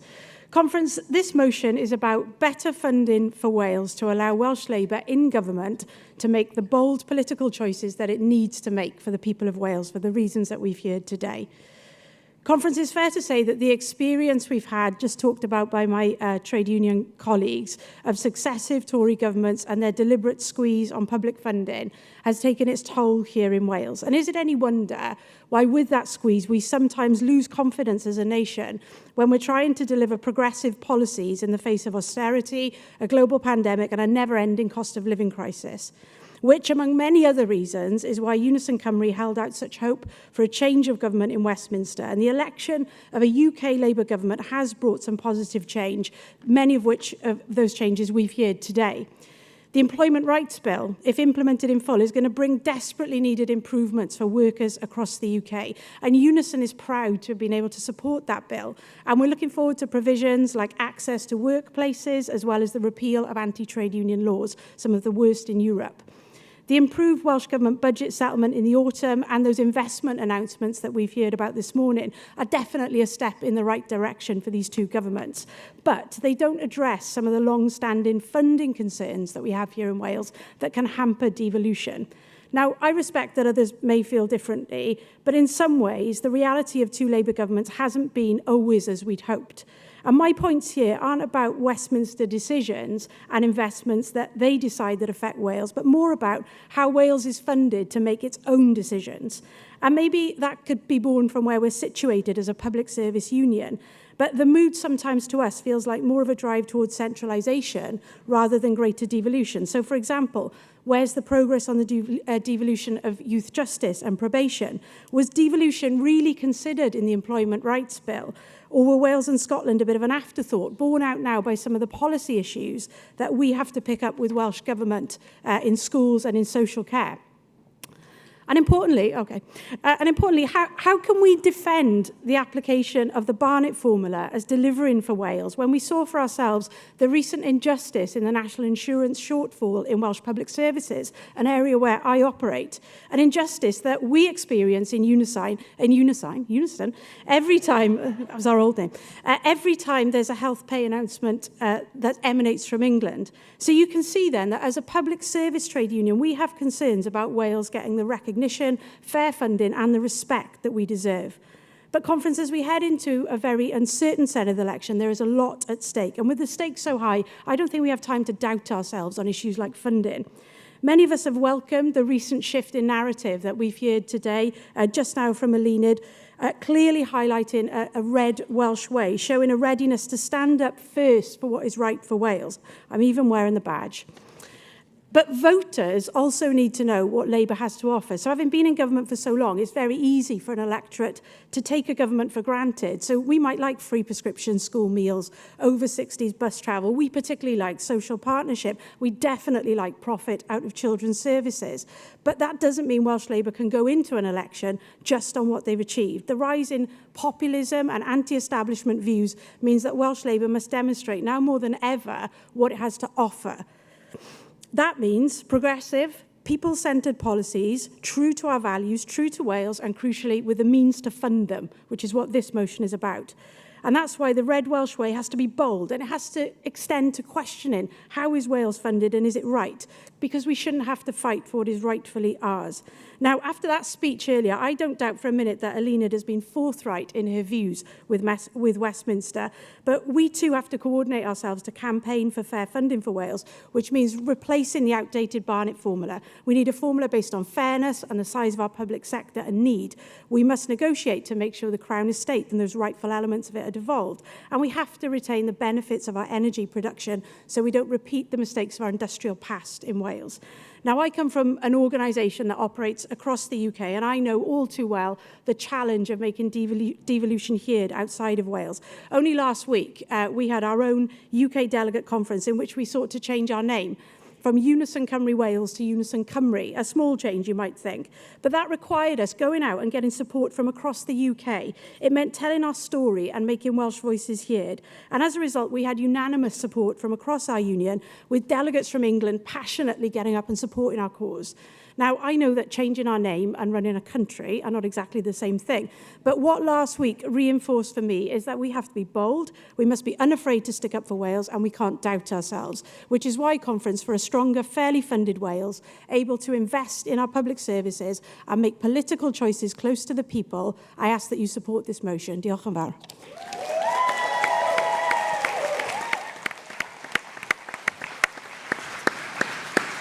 Thank you, Jess. Conference, in a mode of haste, I haven't asked for people to second from the floor. So can I get a seconder for motion 5 from the GMB? Lovely. Can I get one for motion 6? Lovely. Can I get one for motion 7? One for motion 8. Yes. Thank you. Just the SOC are in the hall, and I don't want them to think I'm taking this lightly.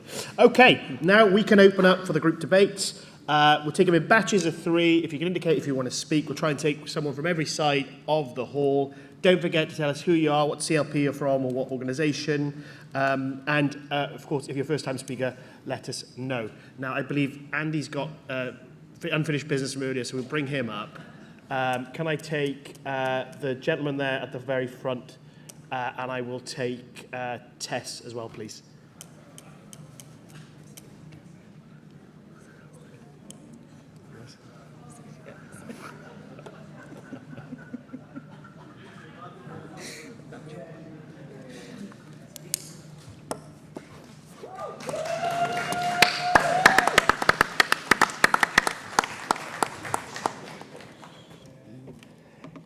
Let's try again. Prynhawn da, Nghynhadledd, diwrnod groundhog. Andy Furlong dwi'n dod o Abertawe Orllewin, and dwi'n dysgu Cymraeg. Good afternoon, conference. It's Groundhog Day, and I've turned up for the right session. Andy Furlong from Swansea West CLP again, a Welsh learner, originally from Pembroke Dock, so you'll understand why I'm going to revert to my first language. And this is my first Welsh conference. I'm speaking in support of motion 5 from the GMB. I've been a trade unionist for 4 decades. I joined the GMB, or Apex, as it was back then when I first started work in 1985. I've been a Labour Party member for even longer, and I have continuous membership of both. And I sometimes ask myself the question, why? And the answer is easy. It's because I know that any Labour government that we could imagine, particularly a Labour government working in partnership with a trade union, is 1,000 times better than any Tory government that we could think of. Now, by Tory, I would ordinarily mean Conservative, but I am aware that there are other right-wing nationalist parties on offer here in Wales, and unsurprisingly, I don't rate either of them. This aside, we should ask ourselves the question from time to time, why the Labour Party? And it's a question I've asked myself repeatedly over the last 45 years. And sometimes, particularly on a wet Saturday morning when I'm out with the Swan Squad in Swansea, and thank you for very much for the recognition earlier. It wasn't just me, by the way. I mean, there's quite a team of us pulling together now, and we've made 2,500 contacts since the last general election, so we'll carry on. So I think when I knocked doors with the Swan Squad, I realised that working people here in Wales need the Labour Party more than ever before. Because above all else, our party is the party of working people. And without working people, there's no work. Without work, there's no economy. Without the economy, there's no growth. And without growth, there's no tax base. And that means no funding for any of the other priorities that are central to our Labour values, be they pensions, benefits, housing, health, or whatever. Work matters, and workers matter. And it matters that those workers are supported and protected by trade union membership. That's why Motion 5 matters. And only this Labour government, only a Labour government will deliver it, whether it's in Westminster, in Cardiff Bay, or in our council chambers. Labour leadership working in partnership with trade unions. So please, let's maximise the opportunities presented by the Social Partnership and Public Procurement Act here in Wales, shortly to be given extra clout by the new employment bill in Westminster, which is set to protect and advance workers' rights across the UK. That, conference, is Labour at work. So please support Motion 5. Thank you, Andy. Diane.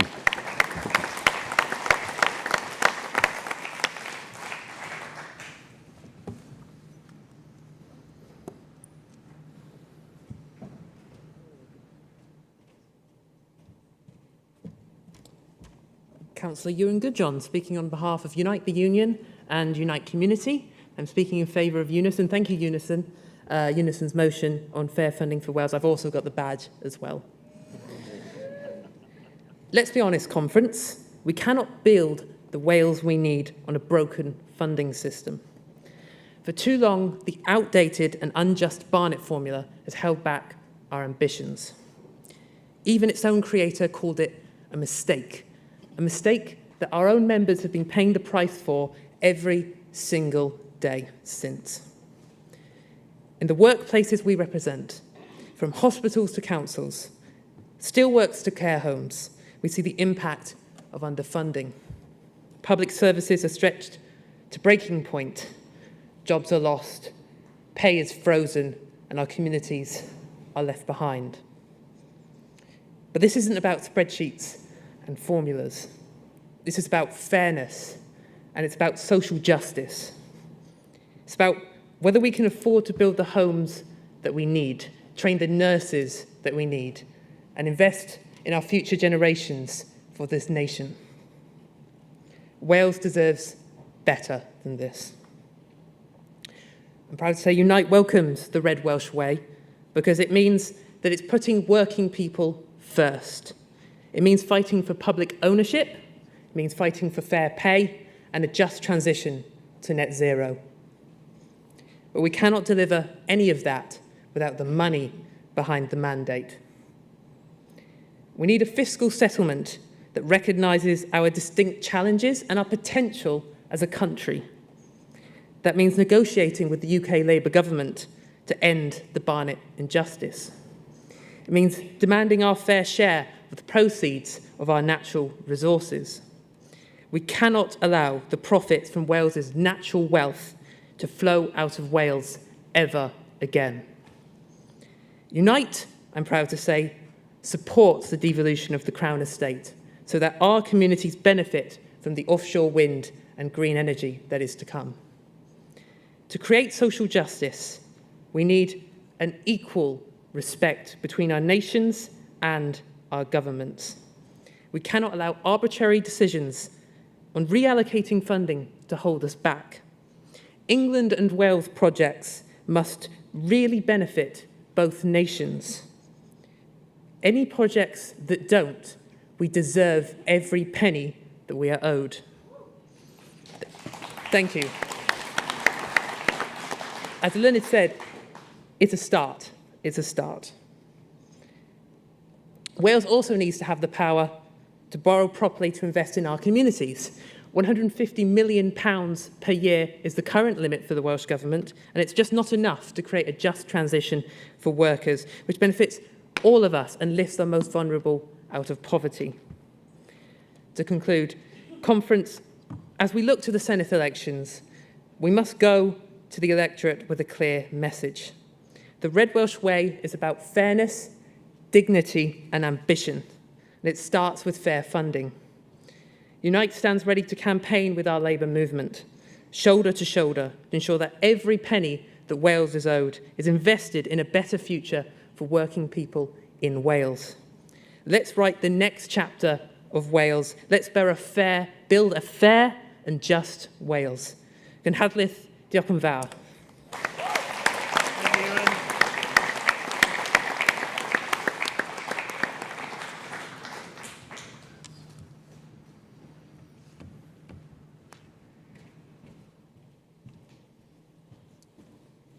Fernanda, good afternoon. Chair, conference. My name is Tess Morris, representing Unison. For the last 23 years, I have been a frontline energy worker, and I'm extremely proud to do so. And as you can probably imagine, I've seen a fair few changes in 23 years, but none of them really concerned me and my members as much as the just transition and the move to net zero. Not because we don't want it, I can assure you we do. It's the uncertainty that comes from what's going to happen to us. What will our future look like in our employment, and where will we be? The Just Transition is about a fair treatment of workers and communities most affected by change as we move towards a lower carbon world. But it is vital to ensure that the transition to clean green energy is done fairly and correct. We need to ensure that there is offer of training and safeguarding for existing workers, because if we don't, we run the risk that in the future, the expertise and skills that we have here in Wales will be gone. And we've seen that with past industries like coal and what was obviously steel and now coming. And we can't ensure Wales is left behind.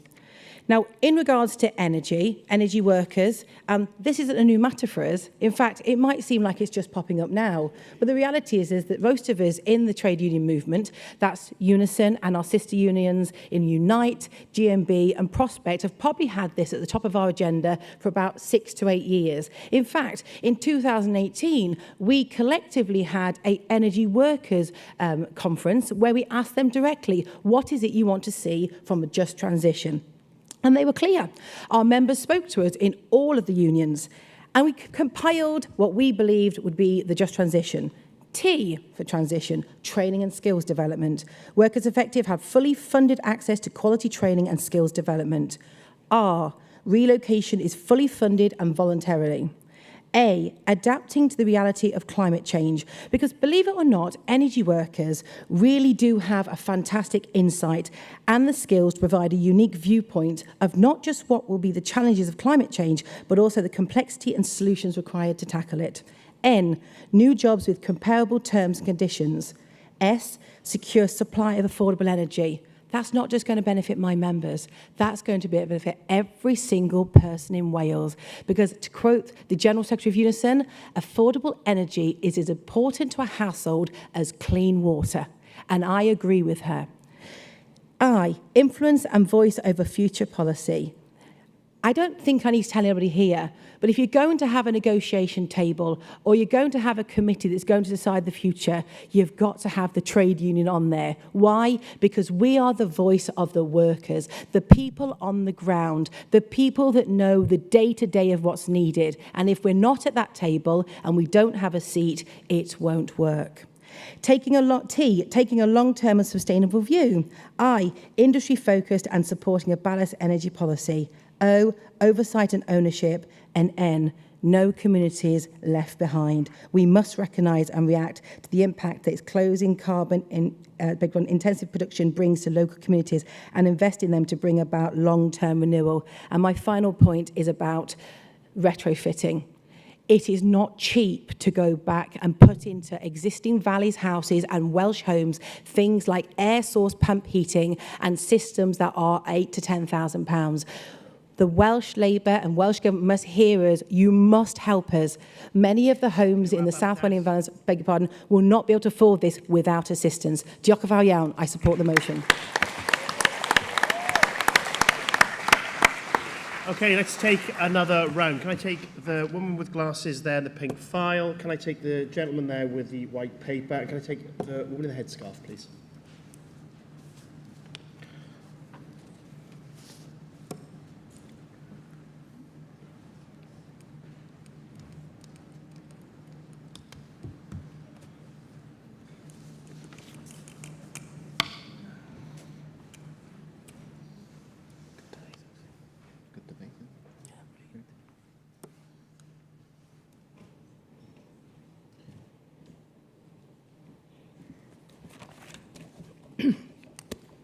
Hello Conference, I'm Linda Rigby from Cardiff North CLP. I'm a first-time delegate and therefore a first-time speaker.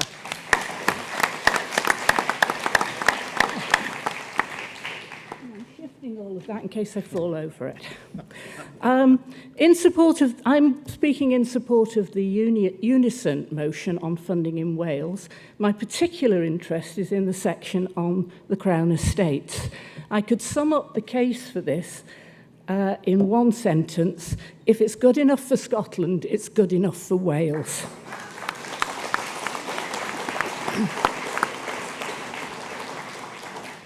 Scotland won control over its Crown Estate in 2017, but in Wales we're still waiting for the same privilege. But there are a lot more reasons on why we should devolve the Welsh Crown Estate. After 14 gruelling years of Tory rule, we all know the impact on Wales. Child poverty rising, food banks outnumbering McDonald's branches, and our public services under pressure like never before.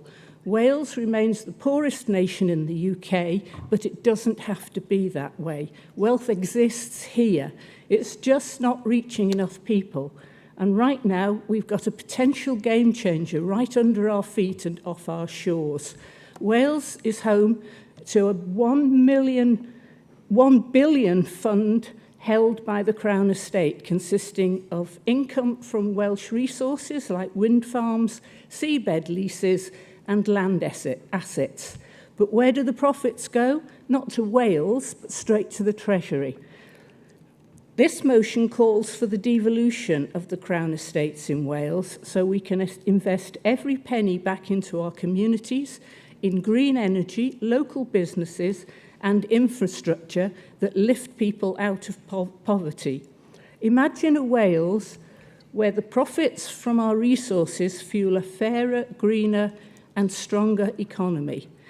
The National Infrastructure Commission for Wales has already backed this idea. It's achievable, transformative, and would shift control of Wales' natural wealth to the people of Wales. It would boost devolution and prove that it can deliver prosperity. Let's send a clear message. We want control over our resources and we want it now. Diolch yn fawr. And diolch yn fawr for the water, I need it. Thank you, Delegate. I'll take it away in case... Yeah, you can take it, have it. Next speaker, please.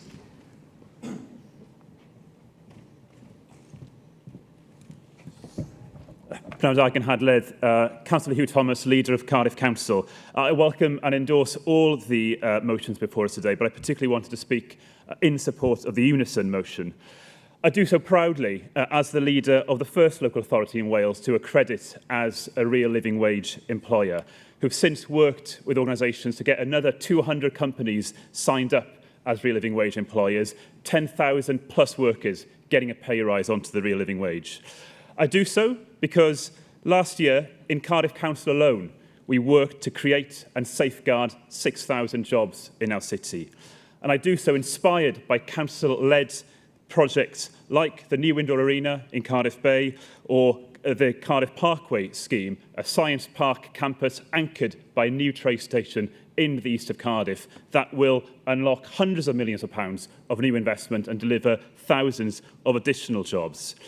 Conference, there is amazing work developing our economy, being done by Labour-led councils across Wales, delivered by fantastic council staff who deserve our thanks. But conference, we can only continue to do so if we get fair, sustainable funding. Nawr llafur yw plaid datganoli, ond mae bellach angen diwygio y pwerau sydd ganddo ni ar ariannu dyn ni'n ei dderbyn. Labour is the party of devolution, but that requires us now to reform how we are funded and to ensure Wales receives an equitable share and the powers that we need. And let's not be afraid also, conference, to devolve beyond the Senedd so that councils have the levers and funding to deliver. So power rests as closely to the people as possible, exactly as Nye Bevan said should happen. That's how we change lives. That's how we overcome the disenchantment in politics. That's how we show that we are better than reform or plaid. And that, conference, is how we will win in 2026. Support the motion. Diolch yn fawr iawn.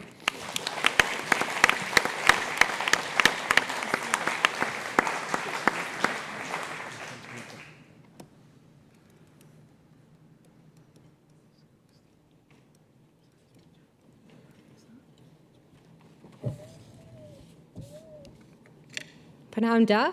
My name is Tanzim Hussain Gull from the largest union in UK, Unison.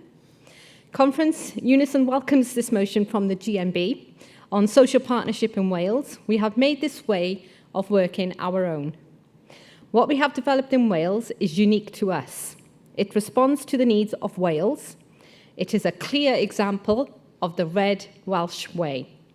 Whilst the previous UK Tory government was doing everything in its power to dilute workers' rights and weaken organised labour, our Welsh government was doing all it could within its power to embed the workers' voice in decision-making at all levels and commit to fair work in Wales.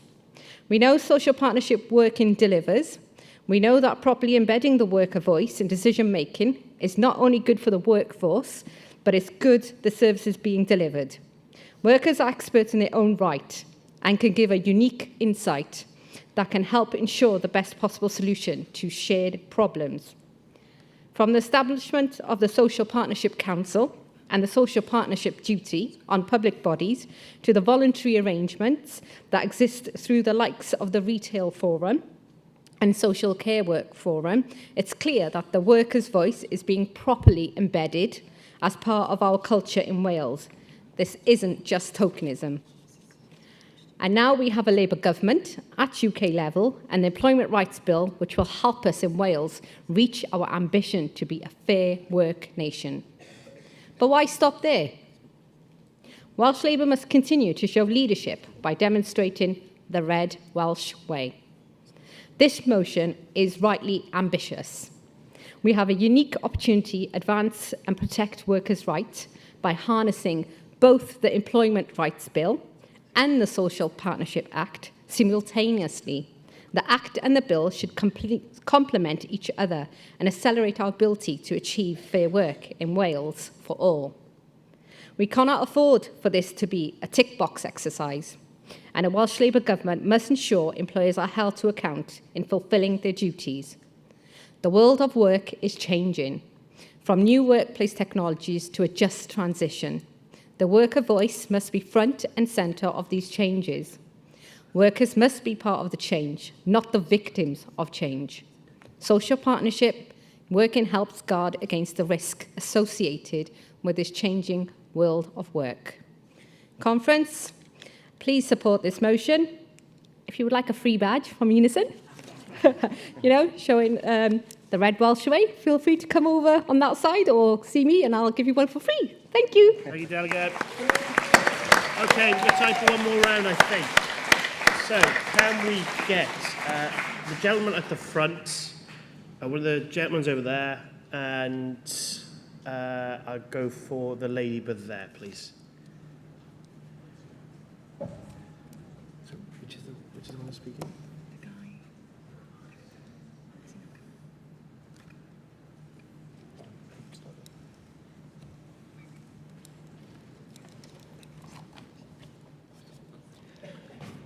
Chair, Conference.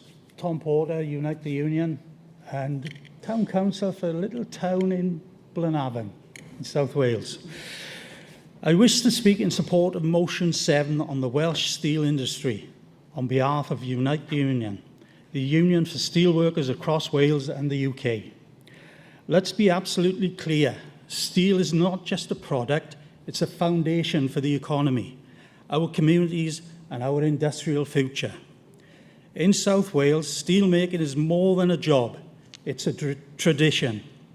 It's a source of pride, and for the House and for thousands of Unite members, it's how they put food on the table and support the towns they call home. But for 14 years, our members have endured neglect, uncertainty, managed decline under a Conservative UK government that lacked any real industrial strategy. Steel plants have been left to wither, workers have been left in limbo, and the cheap, dirty imports that have flooded our markets while promises of green investment have never materialised. Conference, enough is enough. We welcome the efforts of the Welsh Labour Government to stand up for our industry through the toughest years, and we support UK Labour Government's commitment to finally deliver a comprehensive steel strategy. But strategy alone isn't enough. We need action.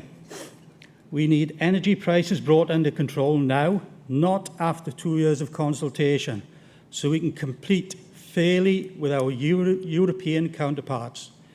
We need an investment in clean, green steel making, projects, jobs, not sacrifice them in the name of decarbonisation. We need a carbon border adjustment mechanism that stops us being undercut by polluting imports. Unite has always stood shoulder to shoulder with steelworkers. We fought to save the plants, we demanded fair trade, and we put forward bold plans to decarbonise without devastation. This isn't just about saving an industry, it's about building a future where Wales leads the way in low-carbon steel production, where young people can see a future in manufacturing, where the public contracts use steel by union labour in Wales, not shipped in from abroad. Conference, the time for delay is over. We back this motion fully. Let's deliver a fair, sustainable, worker-led industrial strategy that the steel communities of Wales deserve and desperately need. Thank you.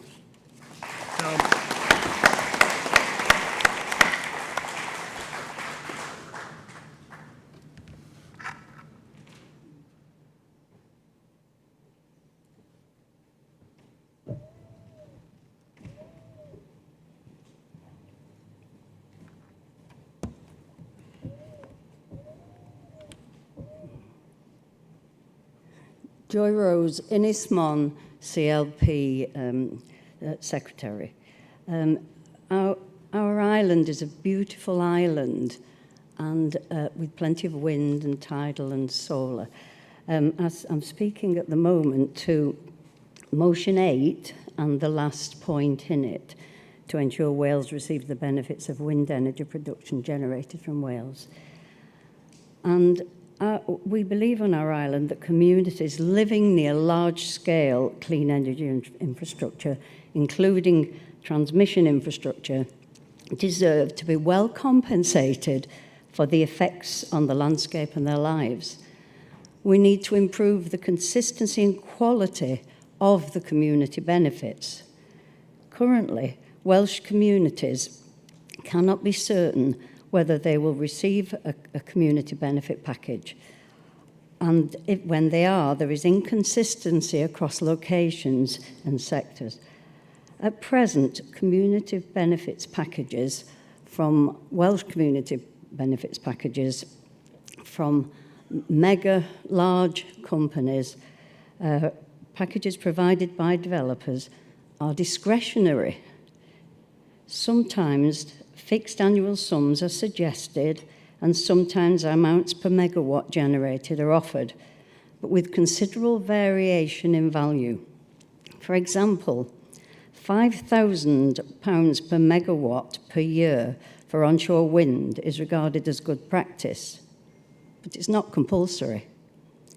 In the case of some solar projects, In the case of solar, some projects pay as little as £200 per megawatt per year, whilst others pay £1,000 per megawatt per year. This wide variation indicates that some Welsh communities are being shortchanged. There's a National Infrastructure Commission of 2023 proposed a national framework for compulsory community benefits to give local communities clarity. Planning is devolved, so we urge Welsh Labour to include that Commission's recommendations for compulsory community benefits as considerations in determining planning applications. Welsh Labour Government can play a vital role in ensuring that community benefits are maximised. Although I recognise that energy legislation rests with the UK Government, I would like Welsh Government to lobby the UK Labour Government to take action to end this situation. Please support motion 8.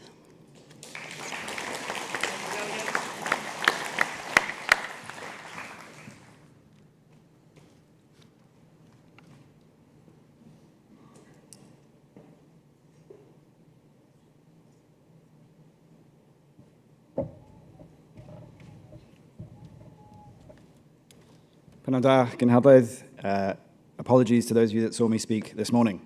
Go easy on me if you can. Conference, we have an opportunity.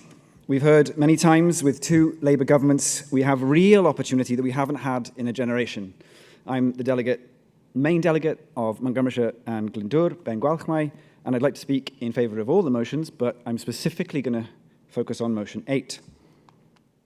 If devolution is a process, not an event, as the grandfather Ron Davis once said, then I would also argue that it is now a journey towards what Kier Hardy called for, a journey through our origins into the 21st century and beyond. But this isn't some dry, dusty constitutional argument that I joked about earlier. This motion could give Wales the first step on its new journey into the 21st century of further devolution. One day, and one day soon, we will have social security as well. So vote for motion 8. Vote to bring things home to Wales. Vote to make things better in the future and take this first step today. Because this isn't, again, a constitutional issue. This is a strategic issue. This is an issue of the future that could make things better very quickly indeed. Diolch yn fawr iawn. Thank you, Ben. And now to close the debate, I'd like to invite Kinishka up to give us the closing speech, please. Thank you. Diolch yn fawr, Chair. Conference, can I start with a thank you, because we often praise the strength of our common endeavour, but we underplay the stamina of our conference debating. So with a starting note of gratitude to all those whose words and ideas push our movement on. Let me start by, first of all, talking about the core of why we're talking and putting growth first. Because growth, Conference, is not just an idea of mind, but an argument for the heart too. And that's because prosperity is the path to fairness, the fairness of lower bills. Prosperity is the path to dignity, the dignity of good, well-paid, unionised jobs. Prosperity is the path to a proud identity, a nation able to rely on its own energy. But I'm conscious that prosperity is not just an argument to cool minds, it's an offer to warm hearts too. And in being conscious of that, I think of the history of Wales in the turn of the 20th century. Because that turn was a remarkable burst of prosperity, burst of Cardiff's position as a coal exporting port, and of course, of Barry, the largest coal exporting port in the entire world in 1913. But the prize of prosperity was not just prosperity, it was much more than that. Because it was indeed the prosperity that allowed the first national university in Wales in 1893. It was prosperity that powered the first National Welsh Museum in 1905. It was prosperity that allowed a proud Welsh National Library in 1907, and the prosperity was an offer not just of bread for starved bodies, but of roses for starved hearts, and much more than that, of museums, of libraries, of universities for starved souls too. So, conference, the prize of prosperity is deep. There are those who now say that a green economy is a luxury alone. Well, to them I say that a green economy is not some add-on to our future economic model. It is our future economic model. The real question is not whether we have a green economy or not. The real question is who benefits from it and who bears the cost.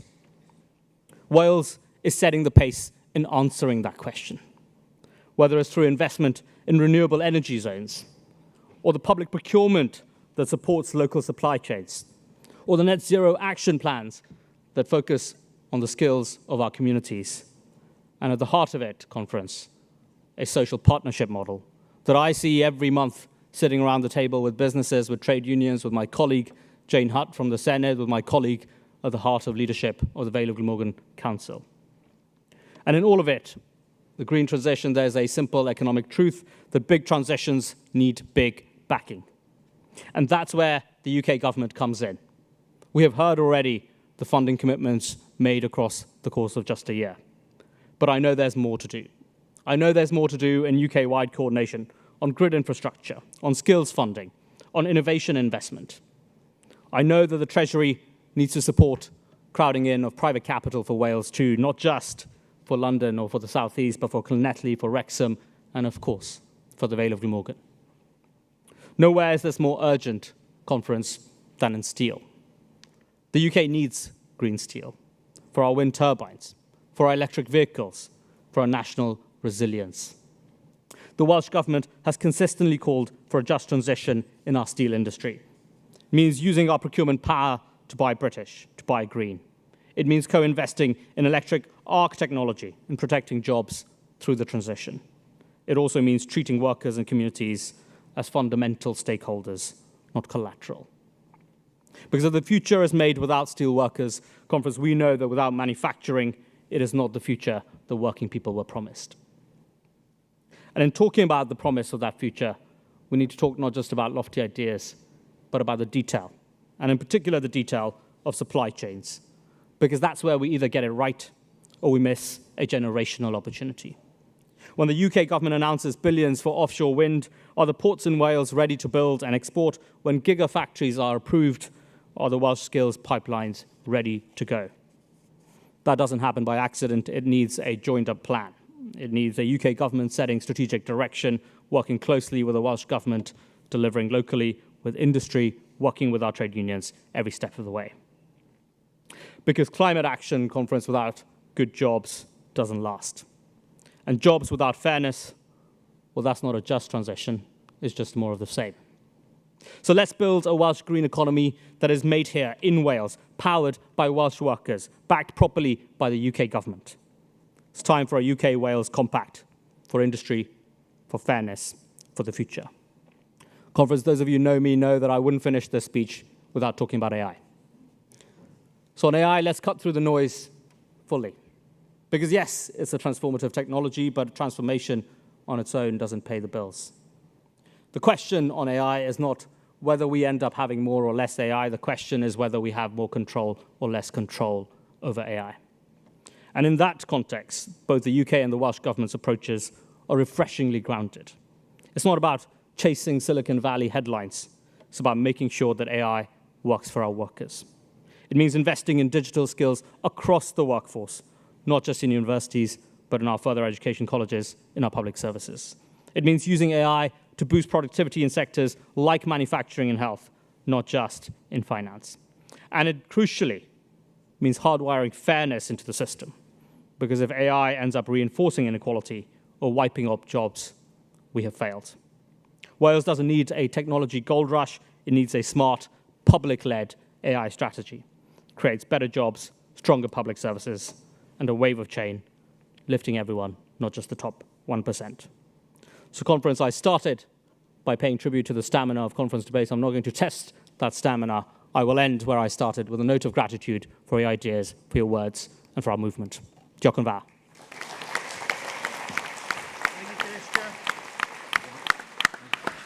Okay, let's move to the vote. So, a reminder, the WEC is supporting all these motions. So, can I have a show of hands in favour of motion 5?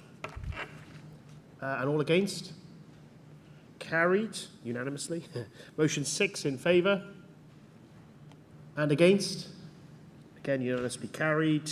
Motion 7. Against? Carried. Motion 8 in favour. And all those against, and you guessed it, it's carried. Thank you very much, Conference. Now we're going to move straight on to the Welsh Local Government Association report. Our Welsh councillors make a huge contribution in delivering to our local communities. So I'd like to invite the leader of the WLGA, Councillor Andrew Morgan, who I think is already on his way up, to make his speech.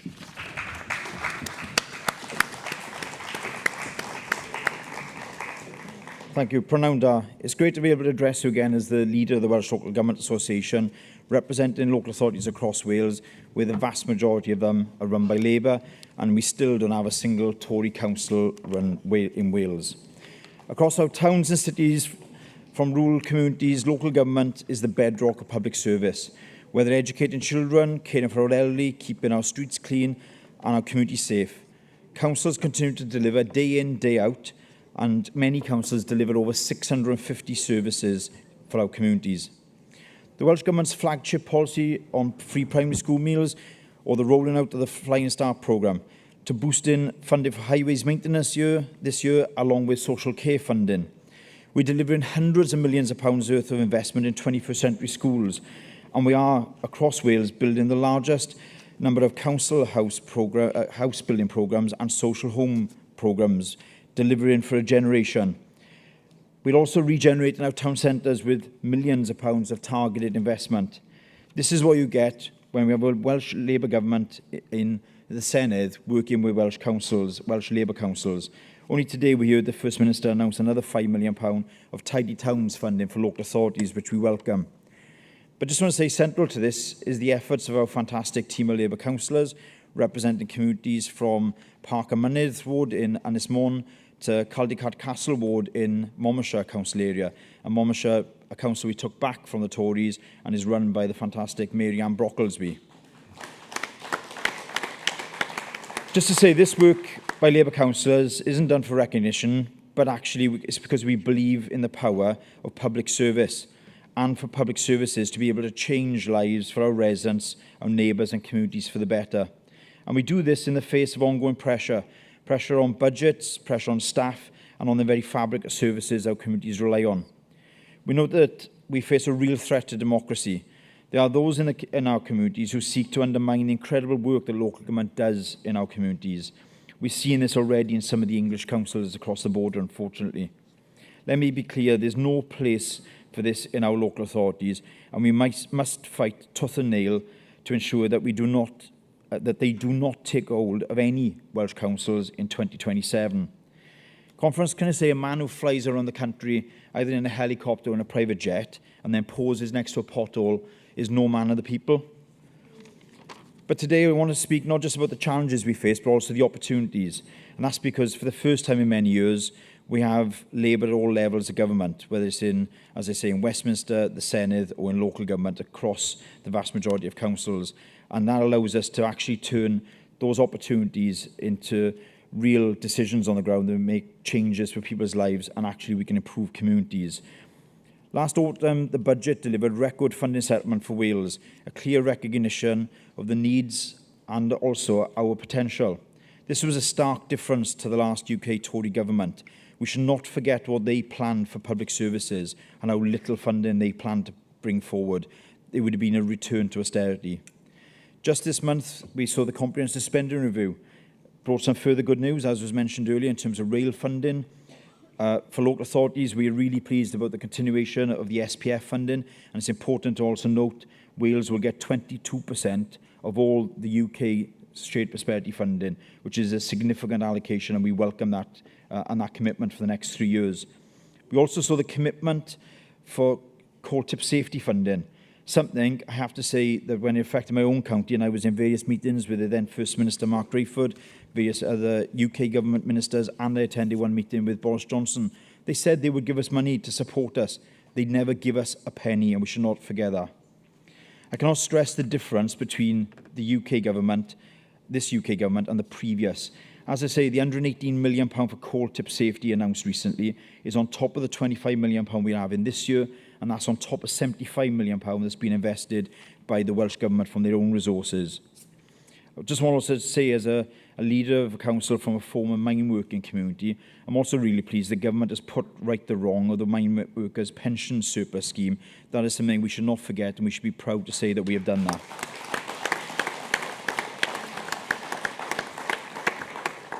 It's also important to remember when we lobby for funding, and funding is announced for local authorities, it isn't just about numbers on a spreadsheet. Yes, we have to make budgets add up, but actually this money, when we get extra resources, can help us to make a real difference to communities. Communities that have waited 14 long years to be able to have governments working at different levels to make a real change for the good. That's what partnership looks like. Not just shared values, but also shared purpose, and not just warm words, but actually real action and delivery on the ground. And that's why local government in Wales stands ready to play its part. Last week, in this building, on the stage here, I was privileged to join with Councillor Liz Burnett, the leader of the Vale of Glamorgan, who's the WLGA's llywydd, in signing the strategic partnership agreement with the First Minister and the Cabinet Secretary for local government when we held our WLGA conference here, as I say, last week. This agreement formalises the strong relationship that we have built up over the years with Welsh Government. Our relationship is one of envy when we talk to other local government associations across the UK. And thanks have to go to ministers and I think the team of leaders where we work closely together to make sure we get things done and we have a shared understanding. That doesn't mean that we always have to agree, and sometimes we don't always agree, but we have a constructive relationship where we can have those conversations to achieve a common ground, and through open and transparent dialogue, working with ministers and councillors, we can try and get the very best outcomes for our communities we all serve. But let's be clear, we don't take this relationship for granted, and we know some other parties, if they ever got into power, would not just strip back council services and public services, they wouldn't just strip them to the bone, they'd want to hollow out the marrow from those bones. Let's be clear, that's what Reform is suggesting with the scale of cuts to public services. Can I also place on record my thanks in terms of the Welsh Labour family with councils. Thanks must go to all the Labour group leaders, the Labour council leaders and deputy leaders, but also a huge thank you to every one of our Labour councillors in Wales, whether they are town and community councils, county borough councils, whether they're part of a Labour group that's in control or in opposition, whether they're chairs of committees, an executive member or backbencher. The work they do every day deserves recognition. In Wales, we also have a social partnership agreement, and I think it's really important to say the working relationship in terms of trade unions and how the trade unions work with and support local authorities through some of the really difficult times we faced over the last decade. So it's a credit to trade unions, I think, in terms of in our local authorities for the work they do. Despite the challenges we face in local government and wider with the public sector, I'd like to just say a big thank you to all local government employees. As I say, I've said in previous conferences, I'm a former apprentice, the last apprentice for Nghynhadledd Borough Council. I was honoured then to go on to work for RCT before becoming the leader and now the leader of WLGA. I think the work staff do day in, day out. When I say there's 650 services generally we provide, the reason why most of them are on the headlines is because the staff do a fantastic job and those services just go under the radar and things happen as they're supposed to every day. We've got a good relationship, as I say, in terms of the local knowledge with the communities, the trusted relationships, the track records of delivery. What we do need now is the tools for the job, and that is fair funding, long-term certainty, and also freedom to innovate and to bring forward new ways of working. So let's seize the moment. Let's build on the trust we got between the three layers of government. Let's show the people of Wales what we can do when we work together with ambition, compassion, and with unity. Let's make sure we have a Labour government in 2026, and let's show Wales we can continue to deliver. That's what Welsh Labour does. Diolch yn fawr. Thank you, Andrew. Okay, just a quick reminder to delegates and affiliates to collect their cards from the party stand to vote. The ballot closes at the end of conference today, so if you haven't voted, go vote now. And also a reminder for the scrutineers and the tellers to report to the doors in the main hall at the end of today's business. Moving on. let's go to the Nghynhadledd debate and conference. Can we roll the video? I'm in the valleys, I'm in Merthyr, the place of birth of the NHS. This is where my Bevan had his vision to create a national health service that is available to everyone at the point of need. I'm an unpaid carer. I care for my parents. My dad has Alzheimer's and my mum's been disabled for an awful long time. After 15 years of Tory Westminster austerity agenda, it's really important that we recognise the damage that's been done to our communities. I think it's kind of a sad truth that all of us are going to get sick at some point in our lifetimes, or someone we love will get sick. I certainly remember when my mother was diagnosed with cancer, it was like, you know, the earth had just been, it was horrendous. And what I'm really grateful for is the fact that at that most vulnerable point, the NHS just stepped in and took care of everything. And that allowed me and my family to just focus on supporting her. We didn't have to worry about the cost of treatment. We didn't have to worry about prescription costs. We didn't have to worry even about parking in the hospital. It was just such a support. And to me, that's kind of the marker of a society, a civilised one and a compassionate one. I think the Welsh Labour Government has supported unpaid carers because it's something that we recognise. It's not just about paid workforce, it's about all those people that go in, day out, and deliver and look after people. By working together with the Health Board and social care in the local authorities, we have reduced the waiting list significantly. But more than that, the story it tells is that we have enabled people to go back into their home quickly, supported by their friends, their family and community, and live their lives independently in good health. And that's where we want to be. I will always remember the nurses just being so lovely, so warm, and they just made everything not just bearable, but hopeful. From the latest information that came from the Welsh Government is actually the numbers are going down. And also, I would like to take this opportunity as well, again, to thank the NHS staff. So, yeah, I think on a personal level, I'm so grateful for the NHS here in Wales during what was one of the most difficult times of your life. It was just so nice to have that safety net. It was like a hug, you know, somebody just looking out for you. And yeah, I'm so grateful to them.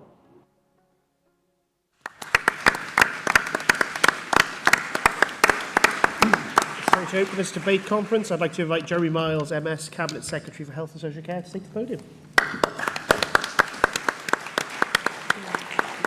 Diolch Cadeirydd am y cyflwyniad hwnnw. Gyfeillion mae'n bleser unwaith eto cael anerch y gynhadledd yma yn Llandudno fel eich gweinidog iechyd Llafur Cymru. Friends, I have the immense privilege every day of working alongside the greatest of our national institutions, the National Health Service, created in Wales by the giant of our labour movement, Nye Bevan, and relied on by so many of us. Drawing on the dedication and the commitment of tens of thousands of healthcare workers who go into work day in, day out to help us stay healthy, to get us better, and to care for us. The NHS is its workforce, and I want to thank them all on your behalf today. Diolch o galon. And conference, it is that workforce that is helping us in our focus on delivery, on cutting waiting times, on improving access to GP services and primary care, on boosting preventative healthcare to tackle long-term health inequalities. Conference, the longest waits for treatment fell by 60% between November and April. 60%. They are now at their lowest level in this Senedd term. And we've also seen successive falls in the overall waiting list since I last spoke to you at last year's conference. There's more to do and there is more to come, but we are going in the right direction. With a Labour government in Westminster now investing again in public services, I'm able to put £120 million into an ambitious plan to reduce the overall waiting list by 200,000 by next March. 200,000 more people seen. No one waiting 2 years or more, no one waiting more than 8 weeks for the tests they need. A system back on track. Now, this is a big ask, but we can do this by making changes to the way the NHS provides planned care. More cataract operations and knees and hips on every surgical list. More direct referrals for treatment from primary care. More power in the hands of patients to tell us if they need follow-up appointments. Closer working with local councils on care and beyond. The sorts of changes that will help the NHS, help more of us, and help it to adapt for the future. Conference only Welsh Labour is committed to supporting our NHS in this way. We know what Nigel Farage would do. He would take us back to the 1930s. People scared of becoming ill because they can't afford to pay. A system of private insurance with uninsured conditions, unaffordable premiums, where health is based on wealth. The end of the NHS. Plaid Cymru obsessed with structures and quangos and not outcomes for patients. All promises, no plan. And the Tories and their relentless attacks on the NHS, which we all know are downright insulting to those dedicated thousands who work so hard at the front line. And opposition parties in the Senedd trying to block a Labour budget which promised hundreds of millions more for the NHS. Well, they failed, and thank heavens they did. But we see their true colours, and we know who is proudly the party of the NHS, and that is Welsh Labour. Conference, I was pleased to see the SHA motion today, putting GP services and primary care at the heart of how we improve the nation's health. GPs in partnerships and directly employed. Now we're improving access, we're tackling that 8 a.m. bottleneck where it still remains. The new NHS Wales app will let us all order prescriptions, request tests and appointments, and soon it'll let patients know their waiting time for treatment, giving patients more tools to help them manage their health. And Conference, we are starting the journey back to restoring the personal link between GPs and patients. GPs are identifying the most vulnerable patients in their practices who'd benefit from always seeing the same healthcare professional, the patients for who continuity of care will make the biggest difference. And we will build on this so that over time it becomes a routine expectation for everyone again. Good for patients and good for services under pressure. But Conference, we know that the future of health is prevention and early intervention. That is what will keep us all healthier for longer and reduce demand on our services. Lung cancer is one of the leading causes of death in Wales and by far the leading cause of cancer death. And you are more likely to suffer from it if you're poorer. With screening, we know that we can identify people with lung cancer at a much earlier stage when the disease can be treated more easily.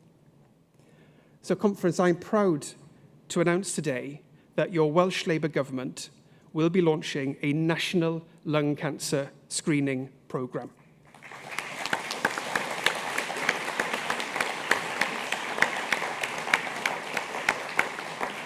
Work will start immediately to develop what will be a life-saving programme, which will target people aged 55 to 74 who are at the greatest risk of developing lung cancer. The first people will be invited for screening in 2027. The programme will help us to turn the tide on lung cancer deaths, saving more than 100 lives a year. And it's also an important down payment on our long-term commitment to tackling deep-seated health inequalities and to close the gap in life expectancy. Conference, these are Welsh Labour values in action, committed to our free and public NHS, improving services, standing with healthcare workers, investing for the future, committed to equality, delivering for the people of Wales. Diolch yn fawr iawn.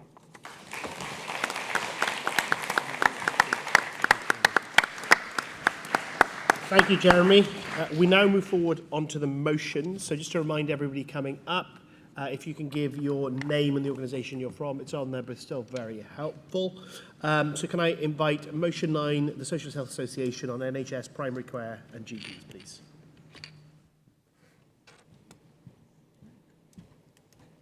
Good afternoon, Conference. David Davis, Delegate for SHA Cymru, moving motion 9 on primary care. Inspired by the First Minister, I asked AI before I arrived today, how many words are there in a 5-minute speech? And the answer is between 660 and 800. This speech is 770, so if I overrun, blame AI, not me. If you want to control it, own it. This is a piece of advice I got from a Cardiff West member when I arrived in the constituency many years ago. Now, Mark Drakeford has given me a lot of good advice since then, but that bit has seen me through political thick and thin in my political career. I raise it here because it underpins much of what this motion is about. As Mark went on to say, the ownership of an organisation matters. It determines the way it and its staff behave. So if you want a service driven by public service values, those values must sit at the heart of the ownership model. In primary care, around 80% of GP services are currently delivered by the GP partnership practice model, which is the one most of you will be familiar with. In this model, the GPs who deliver the frontline service also own and direct the practice. Almost all the funding is public, services are provided free, there are planning controls over where practices locate and their catchment areas, and most importantly, GPs have been trained in the NHS and are driven by NHS values. In other words, it ticks the Drakeford boxes. However, this model is starting to struggle. There are not enough GPs, workloads are too high. The incoming, predominantly female workforce want to practice medicine, not administer an organisation. Many want to be part-time. They want a life beyond work. So increasingly, gaps are opening up, which the partnership model finds difficult to cover. Where this happens, the Health Board can directly run a practice by employing salaried GPs or locum GPs. But there is a second provision, which is an option called the Alternative Provider Medical Services Contract. Bit of a mouthful, but what it means is the Health Board can commission from any provider, including corporate private providers. Now, health boards don't like directly managing practices, if the truth is known, and increasingly, these boards have turned to this contract, bringing private corporate companies into Wales. These companies do not need to be run by doctors. They may have venture capitalists behind them. They have shareholders and directors whose bonuses are driven by profit margin. This ownership model does not tick the Drakeford boxes. And we've already seen this form of service fail. A notable recent example in Gwent, which in the end saw MSs having to intervene and a debate on the floor of the Senedd. So the Social Health Association does not support bringing private providers into our primary care, and it should be stopped and it should be reversed. Now, the NHS supports the GP partnership model, but believes that where this cannot cover the provision of a required service, a salaried GP service should be deployed. These GPs, we believe, should be employed on a common national contract, and a new grade called consultant GPs would be put in place to head up these services where they were delivered. It would become a career path in its own right. You could make a career as a general practitioner without needing to run a practice. Health boards would plan where these services are used, but they would run the support services. It would not be the responsibility of the doctors. GPs would focus on direct clinical care and lead in the primary care team. This would also enable salaried GPs to support traditional practices where needed. Now, the motion goes on to address resources and their equitable distribution.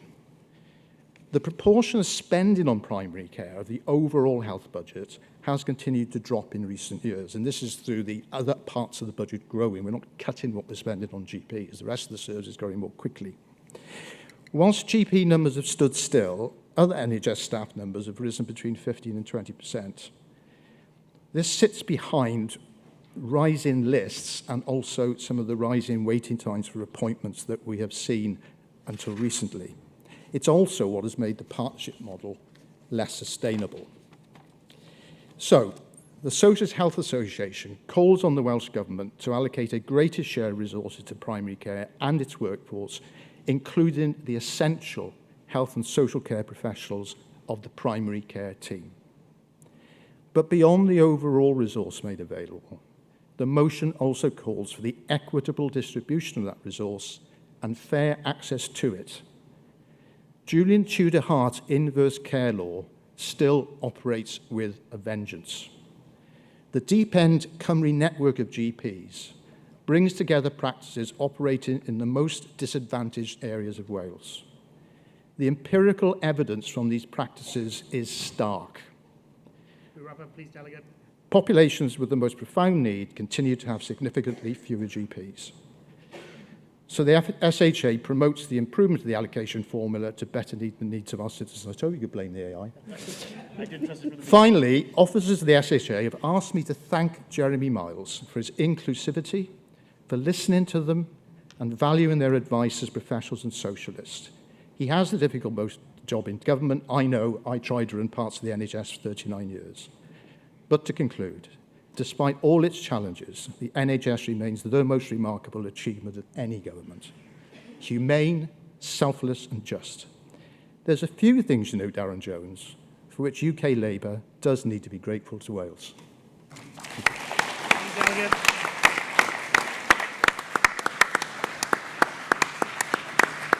So now we have motion 10 from Cardiff West Women's Branch. My understanding is, unfortunately, the delegate is unable to attend the conference at the moment. She's had some family emergency she's had to go deal with. So I know the conference will wish her all the best.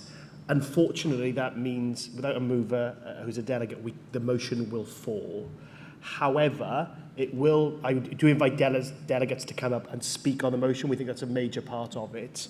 But also it will be included as a part of the policy process. So whatever doesn't go through today will all be put in part of the policy process. I know there's a lot of goodwill towards this motion. And I think Alina had already spoke about it this afternoon to say where this stuff goes. So please do come up and speak on it.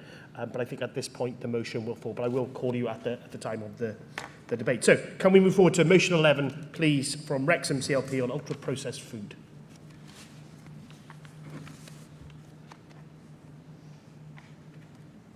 Do we have a... Oh, yeah, perfect, good.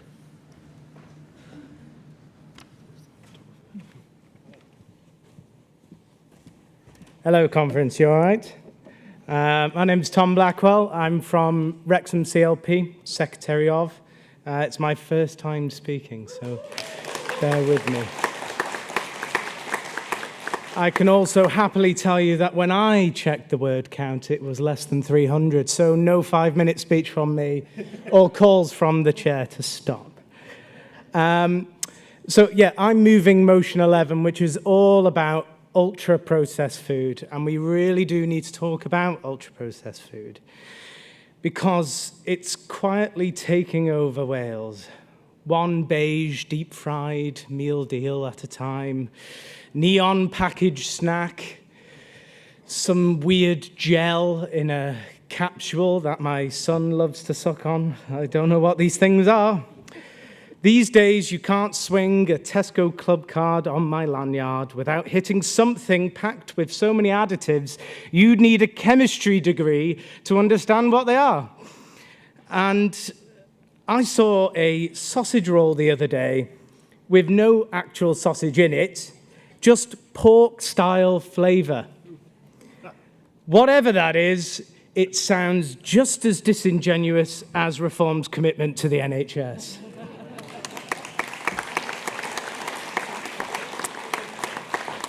Now, we can't make the same mistakes of the past and fail to guide the food industry's actions towards public health. Now, I'm told there was a time, thankfully before my time, when doctors actually recommended smoking to calm the nerves. Soothing, they said.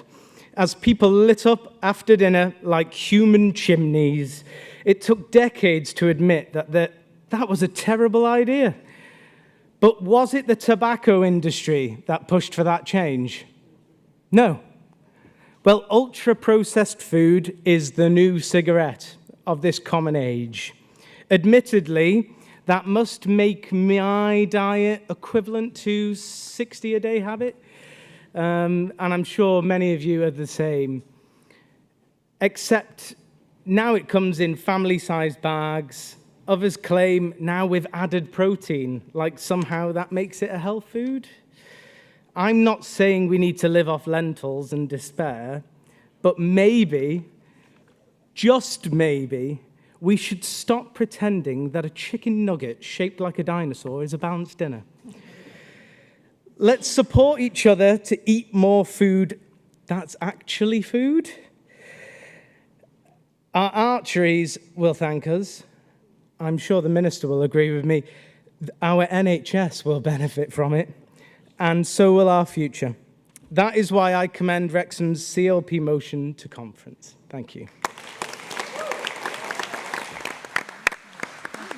Fantastic speech, delegates. Okay, so just a bit of housekeeping. Can I get a seconder from the floor for motion 9? Great. And can we get one for motion 11, please? Fantastic. Let's move into the debate. So, just a reminder, we'll take people in groups of 3. I think we've got roughly half hour. So there should be 3 rounds we can hopefully get, as long as everyone's concise. Can we get, don't forget to say your name and the organisation you're from when you're speaking. And if you're a first-time speaker, please let us know. Okay, let's start over here. The lady in the black here, I've already promised you, so you can start. Can I go for the lady with the glasses here as well, please? And I'll go for the gentleman with the beard in the front row down there.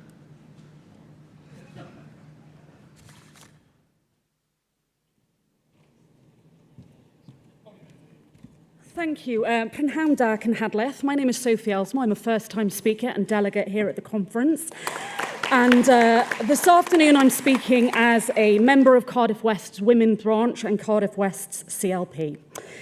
It's 77 years since the NHS was created, and women continue to have to fight to be heard in relation to both universality and accessibility of health services that meet our needs.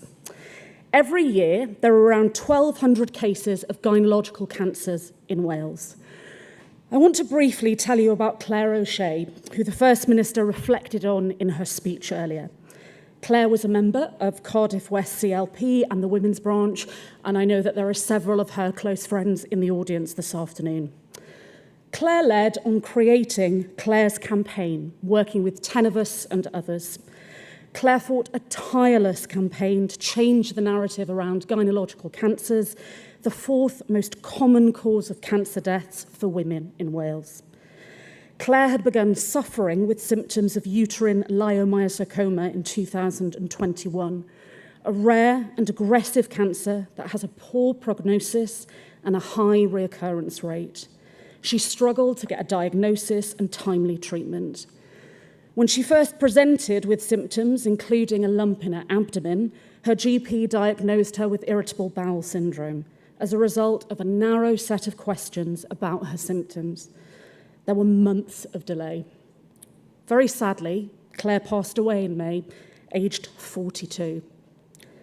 Sadly, Claire's story isn't unique and reflects a much broader picture of similar stories and experiences. Claire established the campaign to amplify the voices of those who feel their symptoms were repeatedly dismissed. And to quote Claire's campaign, women with cancer are often dismissed, downplayed and unheard, and misdiagnosed by GPs, and gender bias has seen many women's concerns attributed to emotional or psychological issues.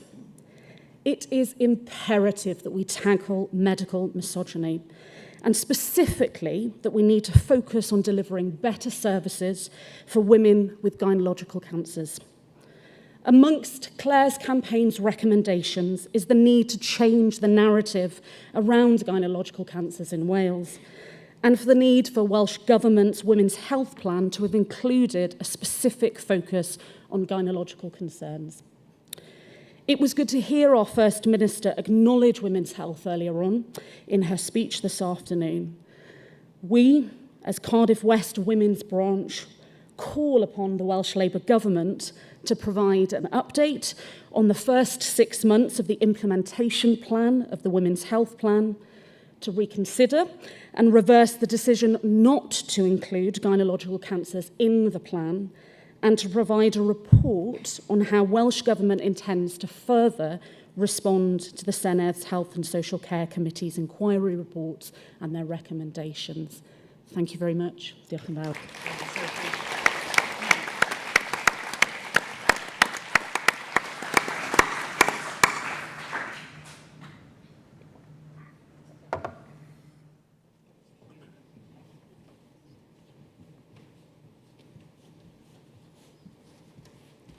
Hello Conference, Ellen Jones, Clwyd East CLP. Firstly, I'd like to make some thank yous. I thank Cardiff West for submitting motion 10. I thank our First Minister for a kind tribute and commitment to the Women's Health Plan. But there are some things which need to go further, which are outlined in the motion. I also want to say a big thank you to 10 of us for their continued support campaigning on this issue. For many of us, this year's conference is missing someone really special.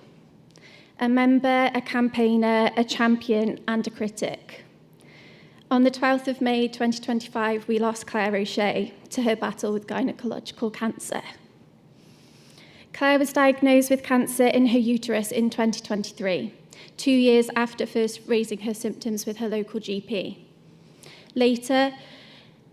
Much later, after seeing a female GP, she was referred to a cancer testing where she was diagnosed with stage 4 cancer, which had spread to her lungs, liver, and hip bone. If this had been identified in the early stages, Claire would have had a 65% survival rate. But this isn't about Claire. Sadly, this story isn't unusual. Women and girls make up just over 50% of the population in Wales, and yet medicine and healthcare services have not consistently met their needs. We continue to see stark disparities between the care men receive and those that are offered to women. We know that women's voices, their reporting of pain, their symptoms are often dismissed, overlooked, or misattributed. The result? Diagnostic delays, missed opportunities for effective treatment, and poorer health outcomes.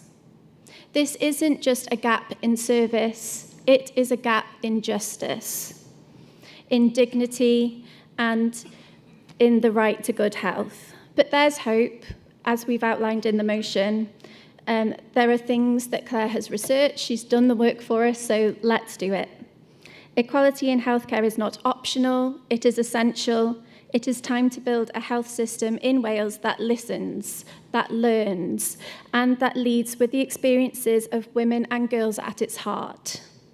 Despite the motion falling today, please can I urge Welsh Government to reconsider their choice not to include gynecological cancers in their Women's Health Plan, so that we can ensure a healthcare system that works for everyone. One where no one in Wales is left unheard, untreated, or unseen. Diolch yn fawr.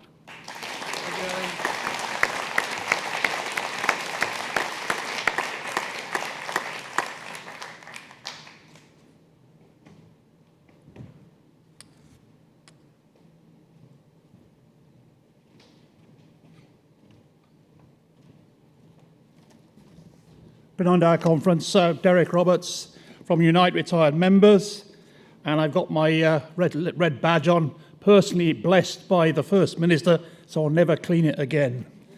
I'm speaking about Motion 9, the What about the health service?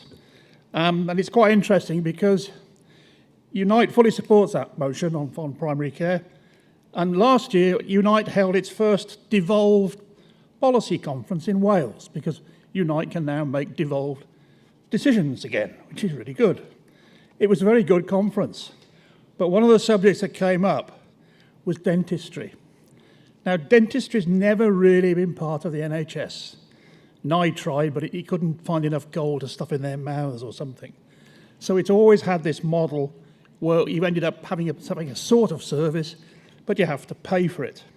Now, the Unite Wales Policy Conference decided it was time in Wales to try and bring dentistry into the NHS, and we'd like to see dentistry as a service, free at the point of need, paid for by taxation, not having to pay up to 260 quid or whatever it now is, even if you don't qualify. And we think it's possible because it's about, I think, 27 million was the amount that was raised by charges. If you raise that by taxation, it wouldn't be very much. About 16 quid a year, I think. So a little plea to have a think about, perhaps Jeremy can comment on it, can we bring dentistry in at some point, rather than a rather strange consultation that we just had, which nobody understands and everybody feels a bit suspicious about. I suggest we support motion 9, but let's get dentistry included somehow. Thank you very much. Thank you, Derek. Okay, let's get some more hands then. Okay, so let's start over here. This time we'll do the chap on the end, we'll do the lady in purple, and we'll do the woman in red here, please. And then we'll do this section.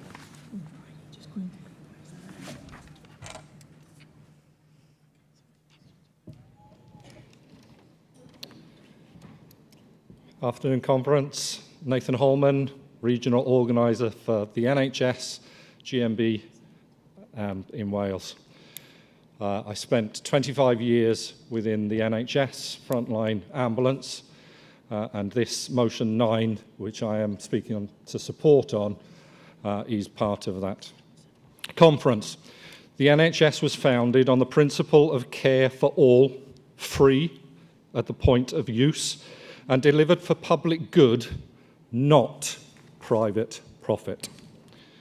Yet today in Wales, we see an increasing presence of for-profit commercial companies in general practice. This undermines the very ethos of our NHS. Conference, we must be clear. Contracts for general practice must no longer be offered to commercial operators. Healthcare is not a commodity, it is a human right. Our GPs, primary care teams, and ambulance staff are under immense pressure. In recent years, over 100 surgeries have closed their doors, and 91% of GPs report being unable to meet patient demands due to unsustainable workloads. Chronic underfunding has left general practice in the perilous state, threatening the stability of care in our communities. The Welsh Government's recent investment is welcome, but it is not enough to reverse years of neglect. We must aim to restore primary care funding to at least 8.7% of the NHS budget, ensuring resources reach the front line where they are needed most. Conference. We need bold action. That means establishing a salaried public GP service, ending the market experiment, and returning to a model where GPs are valued public servants, not business owners or private contractors. We must support existing partnership practices to maintain in public hands and build multidisciplinary teams that include nurses, pharmacists, and allied health professionals working together to better patient care. Finally, let us comment to equality and need proportionate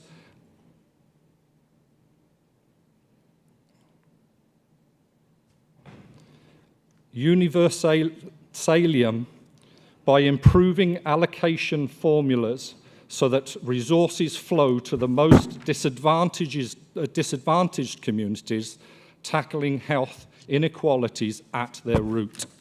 Conference, let's stand together for a publicly owned, properly funded and truly equitable primary care service.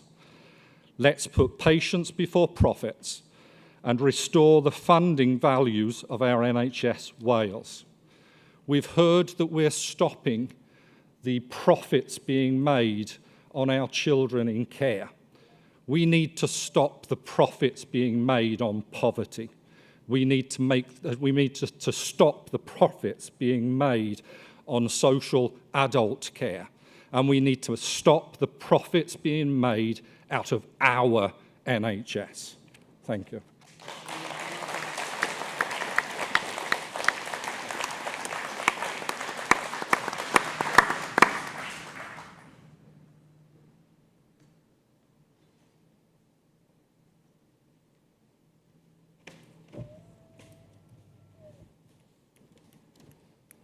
Chair, Conference, Kemba Hadaway Morgan, Unison, speaking in support of motions 9 and motion 10.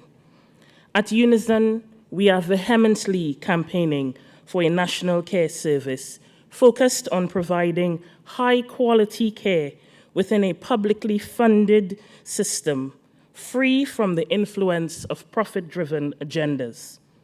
In line with the Future Generations Act, primary healthcare services in Wales should provide accessible, preventative, and coordinated healthcare to the people of Wales. But Conference, for primary care to escape the scourge of profit before care, all the facets of care must align. Care must be culturally competent. I'm going to say that again. Care must be culturally competent. It must be free of medical misogyny, discrimination, and fully funded. Women must feel heard, believed, and treated with the respect and urgency they warrant. Black, Asian, and ethnic minority women and communities must see representation at GP surgeries and across primary care services. We know the statistics are stark for the BAME population, with disproportionate deaths, misdiagnoses, and poor prognosis as primary care providers scramble for translators or remain ignorant to cultural differences and needs. Conference, the Red Welsh Way also means primary care services reflect that we are a nation of sanctuary. The real Red Welsh Way believes in an anti-racist Wales and that it is vital for the growth of this nation. The Red Welsh Way also means every person living in Wales, regardless of class, race, religion, orientation, age, country of origin, will receive respect, dignity, and care that is underpinned by human rights. Conference, finally, the real Red Welsh Way also says hands off our NHS, and profit must never be prioritized over care. Please support these motions.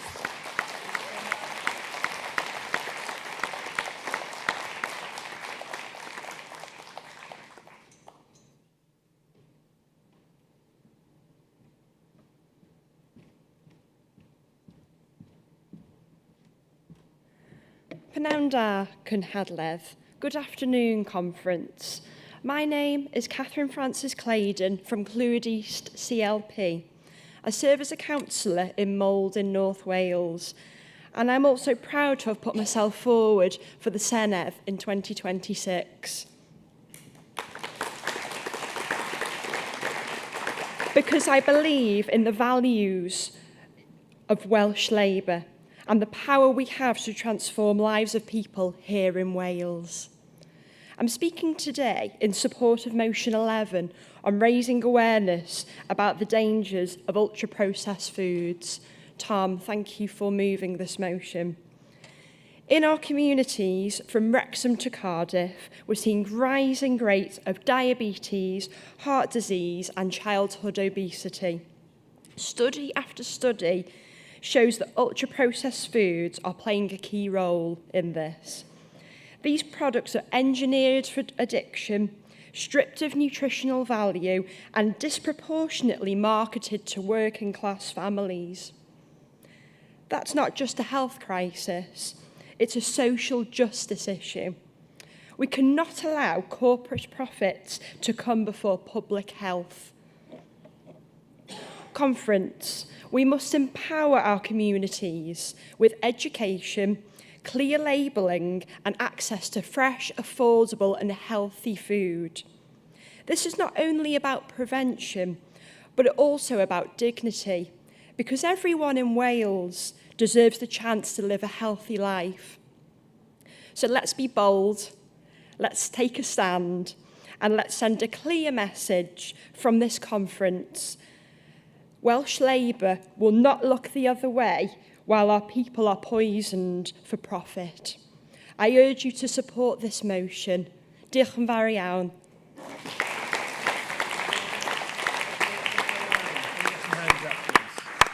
I'll take the lady here. Can I take the gentleman down the front over there? And where's her? Over here, and I'll take that lady up there as well, please. Thank you.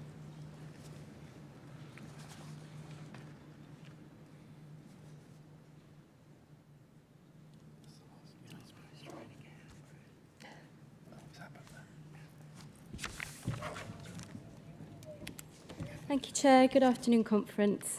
I'm Helen Cunningham. I'm a councillor from Blaenau Gwent CLP. I'm speaking in support of the Socialist Health Association motion. I'd like to talk about our experience in Blaenau Gwent when it comes to primary care. Our communities have some of the greatest health needs in the UK. We recently experienced a scandal of a commercial company in Blaenau Gwent that essentially tried to asset strip some of our GP practices. We had GPs and staff and nurses who were owed tens of thousands of pounds. Pensions weren't paid, tax weren't paid, utilities were left unpaid. Local representatives heard horror stories, the kind of horror stories that keep you up at night, coming from those surgeries. One practice manager ended up having to move back in with her family and moving home. Patient safety was undoubtedly put at serious risk. This company did incalculable harm. I want to pay tribute to all the councillors in Blaenau Gwent who doggedly pursued this issue alongside our Senedd member. They uncovered an outfit that was essentially based above a betting shop in England. To call them dodgy would be a generous term. They were perfectly happy to run our services, our health services in Blaenau Gwent and in other parts of Wales, into the ground. They had absolutely no hesitation in then going after the people who dared to speak out and call them out for what they were doing. I'm proud that we made a noise about it in Blaenau Gwent. I'm proud that we didn't stop and we took our demonstration to the Health Board. The next step is to get this company out of Wales, because this is undoubtedly part of a national scandal. We struggle to recruit in Blaenau Gwent GPs that want to stay, and they took advantage of that. I absolutely support the motion in terms of having more salaried GPs. I think we need to take the message of what happened in Blaenau Gwent to voters in terms of what could happen if Reform take over Wales. They'd dismantle our NHS and they'd open the door for these kinds of people.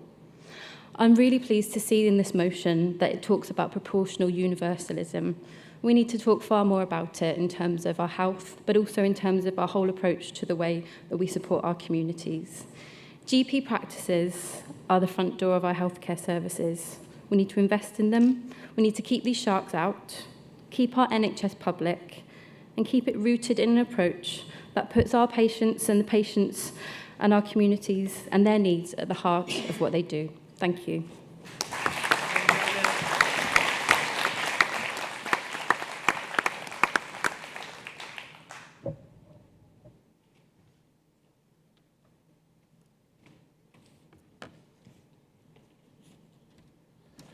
Conference, Mike Harrison proudly representing Unite Wales, supporting motion 11.9 from Wrexham CLP.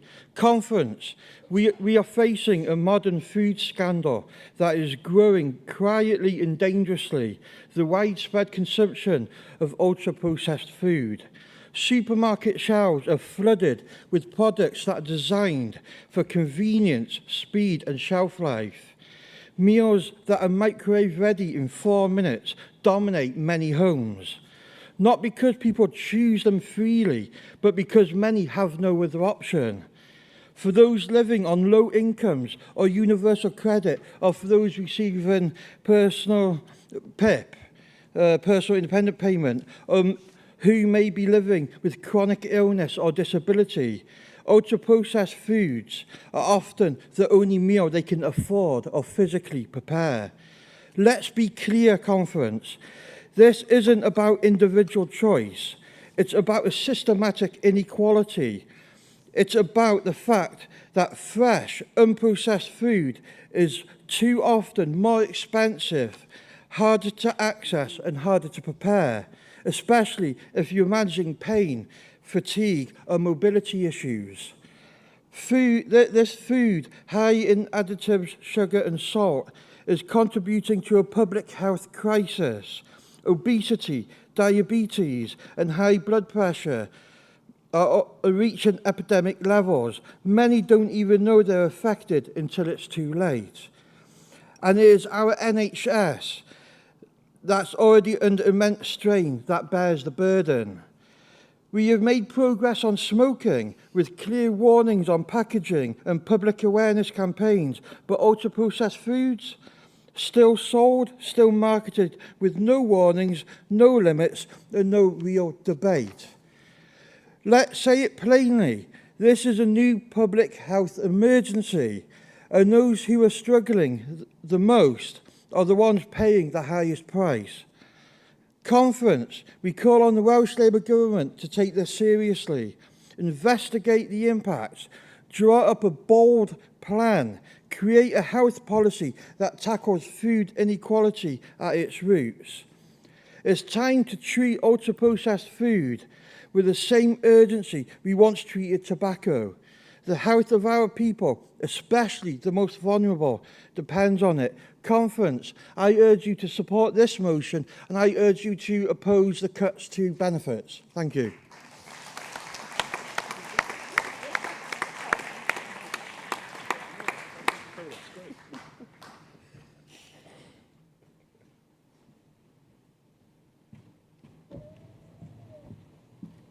Hello, good afternoon. My name's Sarah and I'm from Wrexham Labour Women's Forum. As much as I am very much in support of motion 9 and as well motion 10 that unfortunately fell, I am going to be speaking in support of motion 11 again, so you're kind of having a bit of a lot of Wrexham people kind of talking here, so I am sorry. Give me a second just whilst I get my notes up. It's forgotten who I am. So there's the old saying that you are what you eat. Well, according to Monroe and al. In a study conducted in 2021, in the UK, that's 57.8% ultra-processed foods. The UK is joint with the US in being leading nations of eating ultra-processed food. And the main culprits are found in our bread, they're found in drinks, and I'm sorry to say sausage butties, because sausages are pretty high there. The name might make you shudder a bit, but the consequences are beginning to emerge. A recent meta-analysis highlighted that they are a contributor to obesity, low HDL cholesterol, and even, and it's a kind of a weird phrase that was put in here, a general contributor to overall mortality. Looking further though, this issue is disproportionately affecting those of us who are less well off. Looking overall, ultra-processed foods are targeting youths and adolescents in their marketing. And recently, looking at school meals, 80% of the food served is ultra-processed. Going further into that figure, it's also found to be higher in packed lunches and higher for lunches from those of lower incomes. It hits the lowest income households harder. 72% of the most deprived decile in the UK are living with obesity compared to 58% of the least. Child poverty rates have increased in real terms, and these populations are disproportionately affected by UPFs. So I'm calling on you to help support the motion 11. Let's help lift the lid on this butty box and see what's in there and try and figure out a plan forward.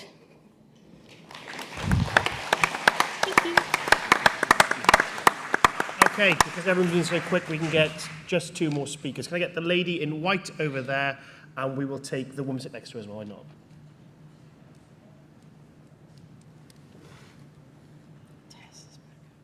Got a double hit on that one. What? You've got a double hit on that. Thank you. Amber Courtney, Yng Cymru, and I'm going to speak to you today about Claire's campaign.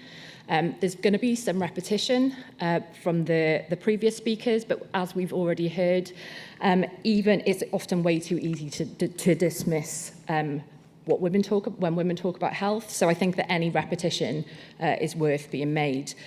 I'm really lucky to have been able to call Claire a really good friend. We lived together at university and we celebrated many milestones together. We graduated together, we holidayed together, we shared heartbreak, loads of parties, gigs and festivals, and we even worked together for a time as well. But one milestone I don't think either of us could ever have been prepared for was when Claire was diagnosed with stage 4 cancer and then her untimely death at 42 years old.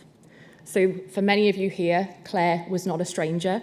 Whether you knew her personally, professionally, or had seen her through her campaigning, there is no doubt that she was an intelligent, driven, articulate, and confident woman. So if this could happen to Claire, this could happen to any woman. And I stand here before you today on behalf of Yng Cymru. Our membership is made up predominantly of women. And on behalf of Unison Women, on behalf of women in Wales, and on behalf of all the Claires out there, things have to change. There's a gender health gap. We've got a system that is inherently biased against women, a health system that dismisses, downplays, and does not listen to women in need. I read back over the written evidence that Claire provided to the Health and Social Care Senedd Committee recently, and her words read, "I was made to feel like I was neurotic." On the 12th of May, Claire died of stage 4 gynecological cancer. She was not neurotic. And of course, the bias in our health service goes beyond gender, and as my colleague Kemba very clearly spelled out earlier, there are injustices within our system based on other areas that need to be addressed around race, and I'm sure disability as well. And these biases see concerns being attributed to emotional and psychological issues. These biases mean that the onus is on women to advocate for themselves to be heard. And these biases mean that women patients who see female doctors are more readily listened to than if they see male doctors. We don't see those same stats for men. The problems are systemic, and there's no quick or easy fix. Unison is campaigning at a UK level for a better focus on the health needs of women, to inform evidence-based healthcare, and to support an understanding of the importance of gender equality in health. Now, I know our Labour-led Welsh Government has a record of being really proactive in the face of discriminatory practices. And the Women's Health Plan does, to some extent, go to address these issues. And I know that our Cabinet Secretary will be personally really invested in this, being a friend of Claire's as well. But consider this. According to Stats Wales, in July 2022, only 35% of gynecological cancers met the single cancer pathway target, for which no patient is to wait more than 62 days for treatment. 2.5 years later, that figure stands at 39%, which unfortunately shows that very little progress has been made and remains well below the Welsh Government's target of 75%. So for the Women's Health Plan to adequately achieve its vision to improve health outcomes for women in Wales, it is clear that gynecological cancer has to be a specific focus within that health plan.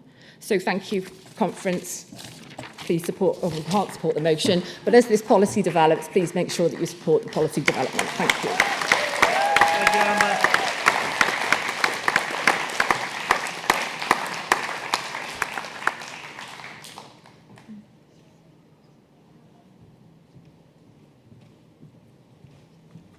Nghynhadledd Conference. In fact, time-wise, it might be not a third now, I'm not too sure. So Tess Morris speaking from Unison. I'm actually going to speak in support of motion 11, ultra-processed foods, but I just wanted to just make a small comment before I do. My former comrade made the statement regarding school dinners being 80% of ultra-processed. I actually have to rebut that and say, please, were you referring to packed lunches? Because as a school governor and a link officer in the Blaen Rhondda Primary School, I actually pride myself in working with the schools in RCT to provide an excellent nutritional balanced meal. In fact, we've just changed our menu and most of the products on there are fresh vegetables, fruits and meats. In fact, we've removed most of the processed foods. So that's the first thing I wanted to say.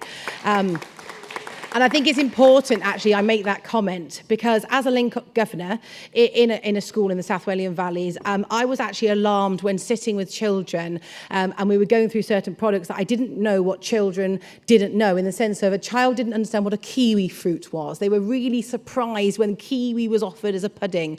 And they were surprised that yoghurt also came in other formats. And when we looked at it, it was pretty much was blended fruit and direct cream yoghurt. So it's important to understand that the future of our generations need to know the rights and wrongs foods to eat. And that's where we need to target children. The other thing I would say is, I think most of us learned in the pandemic when we struggled to get to supermarkets, especially those that are in rural areas, that we really benefited from our humanities and our cooking classes that maybe some of us of an older nature benefited from. I can cook a meal from scratch. I can make a loaf of bread. A loaf of bread has 4 ingredients: yeast, flour, salt and water. Not 17 ingredients is what I found on a loaf of bread the other day. I'm fortunate that I spend time with my children learning to cook basic foods and vegetables and dinners, but the problem is that's not universally known. And what I would say is, while we're looking at ultra-processed foods, it's not too dissimilar to a few years ago when we were having conversations about sugar tax and things on sodas and pops, that we saw the dangers of those. It needs to be a balance. We need to look at ultra-processed foods in one sense, but we also need to look at education, and they must go together. Okay, we must re-educate our youth on what's the right thing to eat to prevent the future pandemic, and I say an epidemic. And I say this as someone standing in front of you. I have liver disease. I have something called non-alcohol fatty liver disease caused by eating, sadly, the wrong types of food. Now, I'm fortunate in that I'm in remission and I'm now getting better. But there are many people that I have to liaise with that are not going to have the same chance as I.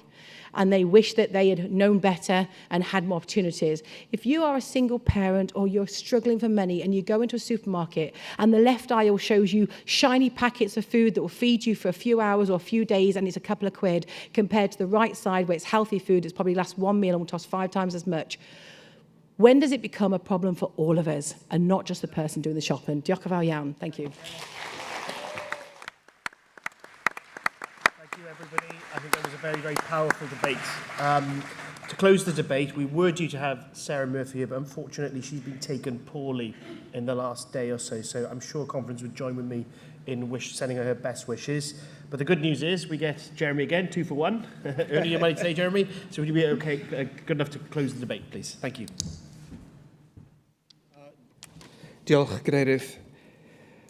I would like to start by joining the many speakers who've paid tribute this afternoon to Claire O'Shea. She was a brave and passionate campaigner whose work to highlight medical misogyny and to improve healthcare for all women will leave a lasting legacy. Claire was an incredible advocate for women's health and will be painfully missed by all of us who were her friends or had the honour to know her. Her experiences and her voice played an important role in shaping the Women's Health Plan. And even though it hasn't been able to be formally moved today, I'd like to thank the Cardiff West Women's Branch for bringing forward this important motion in Claire's name. I'd also like to respond to the other 2 motions. We agree with the thrust of the SHA motion about primary care and will be supporting it. I think we are already seeing the growth of salaried GPs organically throughout the system in Wales. And Derek, I agree that we need more NHS dentistry, and I'm confident that the new contract will help us make progress towards that. And we are also supporting Wrexham's important motion about ultra-processed food, and grateful to delegates for the debate that we have had on all of those issues this afternoon. Conference, I'm pleased to see so much support specifically for the Women's Health Plan, working with Sarah Murphy. My job is to make sure that we realise Claire's vision and the ambition in the plan, and I want it to be a real catalyst for change in Wales so that all women can benefit, that all women's voices are heard, that all women are listened to, and that all women have better outcomes. The plan is 6 months old, and in that short time we've seen really good progress. £3 million for the first dedicated Women's Health Research Centre in Wales, real progress in developing women's health hubs in each part of Wales, a new endometriosis treatment pill available on the NHS in Wales, and GPs are undergoing specialist treatment training to improve the diagnosis and treatment of endometriosis. It affects 1 in 10 women in Wales. We've invested already in new services and support to improve care for women. But conference today, I can promise you that the next Welsh Labour government will continue to improve the care of women with endometriosis and access to services. We will develop accredited regional centres for endometriosis care across Wales to improve access to specialist support. And we will create a network of community and primary care endometriosis clinics to be based in the new women's health hubs. I also want to give you some news today about our plans in relation to services for neurodivergent children. Demand for assessments has increased rapidly in recent years, and too many children are waiting too long. We are working with the NHS to reform services and support as part of our neurodivergence improvement programme. In November, you recall, we announced an extra £3 million for health boards to target and eliminate the longest waits for children's assessments. More than 2,000 extra assessments were carried out by the end of March, and we have successfully eliminated 4-year waits. But we will do more. Conference today, I'm announcing an extra £5.6 million to eliminate all 3-year waits for children's neurodevelopmental assessments in Wales as a minimum by the end of March. In some parts of Wales, this will enable the NHS over the next 10 months actually to go further and cut waiting times to less than a year. I hope this will bring some hope to families who are worried about their children and are currently waiting for an assessment. We know there are too many in that position. It's another example, colleagues, of how this Labour government is committed to improving the NHS, to reducing long waits, to making sure everyone gets the right treatment at the right time from the right service. A Welsh Labour government committed to delivering for the people of Wales. Thank you, Conference.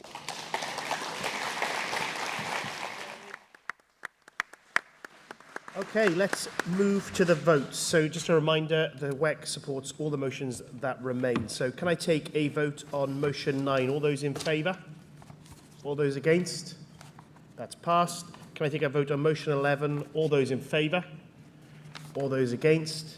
That's passed. I can't take a vote on motion 10, but I would ask to recognise Claire's amazing contribution, that we give her a round of applause to recognise her.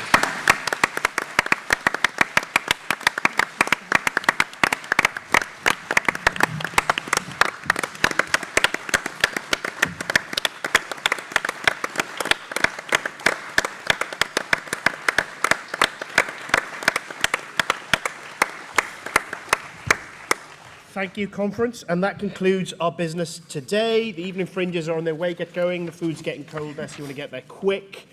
We will start training sessions tomorrow at 9:30. And again, there will be hot food at those things, so please get there nice and early. And we will be back at the hall at 10:45 sharp tomorrow. Looking forward to seeing you all. Enjoy your evening. Thank you, Conference.